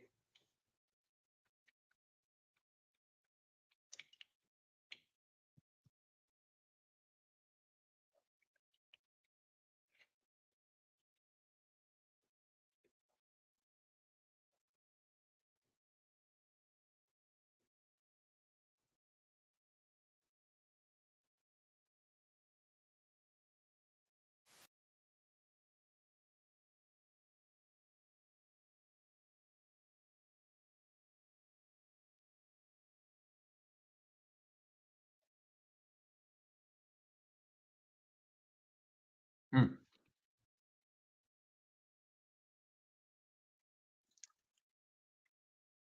OABI, guys. Okay, this was a flyer, a few weeks ago, it seems, but OABI, excuse me, not a low float though, 106 million. So it might take a bunch to move it, more volume to move it. Volume, relative volume is not great.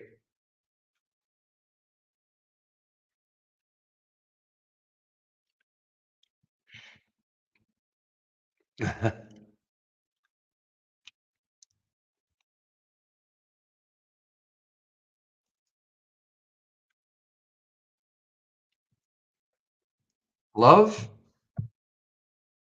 West, short triggered. So this is what I see. I see it sitting on the VWAP, 3730. So it's just at the VWAP. Let's see if it takes it out in any big way. Market is moving down, so market should help. And this is what Shady is saying, okay, on a. So are you playing the VWAP break, Shady? Is that what you're doing? Or seeing if it's going to break?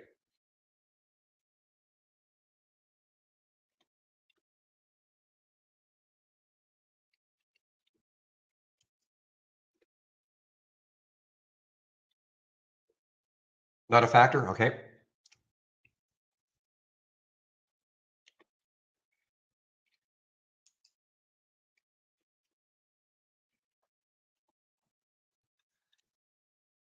Take a look at boy, I haven't seen that one for a long time. CLDX.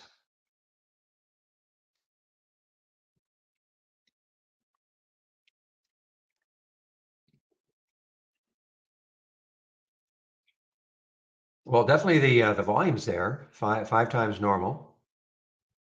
Was there news on this one?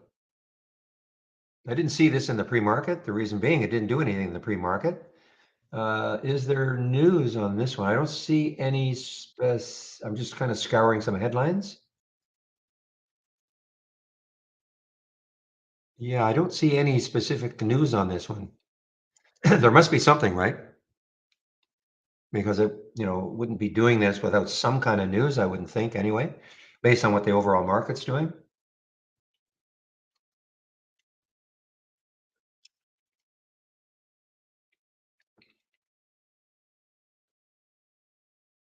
At a 3-month high, still way down compared to its lifetime range, but this must have been, I don't know if this did a reverse split at some point, but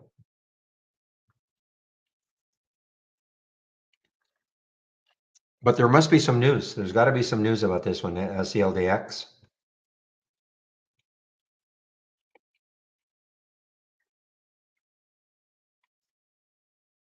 The VWAP is 43.45, so it's about $1 above the VWAP. So that's, you may want to see if it moves back down towards it and bounces off it.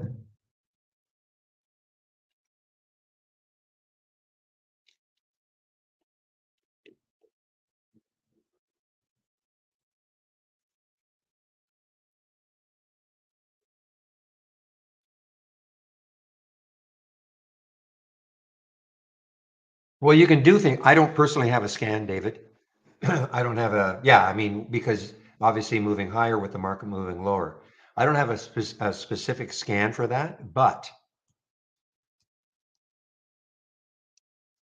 I haven't used this in a long, long, long time. In fact, I'm not even sure I ever used it, but let me just, divergence.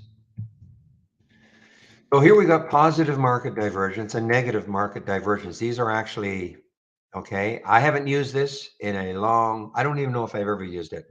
But you can, so if you click on an alert window, okay, so start off there, click on any alert window you may have, then, so right click on it, then click on configure, and then click on search, and then click on start typing in divergence. So here's positive market divergence and negative market divergence. When you click on it, then click on help. It'll explain what it's looking for. Okay, it'll explain what it's looking for. And it'll probably explain what this percentage is all about, okay? So there is, kind of one. The other one you can try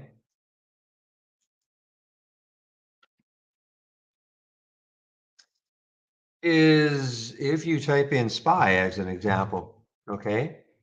So the SPY changed today or 30 minutes, but say you're a bigger time frame. So you could put something like whatever number you want, whatever percent you want, that say negative, and then so you could use this. Here's their filter and add the filter.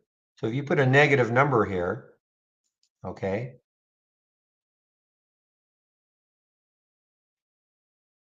wait a minute.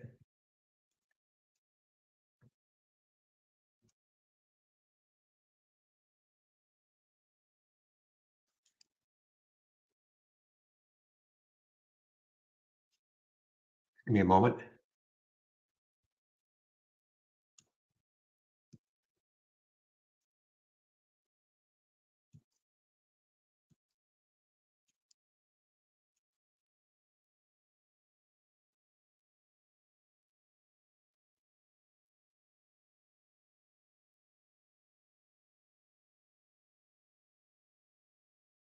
Okay.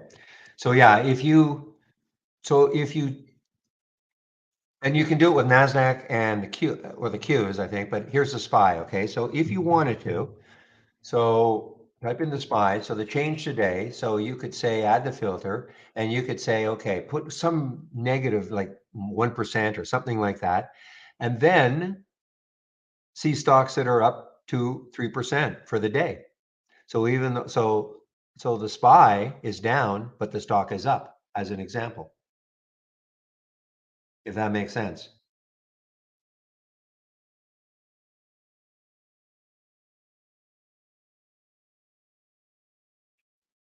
And conversely, the other way, maybe on a day where the market's up, you put some positive number in, and then you create an alert where stocks are, say, down whatever percentage you want, 2 or 3% for the day, and yet the SPY is up. Does that make sense? And put in your price range and your minimum volume and all that. That's how you can try this. And I think we also have,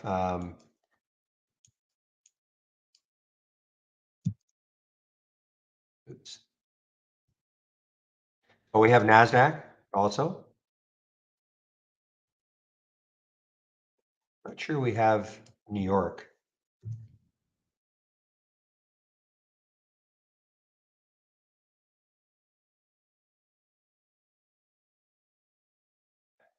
Yeah, we have so we've got the three. We've got the Dow, we've got NASDAQ, and we've got the SPY.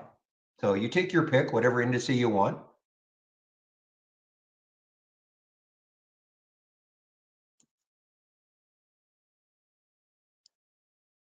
And that should, and you can also try though, the other one though, the actual alert. Okay, the actual alert of positive divergence or negative divergence. And see what, play around with it, just see what sort of alerts you do get. I was actually saying this is a good one, right here, large cap gainers from the open without, so these are stocks that are moving higher, even though the market isn't moving lower. It just is a very simple race.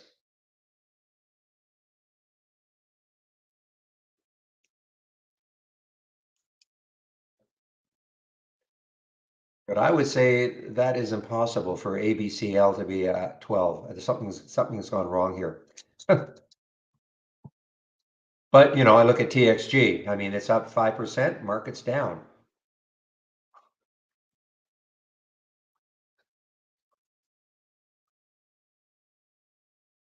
Something happened here, guys. This can't be right. This is impossible that ABCL won 12 races. I have to figure out why that happened because obviously it didn't.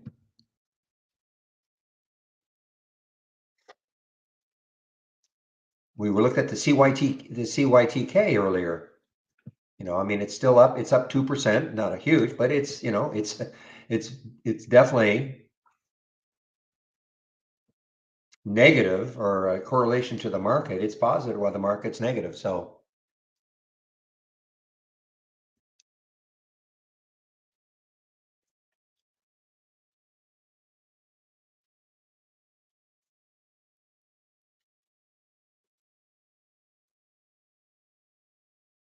ooh, here's an interesting one. CWI. Oh, I don't even know what this is. The ex-US ETF.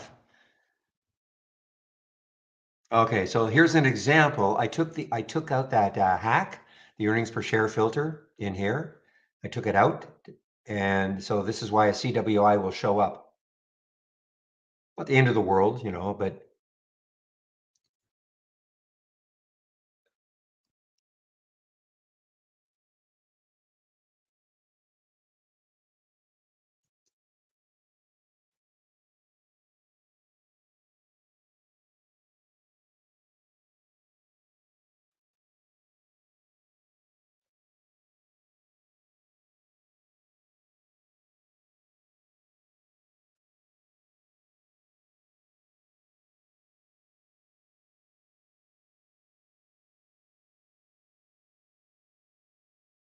okay, I see what you're saying, Shady. That makes sense.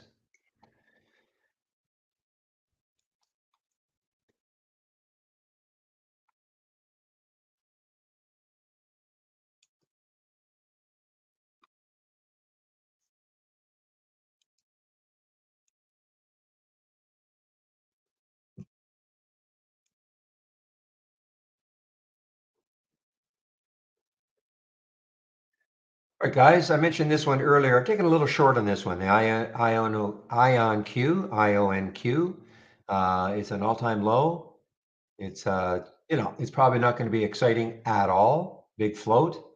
See if it drifts down a little bit more. Gets back over 4. Of course, I'm out. Let's see, IONQ.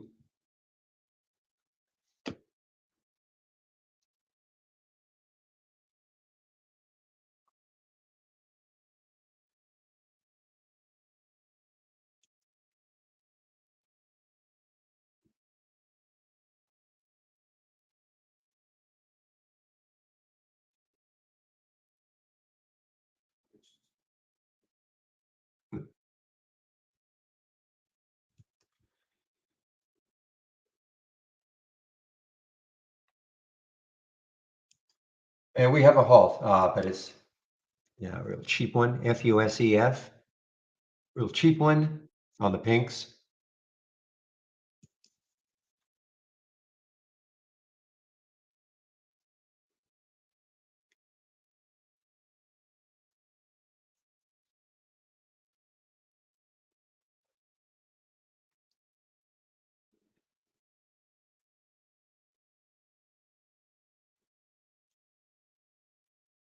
The old meme stock Kodak. Look at this thing. Just all the conspiracy theories out there also that the evil shorters are doing something to this one. Yeah, they're doing something to it because it's a non-existent company, basically, in my opinion.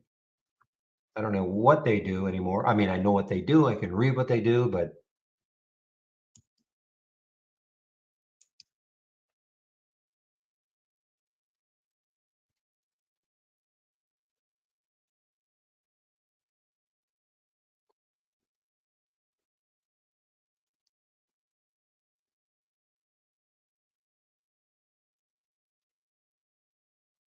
I'm gonna have to watch this one tomorrow, this Novavax tomorrow, to see if it has any sort of a bounce in it. I mean, this has been just getting crushed here, 30% now.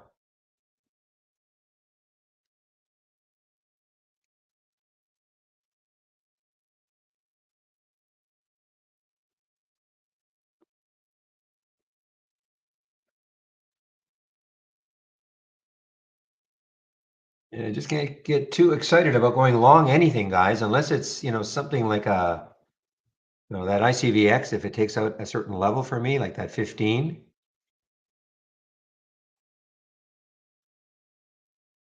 I mean, this would look interesting. I mean, the VRNA maybe in a different market because it's got all sorts of, 1344, if it took that out, might have a shot to the 14 level, but on a day like today, just can't see myself doing it.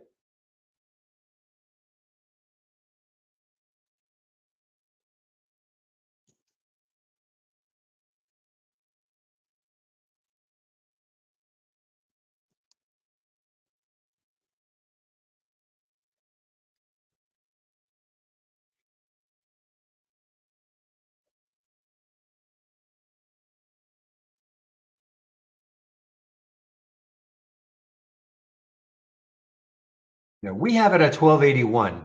So the VWAP, we have it at 1281.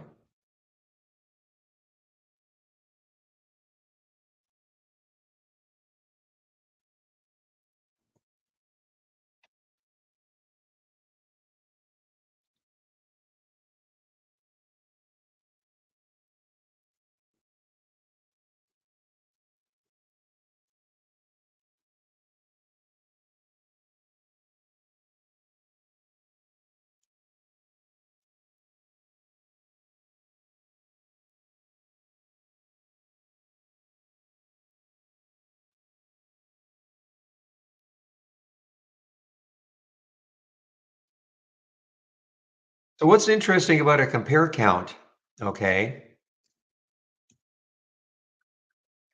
is that all of a sudden, I mean, you see a sea of red and then you see one little, no, this is a real cheap one, 82-cent stock, but all of a sudden you see some green stock, and with the market doing what it's doing, few and far between.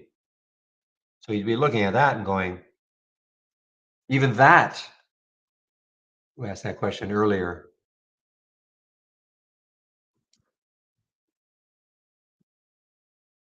I mean, even that's sort of a counter trend, if you will, something highly visible.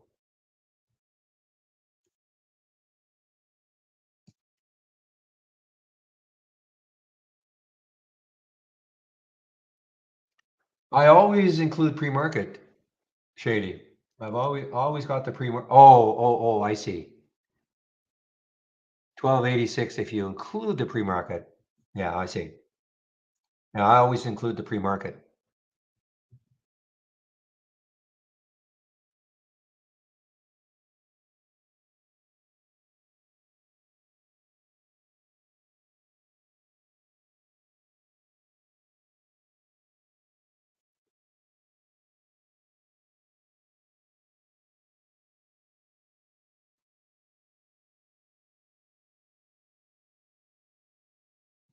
Okay, close enough. The other thing about looking at divergence, it's just real simple without even thinking about, putting in SPY and anything like that. Just the simple basic new highs and lows.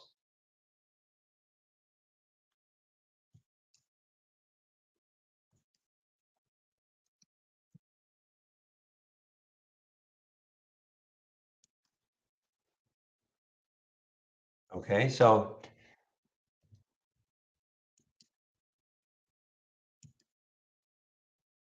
I mean, these are my filters that I have in place. I mean, they're pretty tough. So let me relax this just a little bit. Maybe make that two. Just give me one moment, please.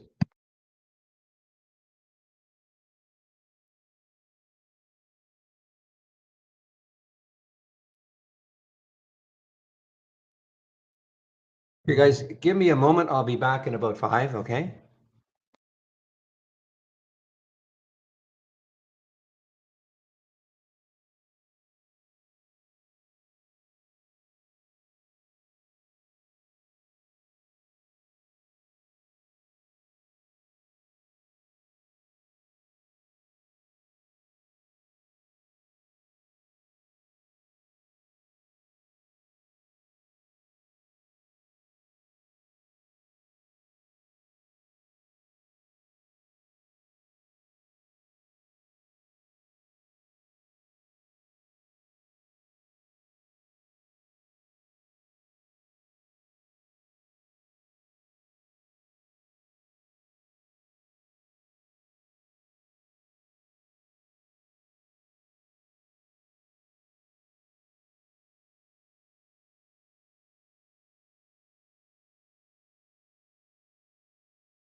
Okay, guys, I'm back and look out, ICVX, ICVX.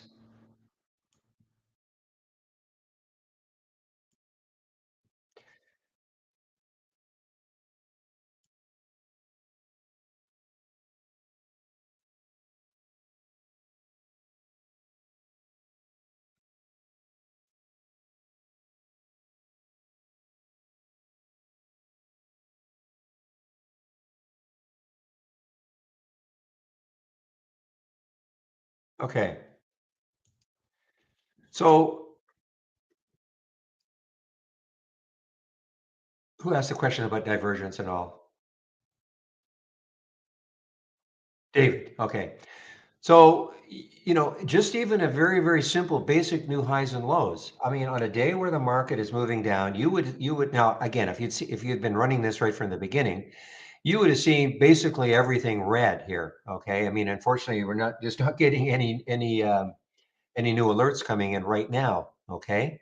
And all of a sudden, if you saw like a little green, like one stock green, that would be divergence without going through any other trying to figure out what the spy is doing with there. Okay, I mean, but imagine normally when I run this, let me make sure I've got the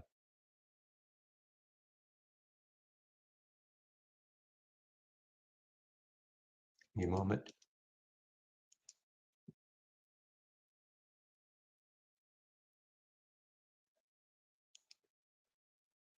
That's why.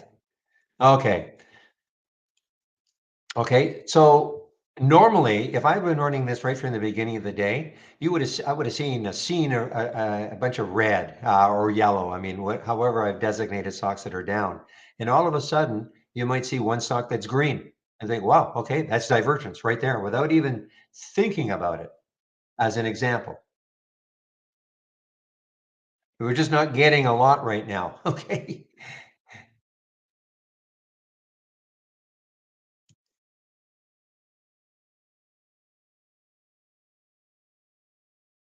I'm actually kind of surprised that we're not getting more. 120 current volume is 400,000 shares, up or down 2% from the open. Yeah.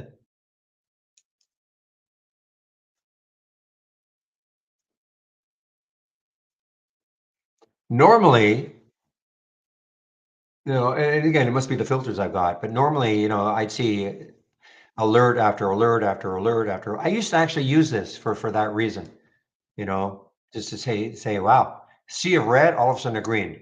Sea of yellow, all of a sudden, or sea of yellow, all of a sudden a green, or sea of green when the market's moving higher, and all of a sudden a yellow. Again, I've just designated the yellow being stocks that are down.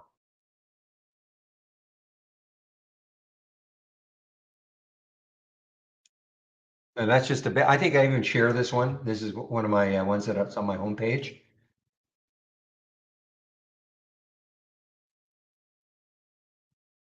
But this will do the same thing, because all of a sudden you see a green stock and you go, wait a minute, wonder what's happening. Now I don't like this because it's too cheap for me, but it's the same concept. You see red, red, red, red, red, and all of a sudden you see one stock that's green. You click on it. That is divergence.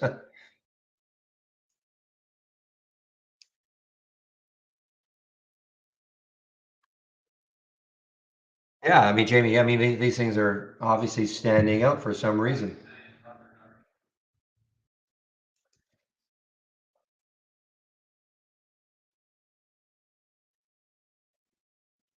Well, look at Con. So really, if you think about it, this compare count window, it's really, if I change the filters in here to match the filters in here, you would see the same symbols, just in a different presentation, if that makes sense.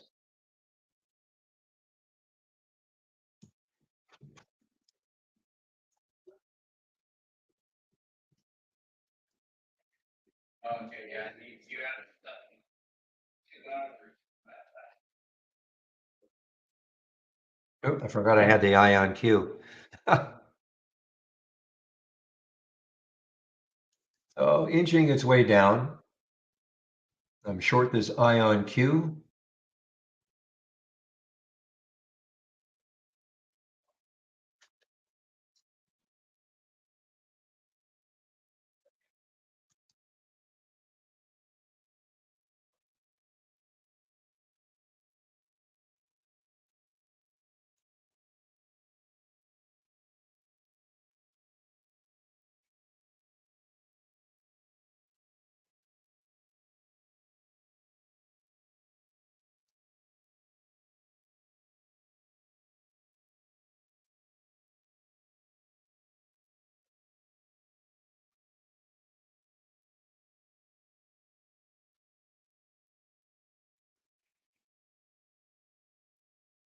I don't think I've ever seen this company before. ZWS, Zern LK Water Solutions Corporation. Where are you out of?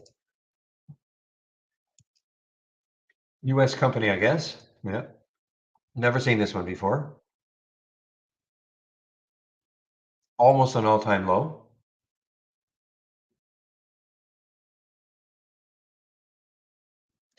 I mean, if it took out this 2183, then the next low is 2139. Yeah, it takes out gets underneath 22. This could have a little run to the 21 level. Could.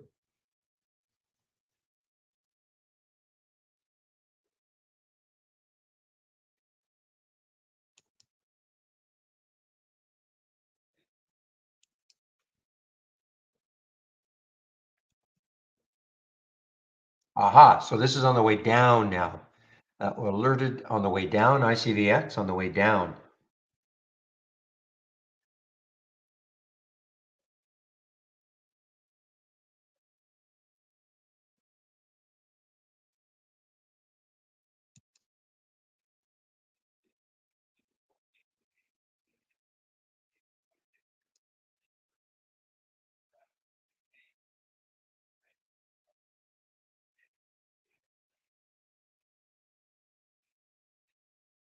Well, here's another regional bank just taking it on the chin. SBCF, the Seacoast Banking Corp of Florida.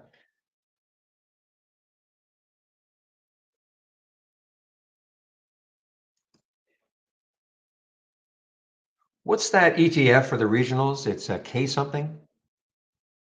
K, there's two of them, I think. Used to follow them. My guess is that some of them are going to be underneath the 200-day, maybe. K something. Somebody's going to know.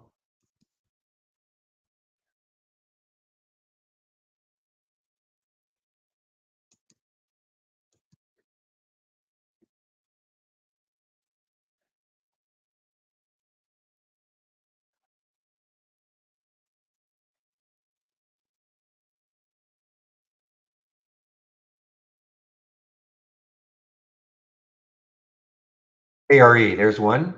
Okay, so there's KRE. Yeah, look at this. So here's a huge difference, guys. So this is the region I think there's another one too, but this is the regional banking ETF. Okay. Look where the 200-day moving average is. Okay. But if you look at XLF,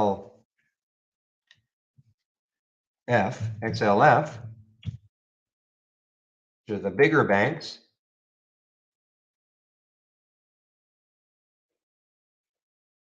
I mean, now we were looking at this in the pre-market. So now this is starting to break underneath the 200-day, guys.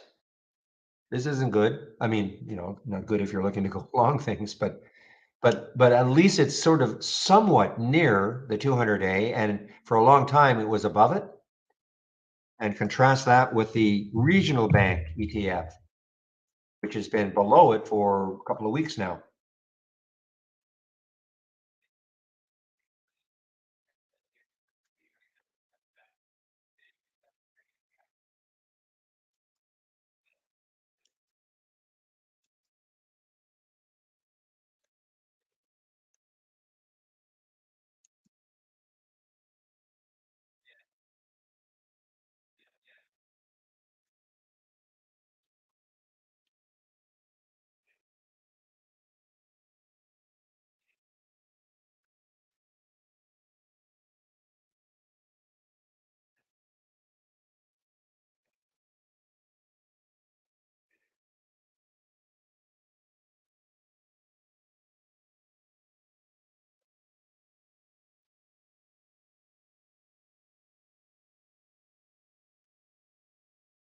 For instance, here's go-to, obviously divergence. I mean, there's go-to on the move here, GOTU.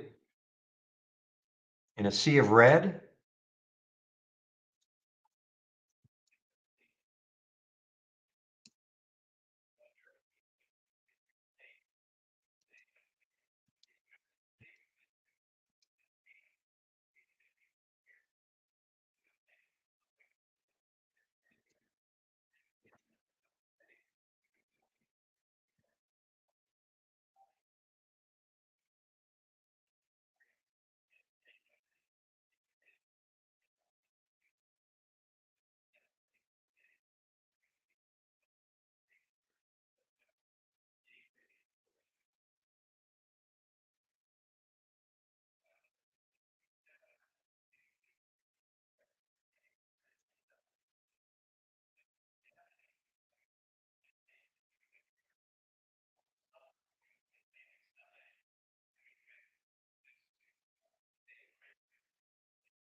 All right, guys, I am just kind of, oh, there's my little ion Q, making just a little, I'm in at 397 on this short, okay? So I just want to see if it has any move into maybe the low 80s, 380s. It's an all-time low.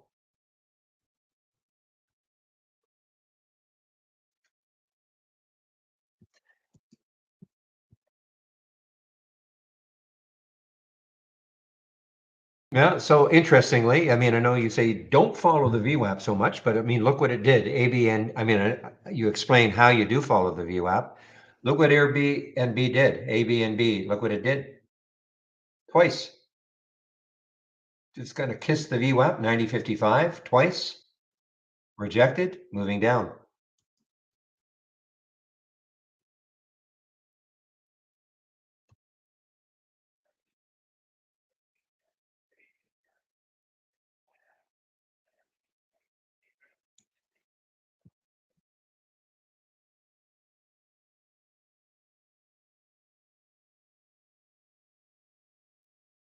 So my guess is the dollar is strong.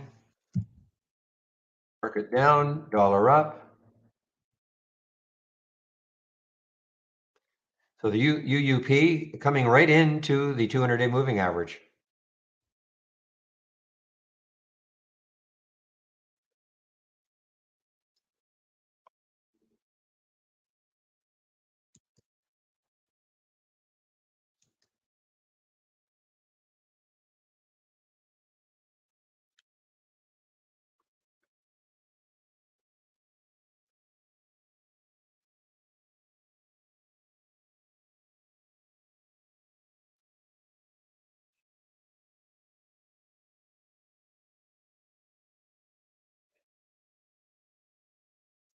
Well, guys, things have kind of slowed to a crawl for me right now.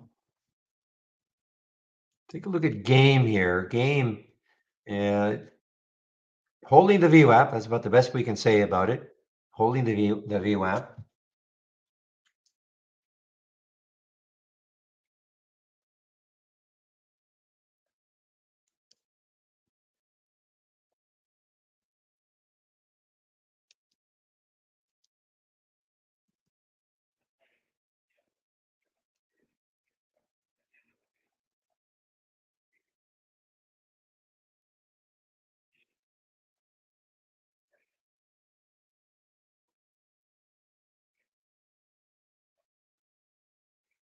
Yeah, something has gone haywire with this one, guys. I'm going to stop this one and start it again. No, in fact, what I want to do is, because this can't be right. ABCL, no way at 112 races. There are very few stocks that are meeting these filter requirements, which makes sense. Large cap, these are the only stocks that meet the filter requirements. So I'm not going to worry about it too much. If it happened tomorrow, I will be a little more concerned to try to figure out what's happening. This one is certainly working the way it's supposed to.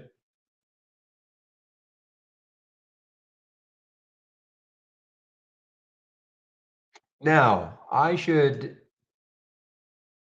yeah. I mean, listen, it's possible because no, it's not. Yeah, it's possible. Maybe it is working the way it's supposed to. Um, the stock is still, well, it's not up 2%, but it's up 1.6%, ABCL. And yeah, because it could have been winning a race here and here, when these things moved higher. To win a race doesn't have to be a high of the day. It could be it could be something that's moved down and then has a pop. So I guess it is possible that this is correct.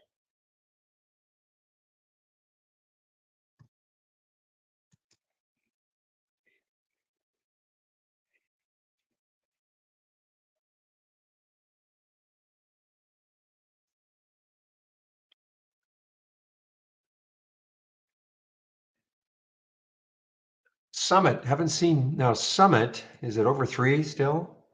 Yes. Okay. So Summit's having a pop here, guys. SMMT. Pretty choppy on the daily. Up, down, up, down. Today's up.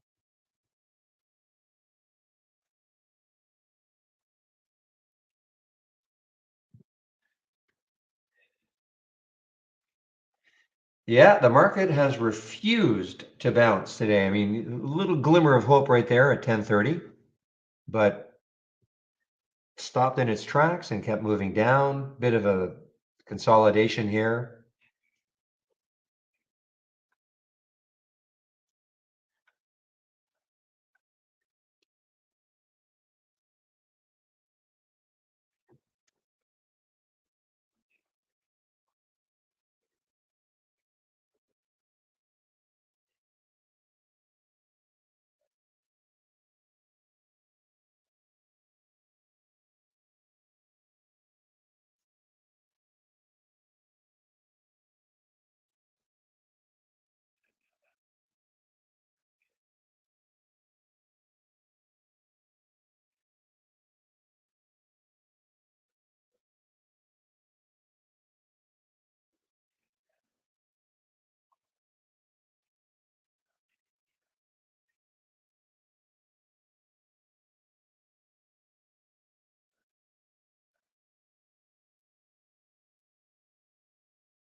And this, oh my gosh, this one's halted. Remember, this one at the beginning of the day was around $20, LANV, even over 23, back down to 550.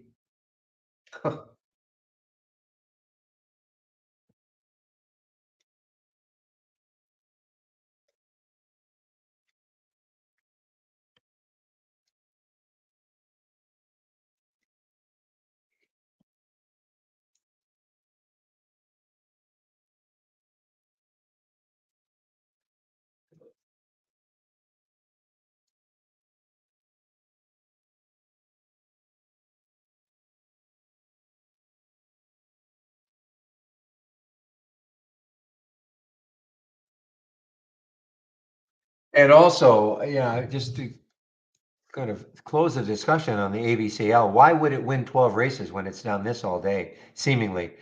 More than likely, even if it, winning a race, it just, it could be like a minuscule percent up.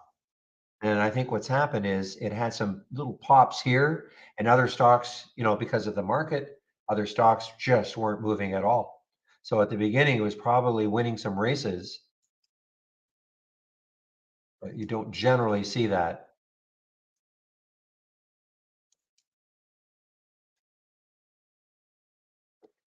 All right, Ija, I have your HROW as a thumbnail chart. Looks pretty good. You mentioned this one yesterday, HROW. All-time high, not very much volume, probably doesn't trade very much. Yesterday it traded 816,000 shares.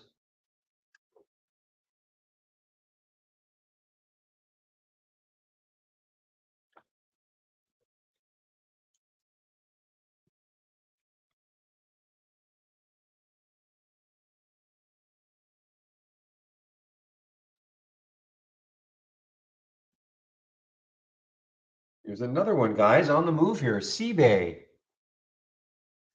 Nice little move here on the daily.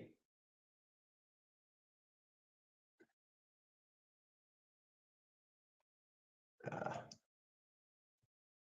me a moment.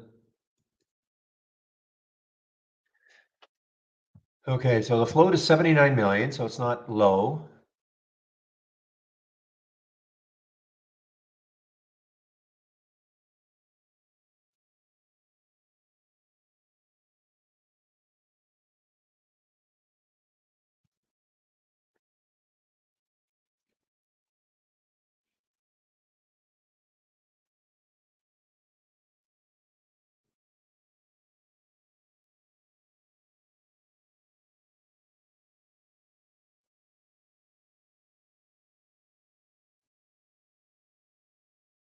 But here's another case. Maybe you want to wait for it to pull back, to the VWAP area, see if it holds and then bounces from there, as opposed to just chasing it right now.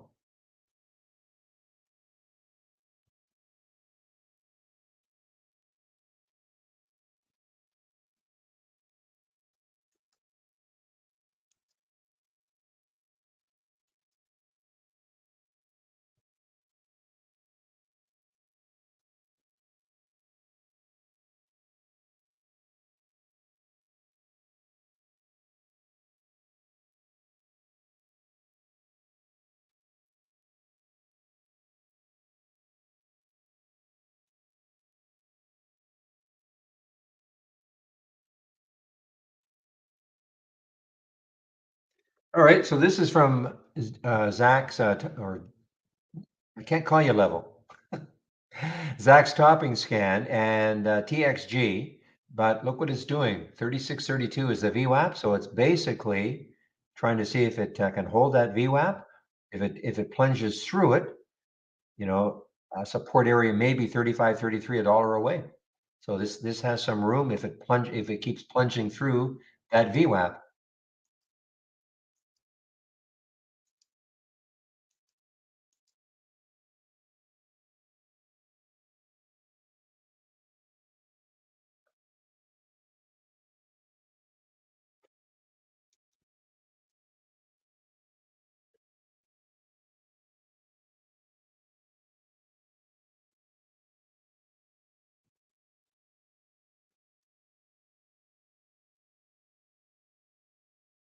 Okay, it is starting to move, guys.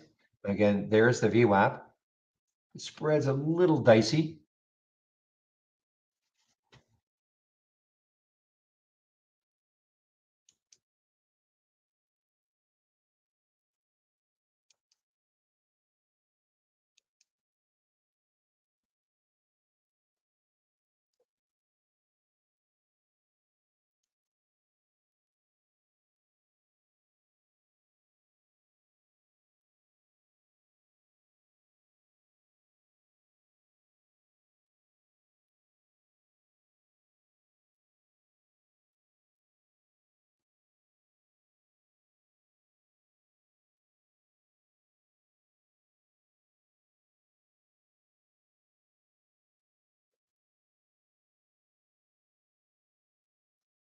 Okay, guys, well, today's Thursday, so there is a marketing meeting I'll attend at 2 o'clock. We get a little update on a few things, see if anything interesting is happening. Probably have a promo code for the holidays.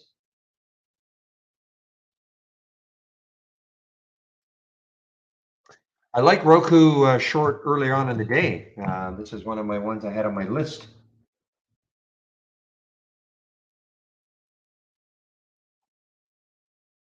You know, I'd have to take out 47, probably the low right there, 46.87.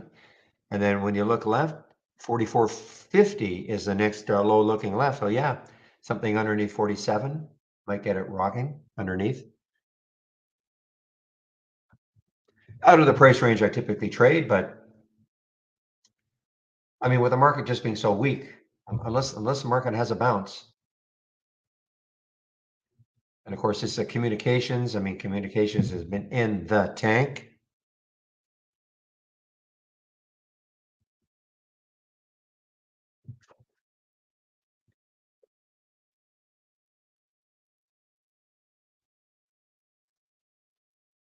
I don't think this is not part of XLC, but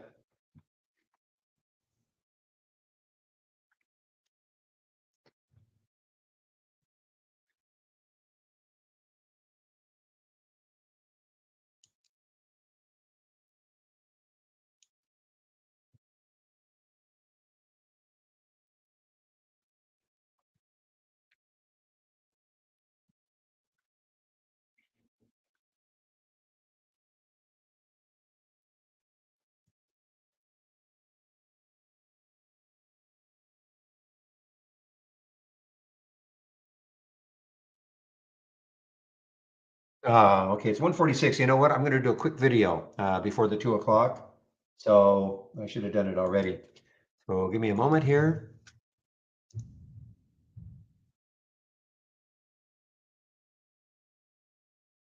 I was at 146, around 155 or so. Okay, so I'm putting myself on mute in all the rooms.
All right, guys, I'm back.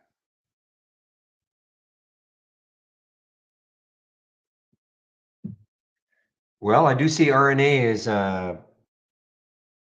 showing up as a little green right there, and CBay continues. I talked about that ZWS breaking 22.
Okay, guys, maybe keep an eye on KYMR. KYMR, one of the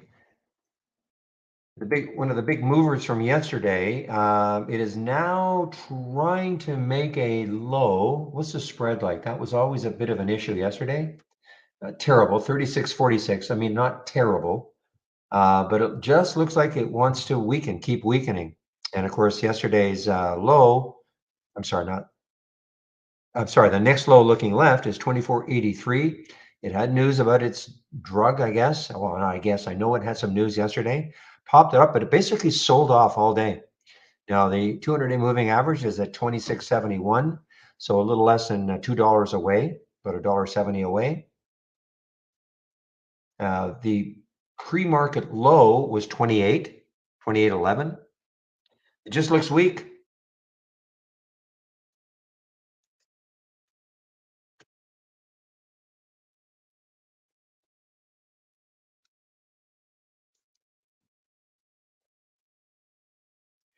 All right, guys, ICVX may be done.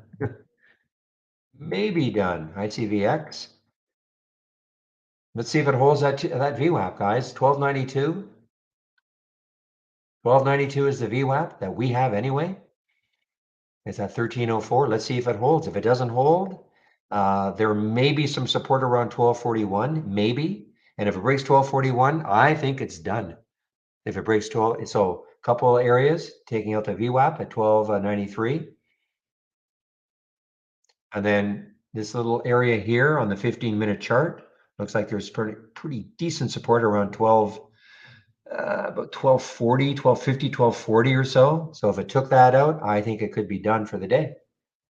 But it's got to take out that VWAP first.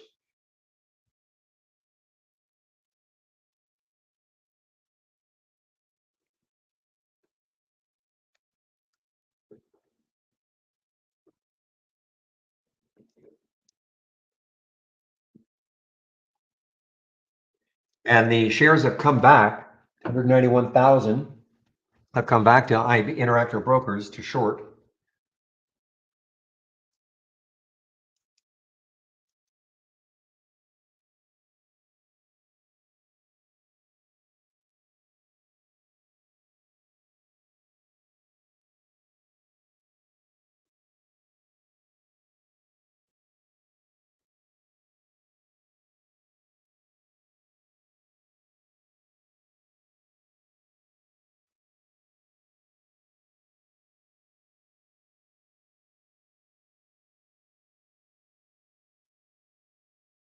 Okay, guys, so again, I'm in this marketing meeting, so I'm just going to again put myself on mute.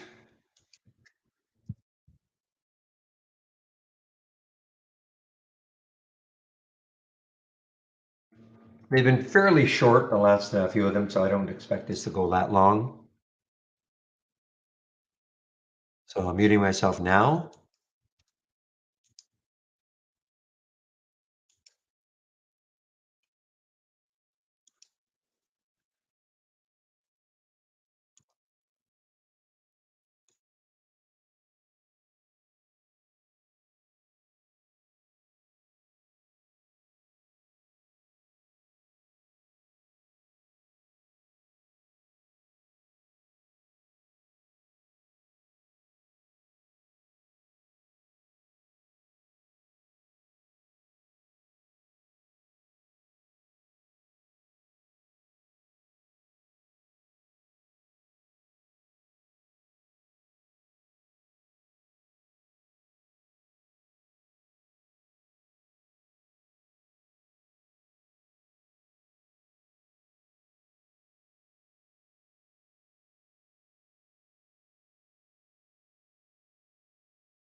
Okay, guys, I am now back. Holy smokes. I hope, well, I know a lot of you would have got into that ICVX short. We talked about, well, I talked about it just about here on that taking out the VWAP. And, when I was in this meeting, there I am, one ear listening to the meeting and the other total focus on this short. The key area also to get through was at 1254. And once it did that, I mean, look what happened. So I'm sure most of you probably covered. I certainly have. I mean, it may go further, but I mean, that was just marvelous the way it worked out, taking out the VWAP and then taking out that level right there, that 1250 level. I was not able, unfortunately, I was too late. I was on the what's the IMV? The IMV, I think. Yeah, it had that beautiful pop, got the VWAP right there. But where I saw it was taking out three, and I just was a little too late because it went from three up to 352, just like that, came right back down. So a couple of great late day ones.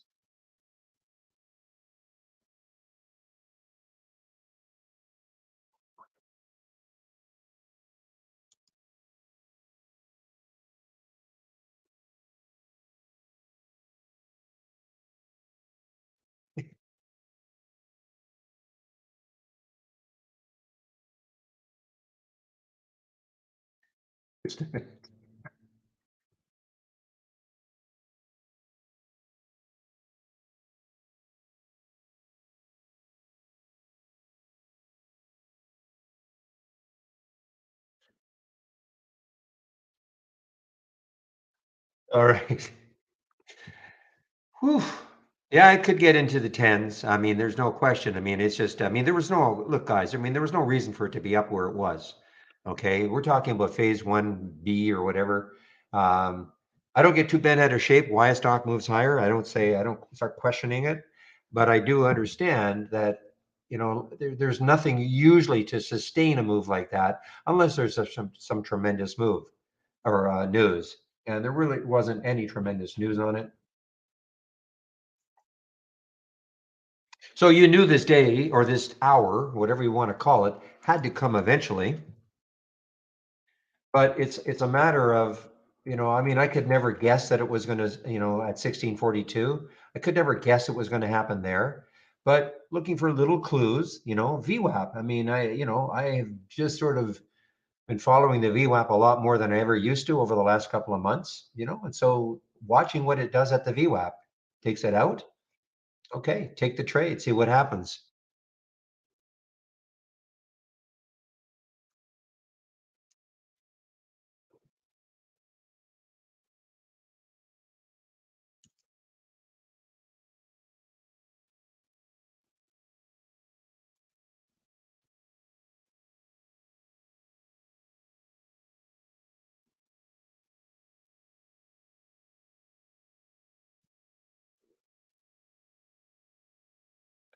I mean, here's another one, guys. I mean, this is polish and other sanitation goods manufacturing, diversity.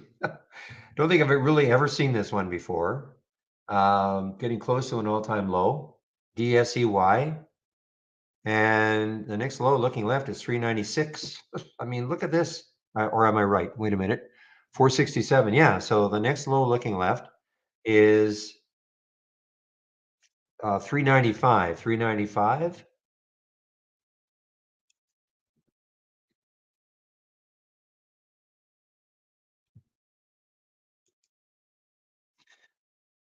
So everybody's excited about Avatar coming out. IMAX is going to do it in 3D. Not helping.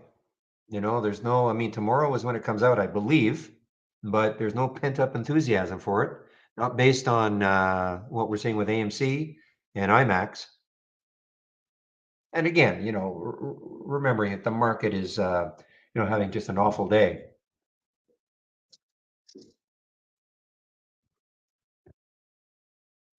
Just one moment, please.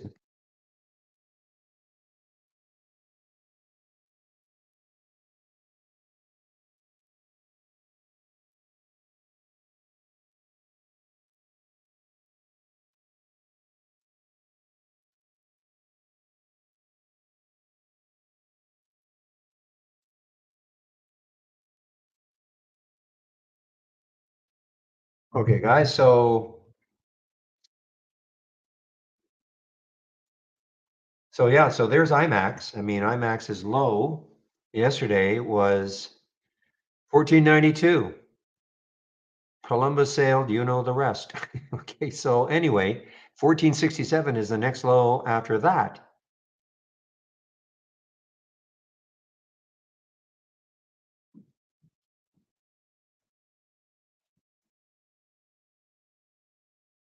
And there's IMV, guys, just made another high. IMV just made another high. Interesting how this all works. I mean, isn't it? We've seen this before, a stock that has had, huge moves in the pre-market, drop, settles down, and then all of a sudden out of nowhere, volume. And look at the volume that's coming into IMV. And unfortunately, I didn't get this one. It just was, I was too concentrated on the ICVX, but that's okay. I put it in the room. I think, what time did I put that in there? Oh, I know I put it in. Traded his question. So Pete, are you still here about idea surfing? Still have the eye on Q short. It's not doing anything. I won't give it up though.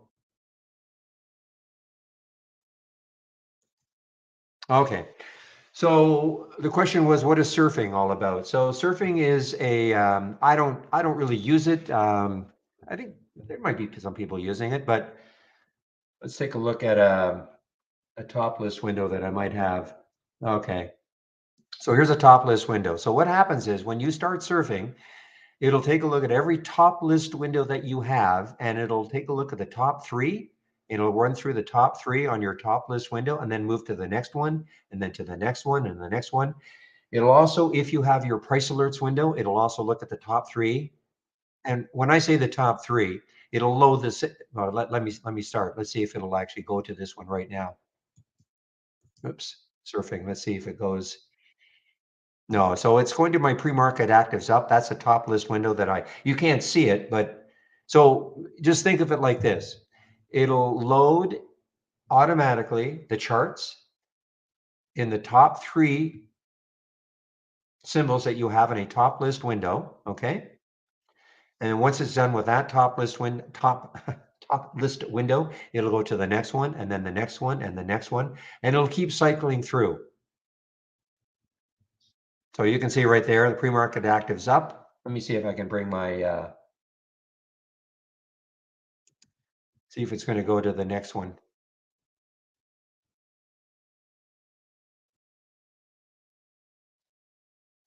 Yeah, okay. See how it went to THRD? It'll go to GRRR next, and then it'll go to MIRO next, and then it'll find another top list window, maybe this one, I don't know. Okay. And it sort of sits on them for about 8 seconds or so. So it's just a way in which you can automatically, there you go. See, it went to this one, pre-market actors up or down. It'll go to DHI next, and then it'll go to ICVX, and then it'll find another top list window. And once it's run through them all one time, it'll repeat. So it's just a way in which you can kind of sit back and let the system load stocks, load symbols for you. Okay, and it's a toggle. So if I want to stop surfing, I just click on it, that'll pause it. I can start it again. Or if I click on a symbol, it'll stop. Or if I go to a chart, right now, it just loaded BABA. Okay, it just loaded BABA. And if I go to the chart right now, it'll stop surfing. So that means I can take a look at it a little bit longer if I want. Once I move off the chart, it'll resume surfing. It can be helpful sometimes. You want to, you just want to sit back and let the system load charts for you automatically. And all of a sudden you might see a chart you like and whoa, okay. And you stop it, take a look at it. Maybe you want to trade it.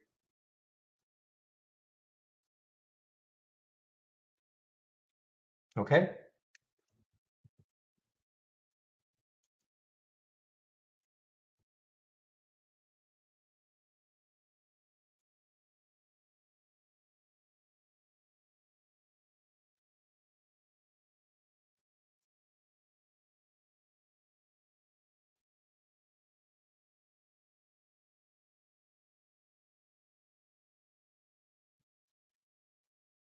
Okay, so, oh, and the reason why it looked at BABA is that it'll also look at the top three in your, if you have the AI, it'll also, I was wondering why it was showing BABA. So I see BABA showed up. And when I say the top three, it's as you have them sorted, okay? Just like in a top list window, it's as you have them sorted.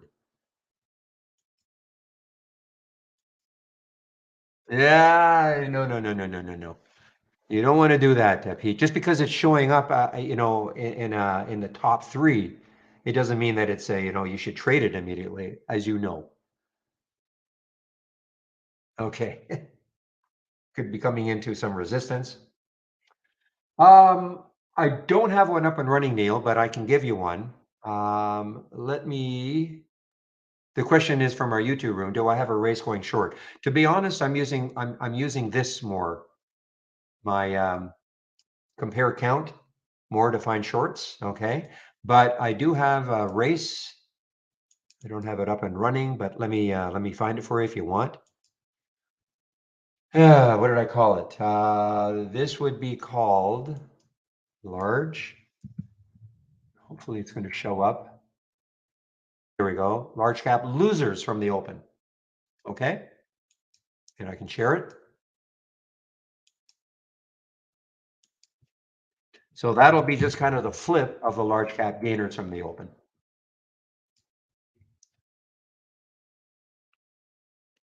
Now I see why ABCL is winning races. It's because there's nothing more really happening. So every time ABCL makes even the smallest little jump, like 0.06, it's at the top here because nothing else is really moving.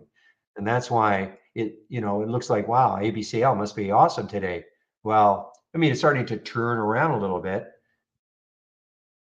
but that's why I couldn't figure out, well, how could it possibly win 13 races?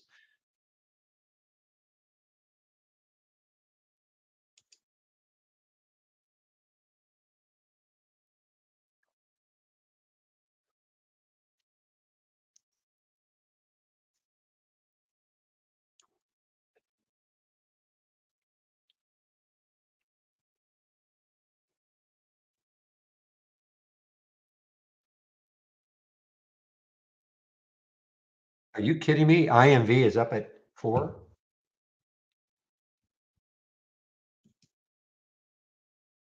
Wow. Well, yeah, I mean, if I hadn't had the the ICVX at the same time, I would have absolutely taken this one on that 3 break. You can just sort of see. I mean, it was making a new high. The volume was surging in. Wait and see what happens with this one tomorrow. This is shortable for me. I'm sure that you guys who are, trying to probably salivating to short this one.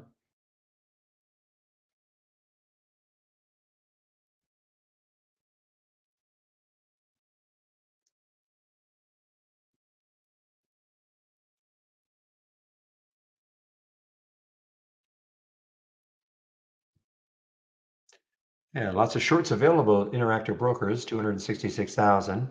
So let's take a look left. So there is a high right there, 416.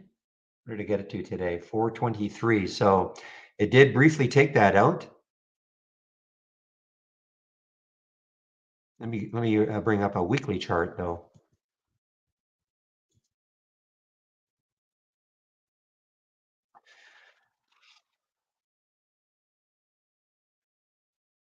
Yeah, so 416 looks like the next high looking left on the weekly chart, and then after that, 501. So I mean, if it can somehow take out that 416, it still has a shot into that 5 level. Not saying it's getting there.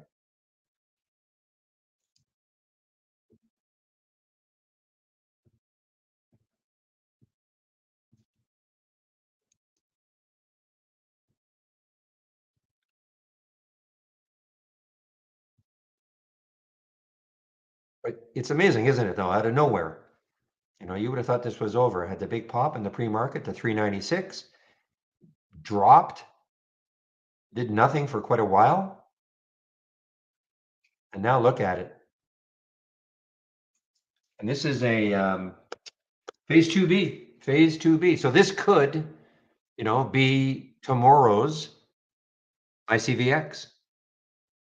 It's only phase 2B, 75 million in the float. ICVX had what, 25 million? Yeah, 25 million. So the float is bigger for IMV, but it's also starting off a lot cheaper, more cheap.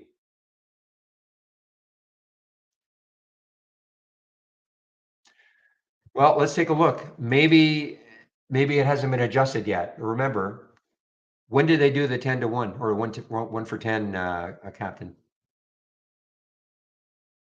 It's possible if, this only gets adjusted. In fact, today would be an adjustment day, maybe, or tomorrow. They get adjusted twice a month. And that's got nothing to do with us, okay? In case say, well, how come your provider doesn't do that? But let me check. Yeah, so no, I'm a little surprised because normally, so I would say that probably is correct. The 7.5 million, that is correct. That jives with that 75. So this could be really crazy tomorrow. Okay, the 10 to 1. Normally our provider is the same as the Wall Street Journal. Okay, so you can just just do the math. Divide that by 10, you get the 7.5. So this could go crazy tomorrow with that float. I'll be surprised if that doesn't say 7.5 tomorrow.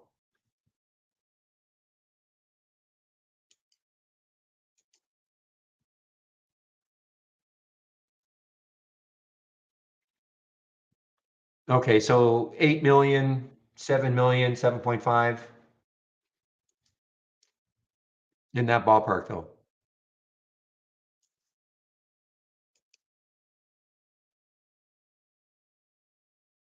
Yeah, it even showed up here. Even showed up here, yeah, 320. I didn't even notice. And of course, the ICVX was awesome. The one that wasn't was Tal, but I presented my thesis why I didn't like it. K-Web was moving down. So unless Tal had specific news on its own, I couldn't see why we would take Tal. And then of course these shorts have been good too.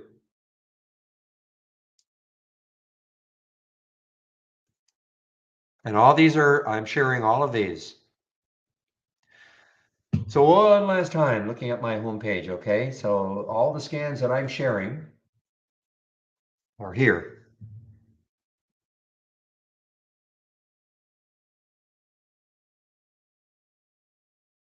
Notice, don't get very many alerts, which is what I want. I mean, this is the repeating version, just in case you don't know. So this tells you the first time the alert happened. So IMV, the first time the alert happened was at 2:30 and the price was 320. This is the repeating version. Every time it made a new high, you're going to see it here. Same thing with the ICVX. The first alert. So you can kind of go back in time. Like this is I click on ICVX right now. You can see there's that blue arrow, the blue upward arrow. That's the first time it was alerted at $9.30. And then you can see very visually what it did afterwards. So before even it went literally almost straight up before it pulled back from 9:30 to 13:46, I think, 13:60. And this is the same thing on the CRNX or the NVAX, okay? You won't see a down arrow. You'll just see the first, again, that blue arrow signifies the first, like the alert. When you click on an alert, on a symbol, from an alert window, you will see a blue arrow that'll tell you that's the first time of the alert. And then you can just see, well, what did it do from there? This is a short, of course, NVAX. So from 1375 all the way down to 1205.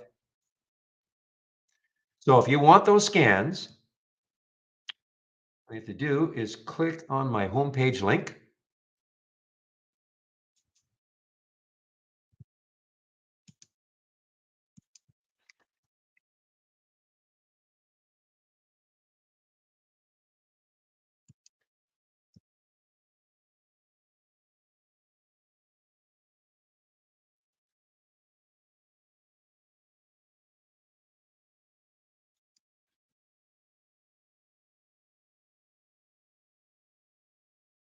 Okay, so I put my links in all the rooms. And so if you click on my link,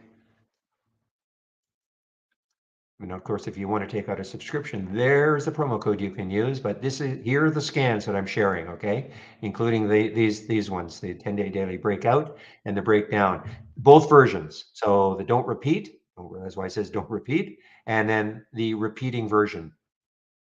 So it'll look like it, it's individual, okay? So it's not in a doc. You can do it if you want, put it in a doc if you want, but it's individual. The reason I do that is that not everybody wants to short, so I break them up like that.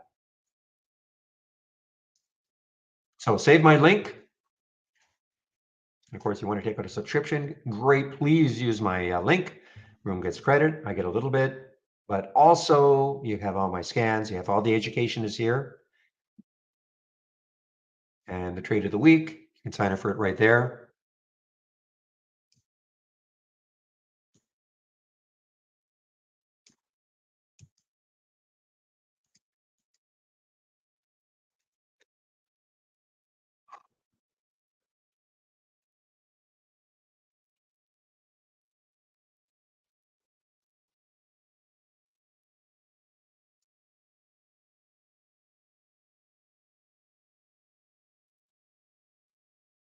Yeah, I mean, at some point, absolutely. But you have to be a pretty good guesser, to figure out where this is going to stop. I mean, 444 is is where it stopped and came back down.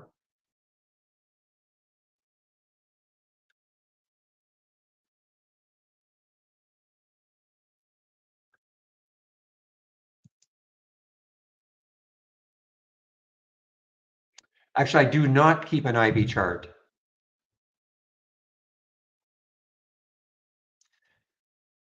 but you know what? I've got room for one. Just on the daily, I got room for one. I suppose I could put one IB chart up.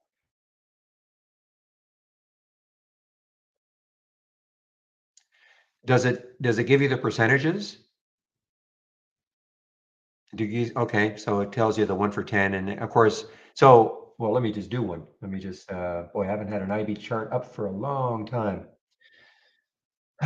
New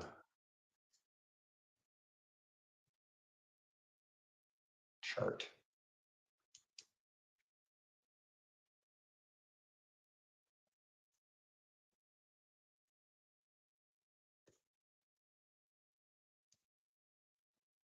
Not sure where it went. Oh, there it is.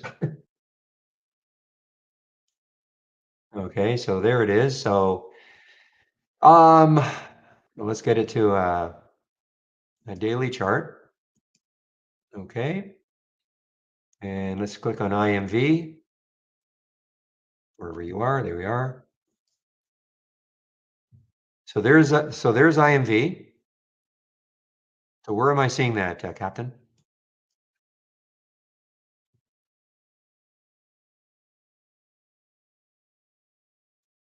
Oh, here. I guess it's no, is it?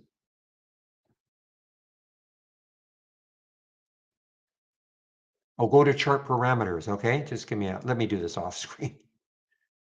Okay, so boy, I haven't used this for so long.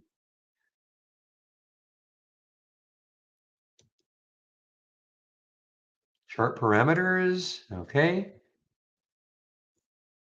and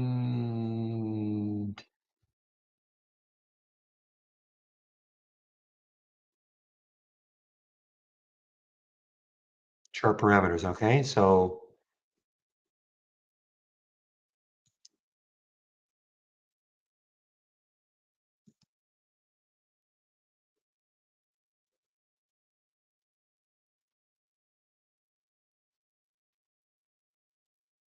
Oh, here we are, splits and dividends. Oh, highlight on chart. I was looking at the chart. Okay, yeah. Highlight and chart. Okay.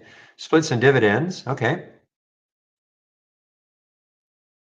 I don't think I need the order description. I don't think I need the cash dividend. Keep chart up to date. Sure, why not? Okay, apply it. Okay.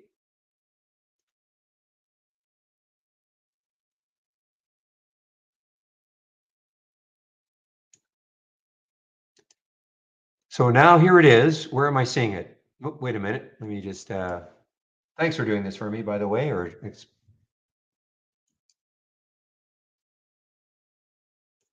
okay, so here it is.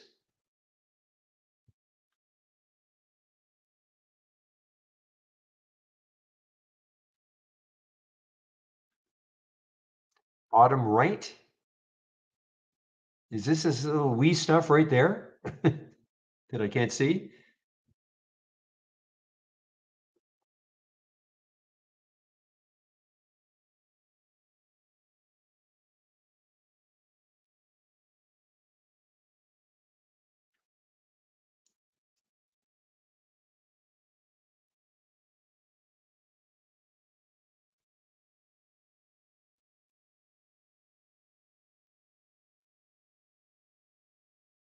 Yeah, because I don't want to have a big chart. Um, so it's say, oh, there it is, the 1 for 10. Yeah, yeah, yeah, right there. Okay. Okay, yeah. Be nice to have this maybe a little bit bigger because even if I really expand this chart, it's hard to read for me anyway. I can see it now, 1 for 10. But anyway, thanks for that.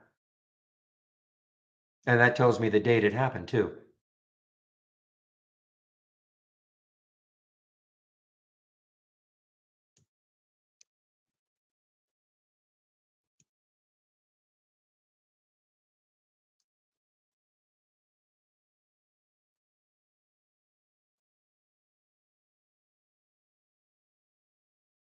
Wow, 306 already.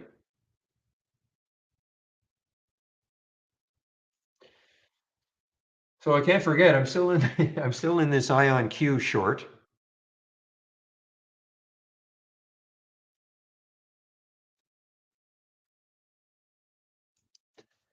At 397, I'm making a big 4 cents a share right now.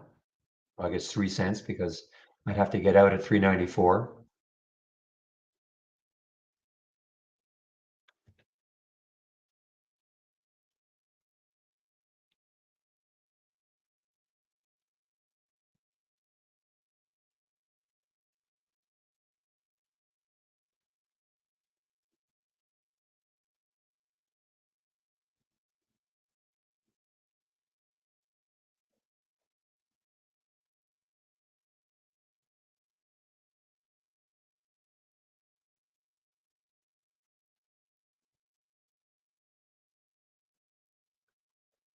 AQN, a Canadian stock? You mean co-listing? Yeah, Algonquin. We've seen this one. I remember this one on the way down all the time. There's another Algonquin, isn't there?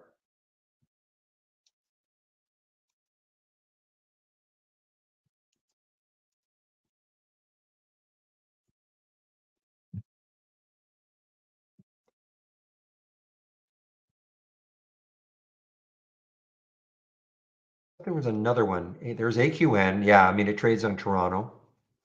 Thought there was another one. Yeah, this is the other one, AQNU perhaps.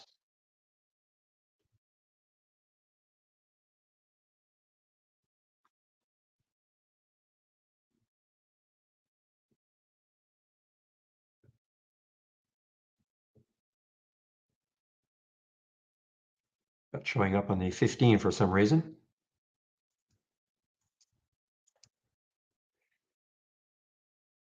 Yeah, SPY is actually having a little bit of a rally. We're not going to probably not going to close down 1,000 points on the Dow today.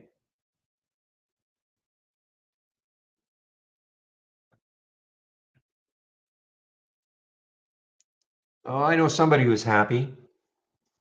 Ija. His name's Ija. So CORZ.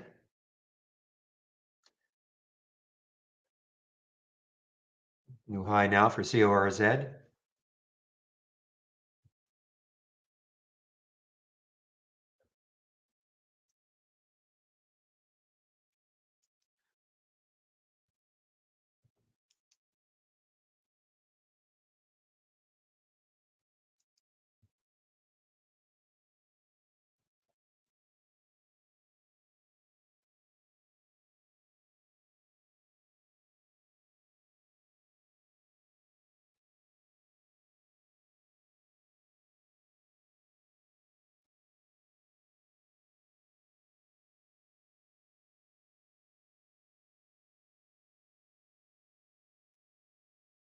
Oh, I see. I see. This was a bounce play for you. Oh, I get it now. This was a bounce play. Oh, but it showed up as a topping. I don't know what's happening here. Oh, a 310. So then now this is showing up as a topping. I thought it was a bounce play for you and your bounce, but it did not show up there, but it's now showing up as a topper, AQN.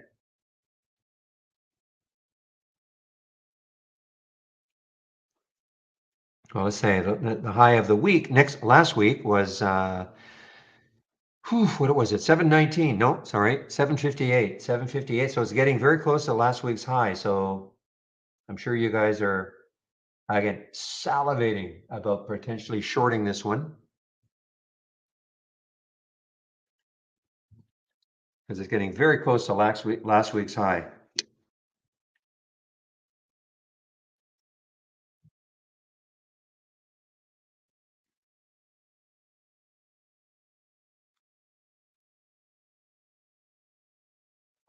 Yeah, you got to wonder what sort of news hit. There's a lot of volume for it.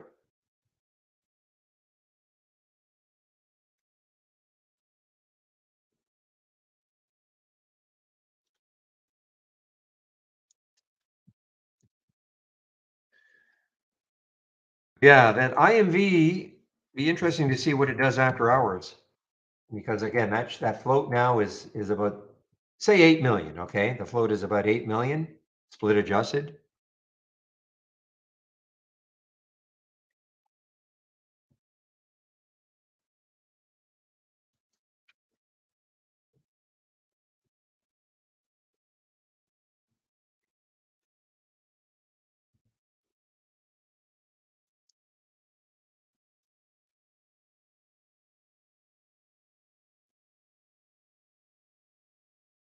758 again, guys. What did it get up to? Got up to 741. 758 is the high of last week for AL AQN.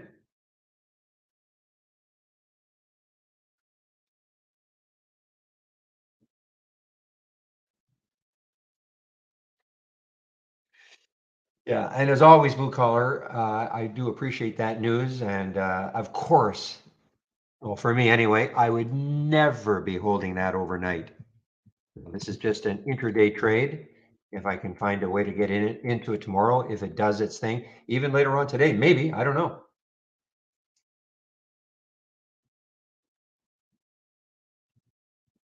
But that's what the low float will do.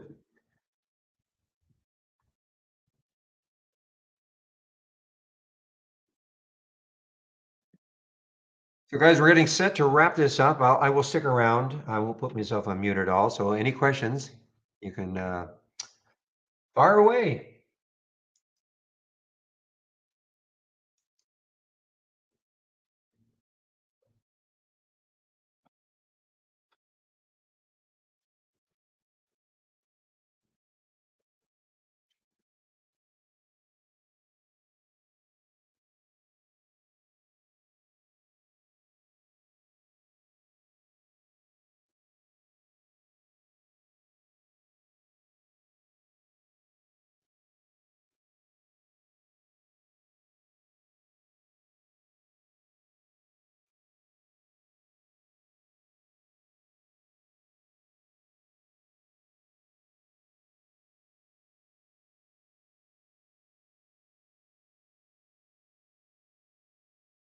Yeah, and again, I reiterate, I would never be holding any of these overnight, never. Now, you might say, well, boy, if you had held ICVX overnight, you would have, yeah, you pick the odd one, and yeah, you're gonna get. I don't. I'll call it lucky. But these little ones, to me, they're great intraday traders, and that's about it.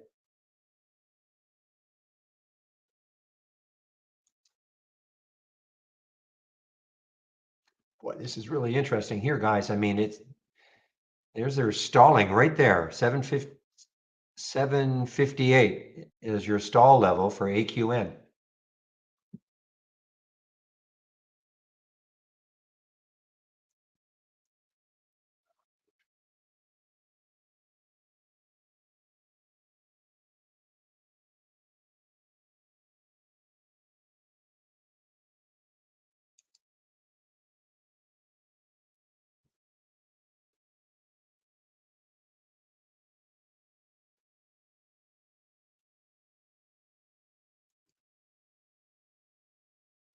Getting closer. Now, is it going to stall? I don't know. I mean, but we have to be aware of that 758 for AQN.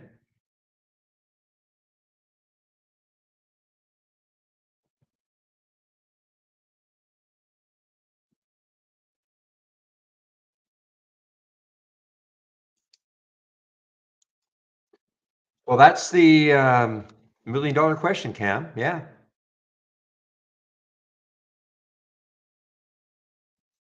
I have to watch it tomorrow. Absolutely watch IMV tomorrow. The only difference, well, it has, it's got a lot of resistance, little pockets of resistance, whereas the other one did not. ICVX, when you look at the difference, if you can kind of remember that weekly chart, look at this weekly chart for ICVX. I mean, had no real resistance until it hit that 15. So that is the major difference between the two of them.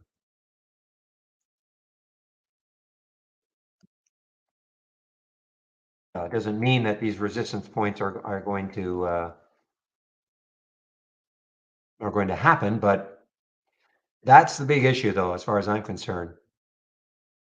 Now, if you can get through all of this, that 5, I mean, then you've got almost the same level, the 15 level that ICVX got up to. So save it. Make sure you have it. Watch it tomorrow morning. Everybody, watch this one tomorrow morning. IMV. In the pre-market, see how it's trading. See if it has. See if it's got some enthusiasm. 20 million shares have traded, and remember, that float is only about 8 million. It hasn't been adjusted, split adjusted yet.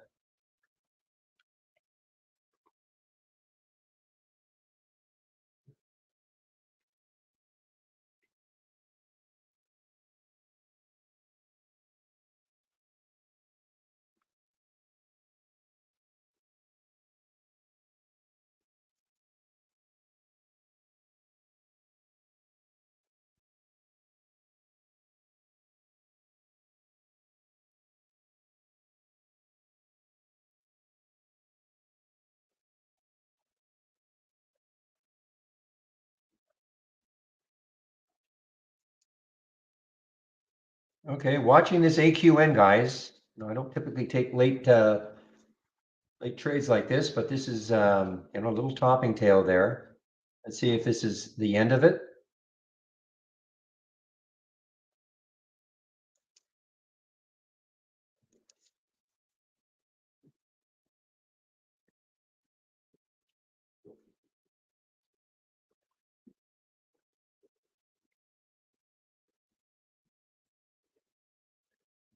Well, there's no question that the reverse split is contributing. No question, because a stock cannot go up that percentage unless it's got a few shares in the float. So now, you know what? They did a good job, though. You'll hear me say this many times. They did the reverse split, and it was it yesterday? I guess it was yesterday, 12/12, yeah, or on the 12th. And then they come out with news. They came out with some news today. I mean, whether you think the news is warrants it, but that was their news today. Surges 40 on positive initial data. Now, they had this information before they did the reverse split, I'm pretty sure. Okay. But that's what they always should try to do. Do the reverse split and then try to come up with any sort of news afterwards just to get the interest. Not saying that's the right thing to do, but it's the right thing for those of us who are intraday traders.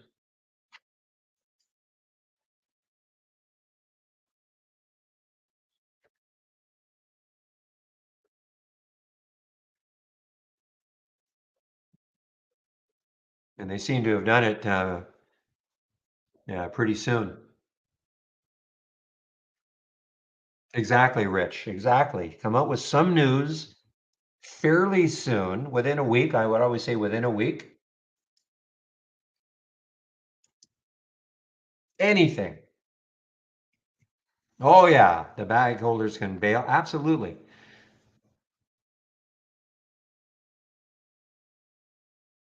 But do we care that this was, $15 or $20 way back here, and the poor people? I mean, I shouldn't say it like that, but we're just, I've never really seen this company before. I may have seen it, but if you're an intraday trader, all you care about what's happening today. And there it is, 69%.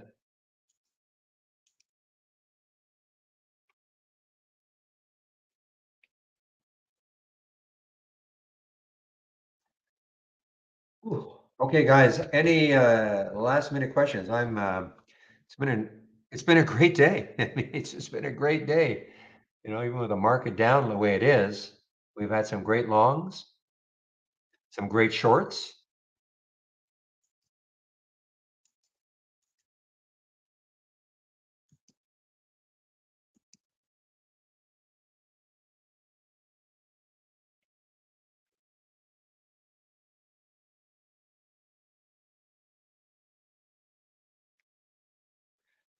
And again, read what Blue Collar is saying, okay? So in case you're thinking, you know what, maybe this will be like an ICVX, I'm going to hold it, okay? No, that's the only investment advice I'll give. I mean, you may get lucky. It may pop to $10 tomorrow, and you can scream and yell at me all you want, but blue collar is really, and this is what I'm talking about. If you're not reading this, $300 million offerings in place. We don't know when that's going to happen.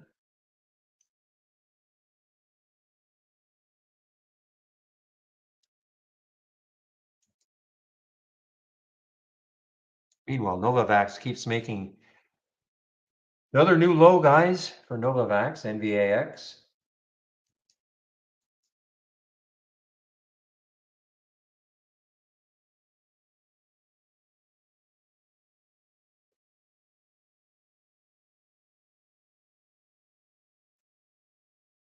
But this is factual, okay? Blue collar.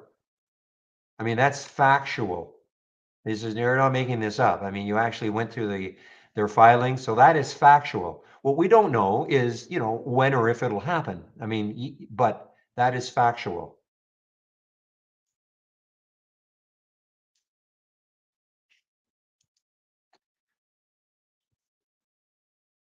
So I can only speak for myself, Rich. I mean, I've been using, boy, 7 years now, almost in January, I think.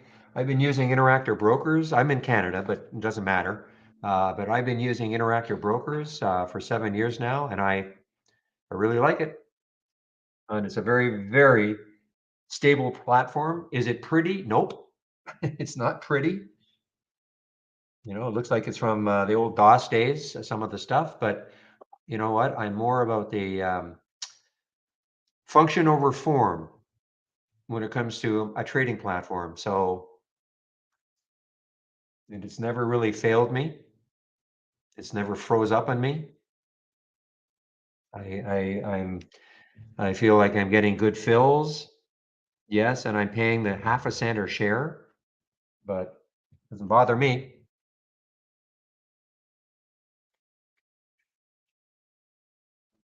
But that's me. Okay, that's me.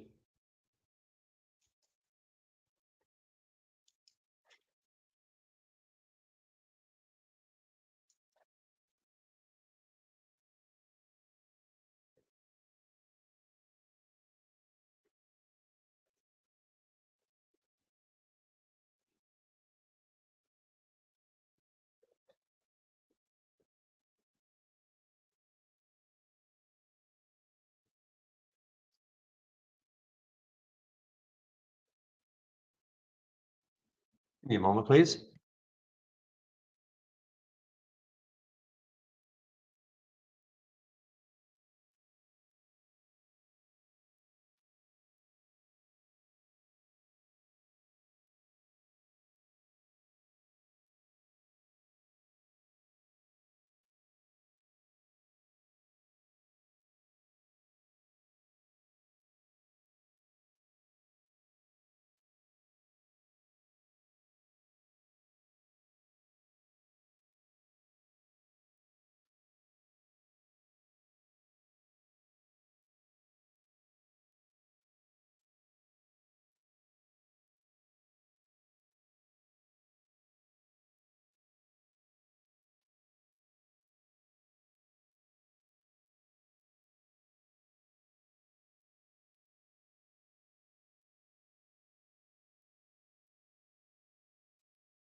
All right, guys, I am now back and just getting ready to wrap this up. Any questions? Yeah,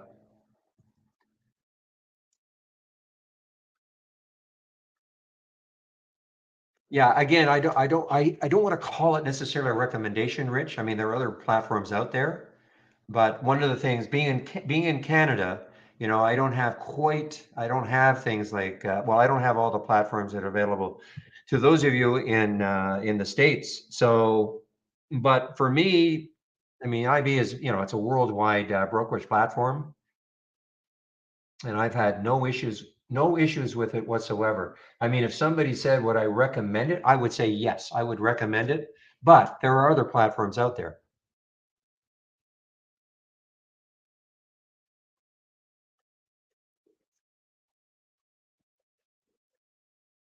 And, people, I have only had to talk to them once in the first week. I mean, we're talking 7 years.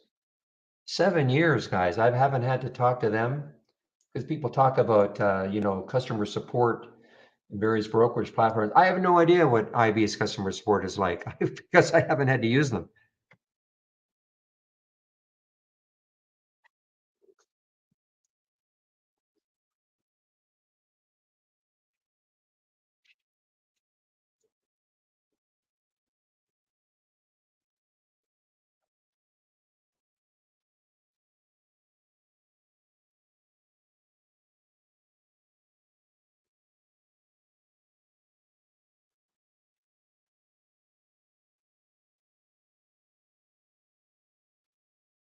Well, one of the things we were talking about, I think um, I don't know, Ben. I mean, I'd love to be able to go to, I like how it looks, and I have a lot of, what's the word I want? I can do a lot more things within Discord, but we have to get to the bottom of this 50 max that can see that can actually see the stream.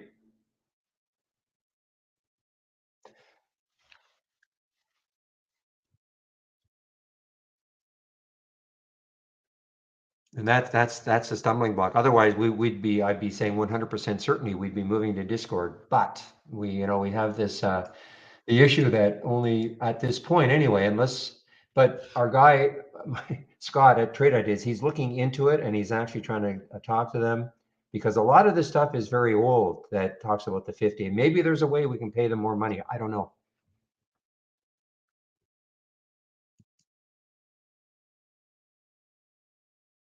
Well, on three of them. I mean, there not too many comments in Discord but I'm following three rooms. Yeah, but there's hardly anything going on in YouTube, to be honest. It's mainly here. But I do follow all three.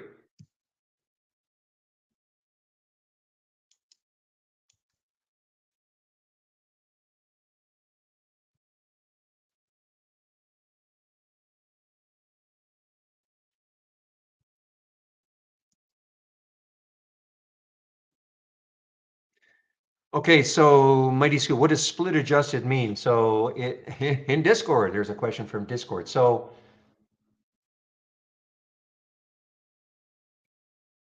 basically it's telling you for this one, IMV.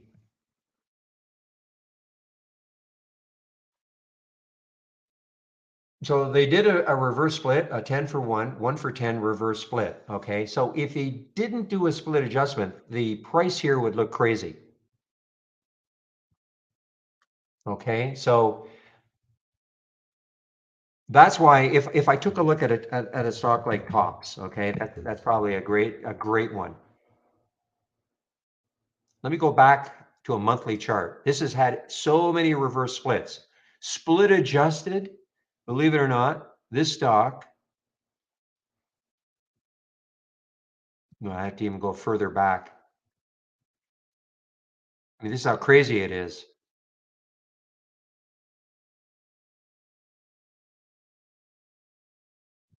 I have to go even further back. If you look at tops, split adjusted, this would be like, you'd see on a monthly chart, like $2,000 or even more. I don't know why I can't go back.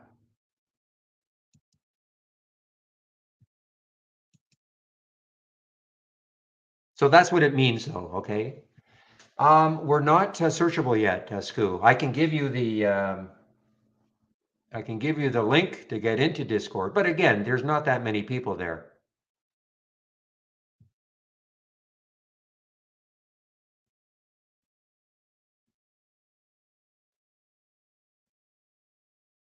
How come I can't? I'd have to go even further back. Yeah, it's just a matter. I'd have to keep trying to. But if we went back, if I could go back even further, I'm surprised that this is not worse.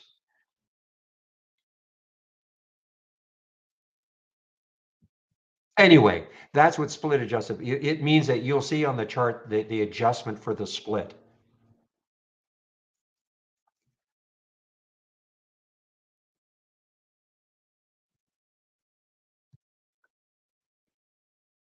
Come on.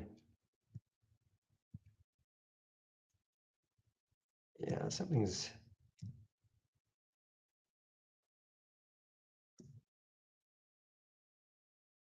There we go. There we go. There's a high of $27,000. Okay. There you go. That is split adjusted.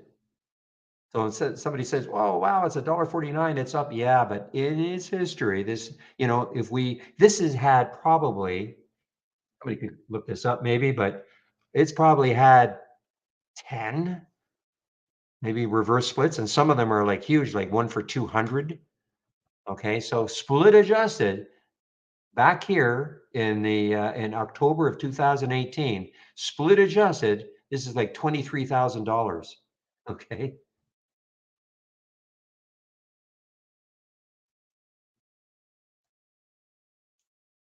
I just had to go back a lot further. Okay, so the Discord channel is, how do I do that invite again? Right click on the trading room, invite.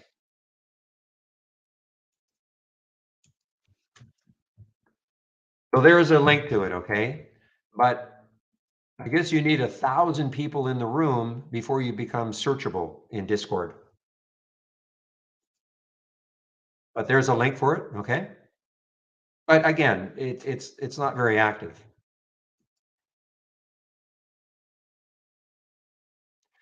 Wow, it's 3:34, guys. I'm done. I am done.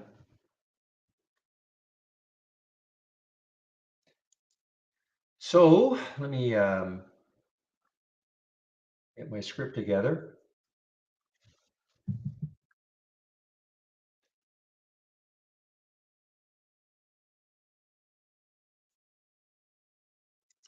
All right. Well, as always, thank you so much for all the help. And not only that, I don't say this all the time. I should say it more. The civility makes moderating a bunch of rooms really, really a lot easier. I don't have to worry about a lot of nonsense. So thank you for the civility and keeping everything civil. And I'll open the room tomorrow at 8 o'clock. So have a great evening and we'll see you then. Bye bye.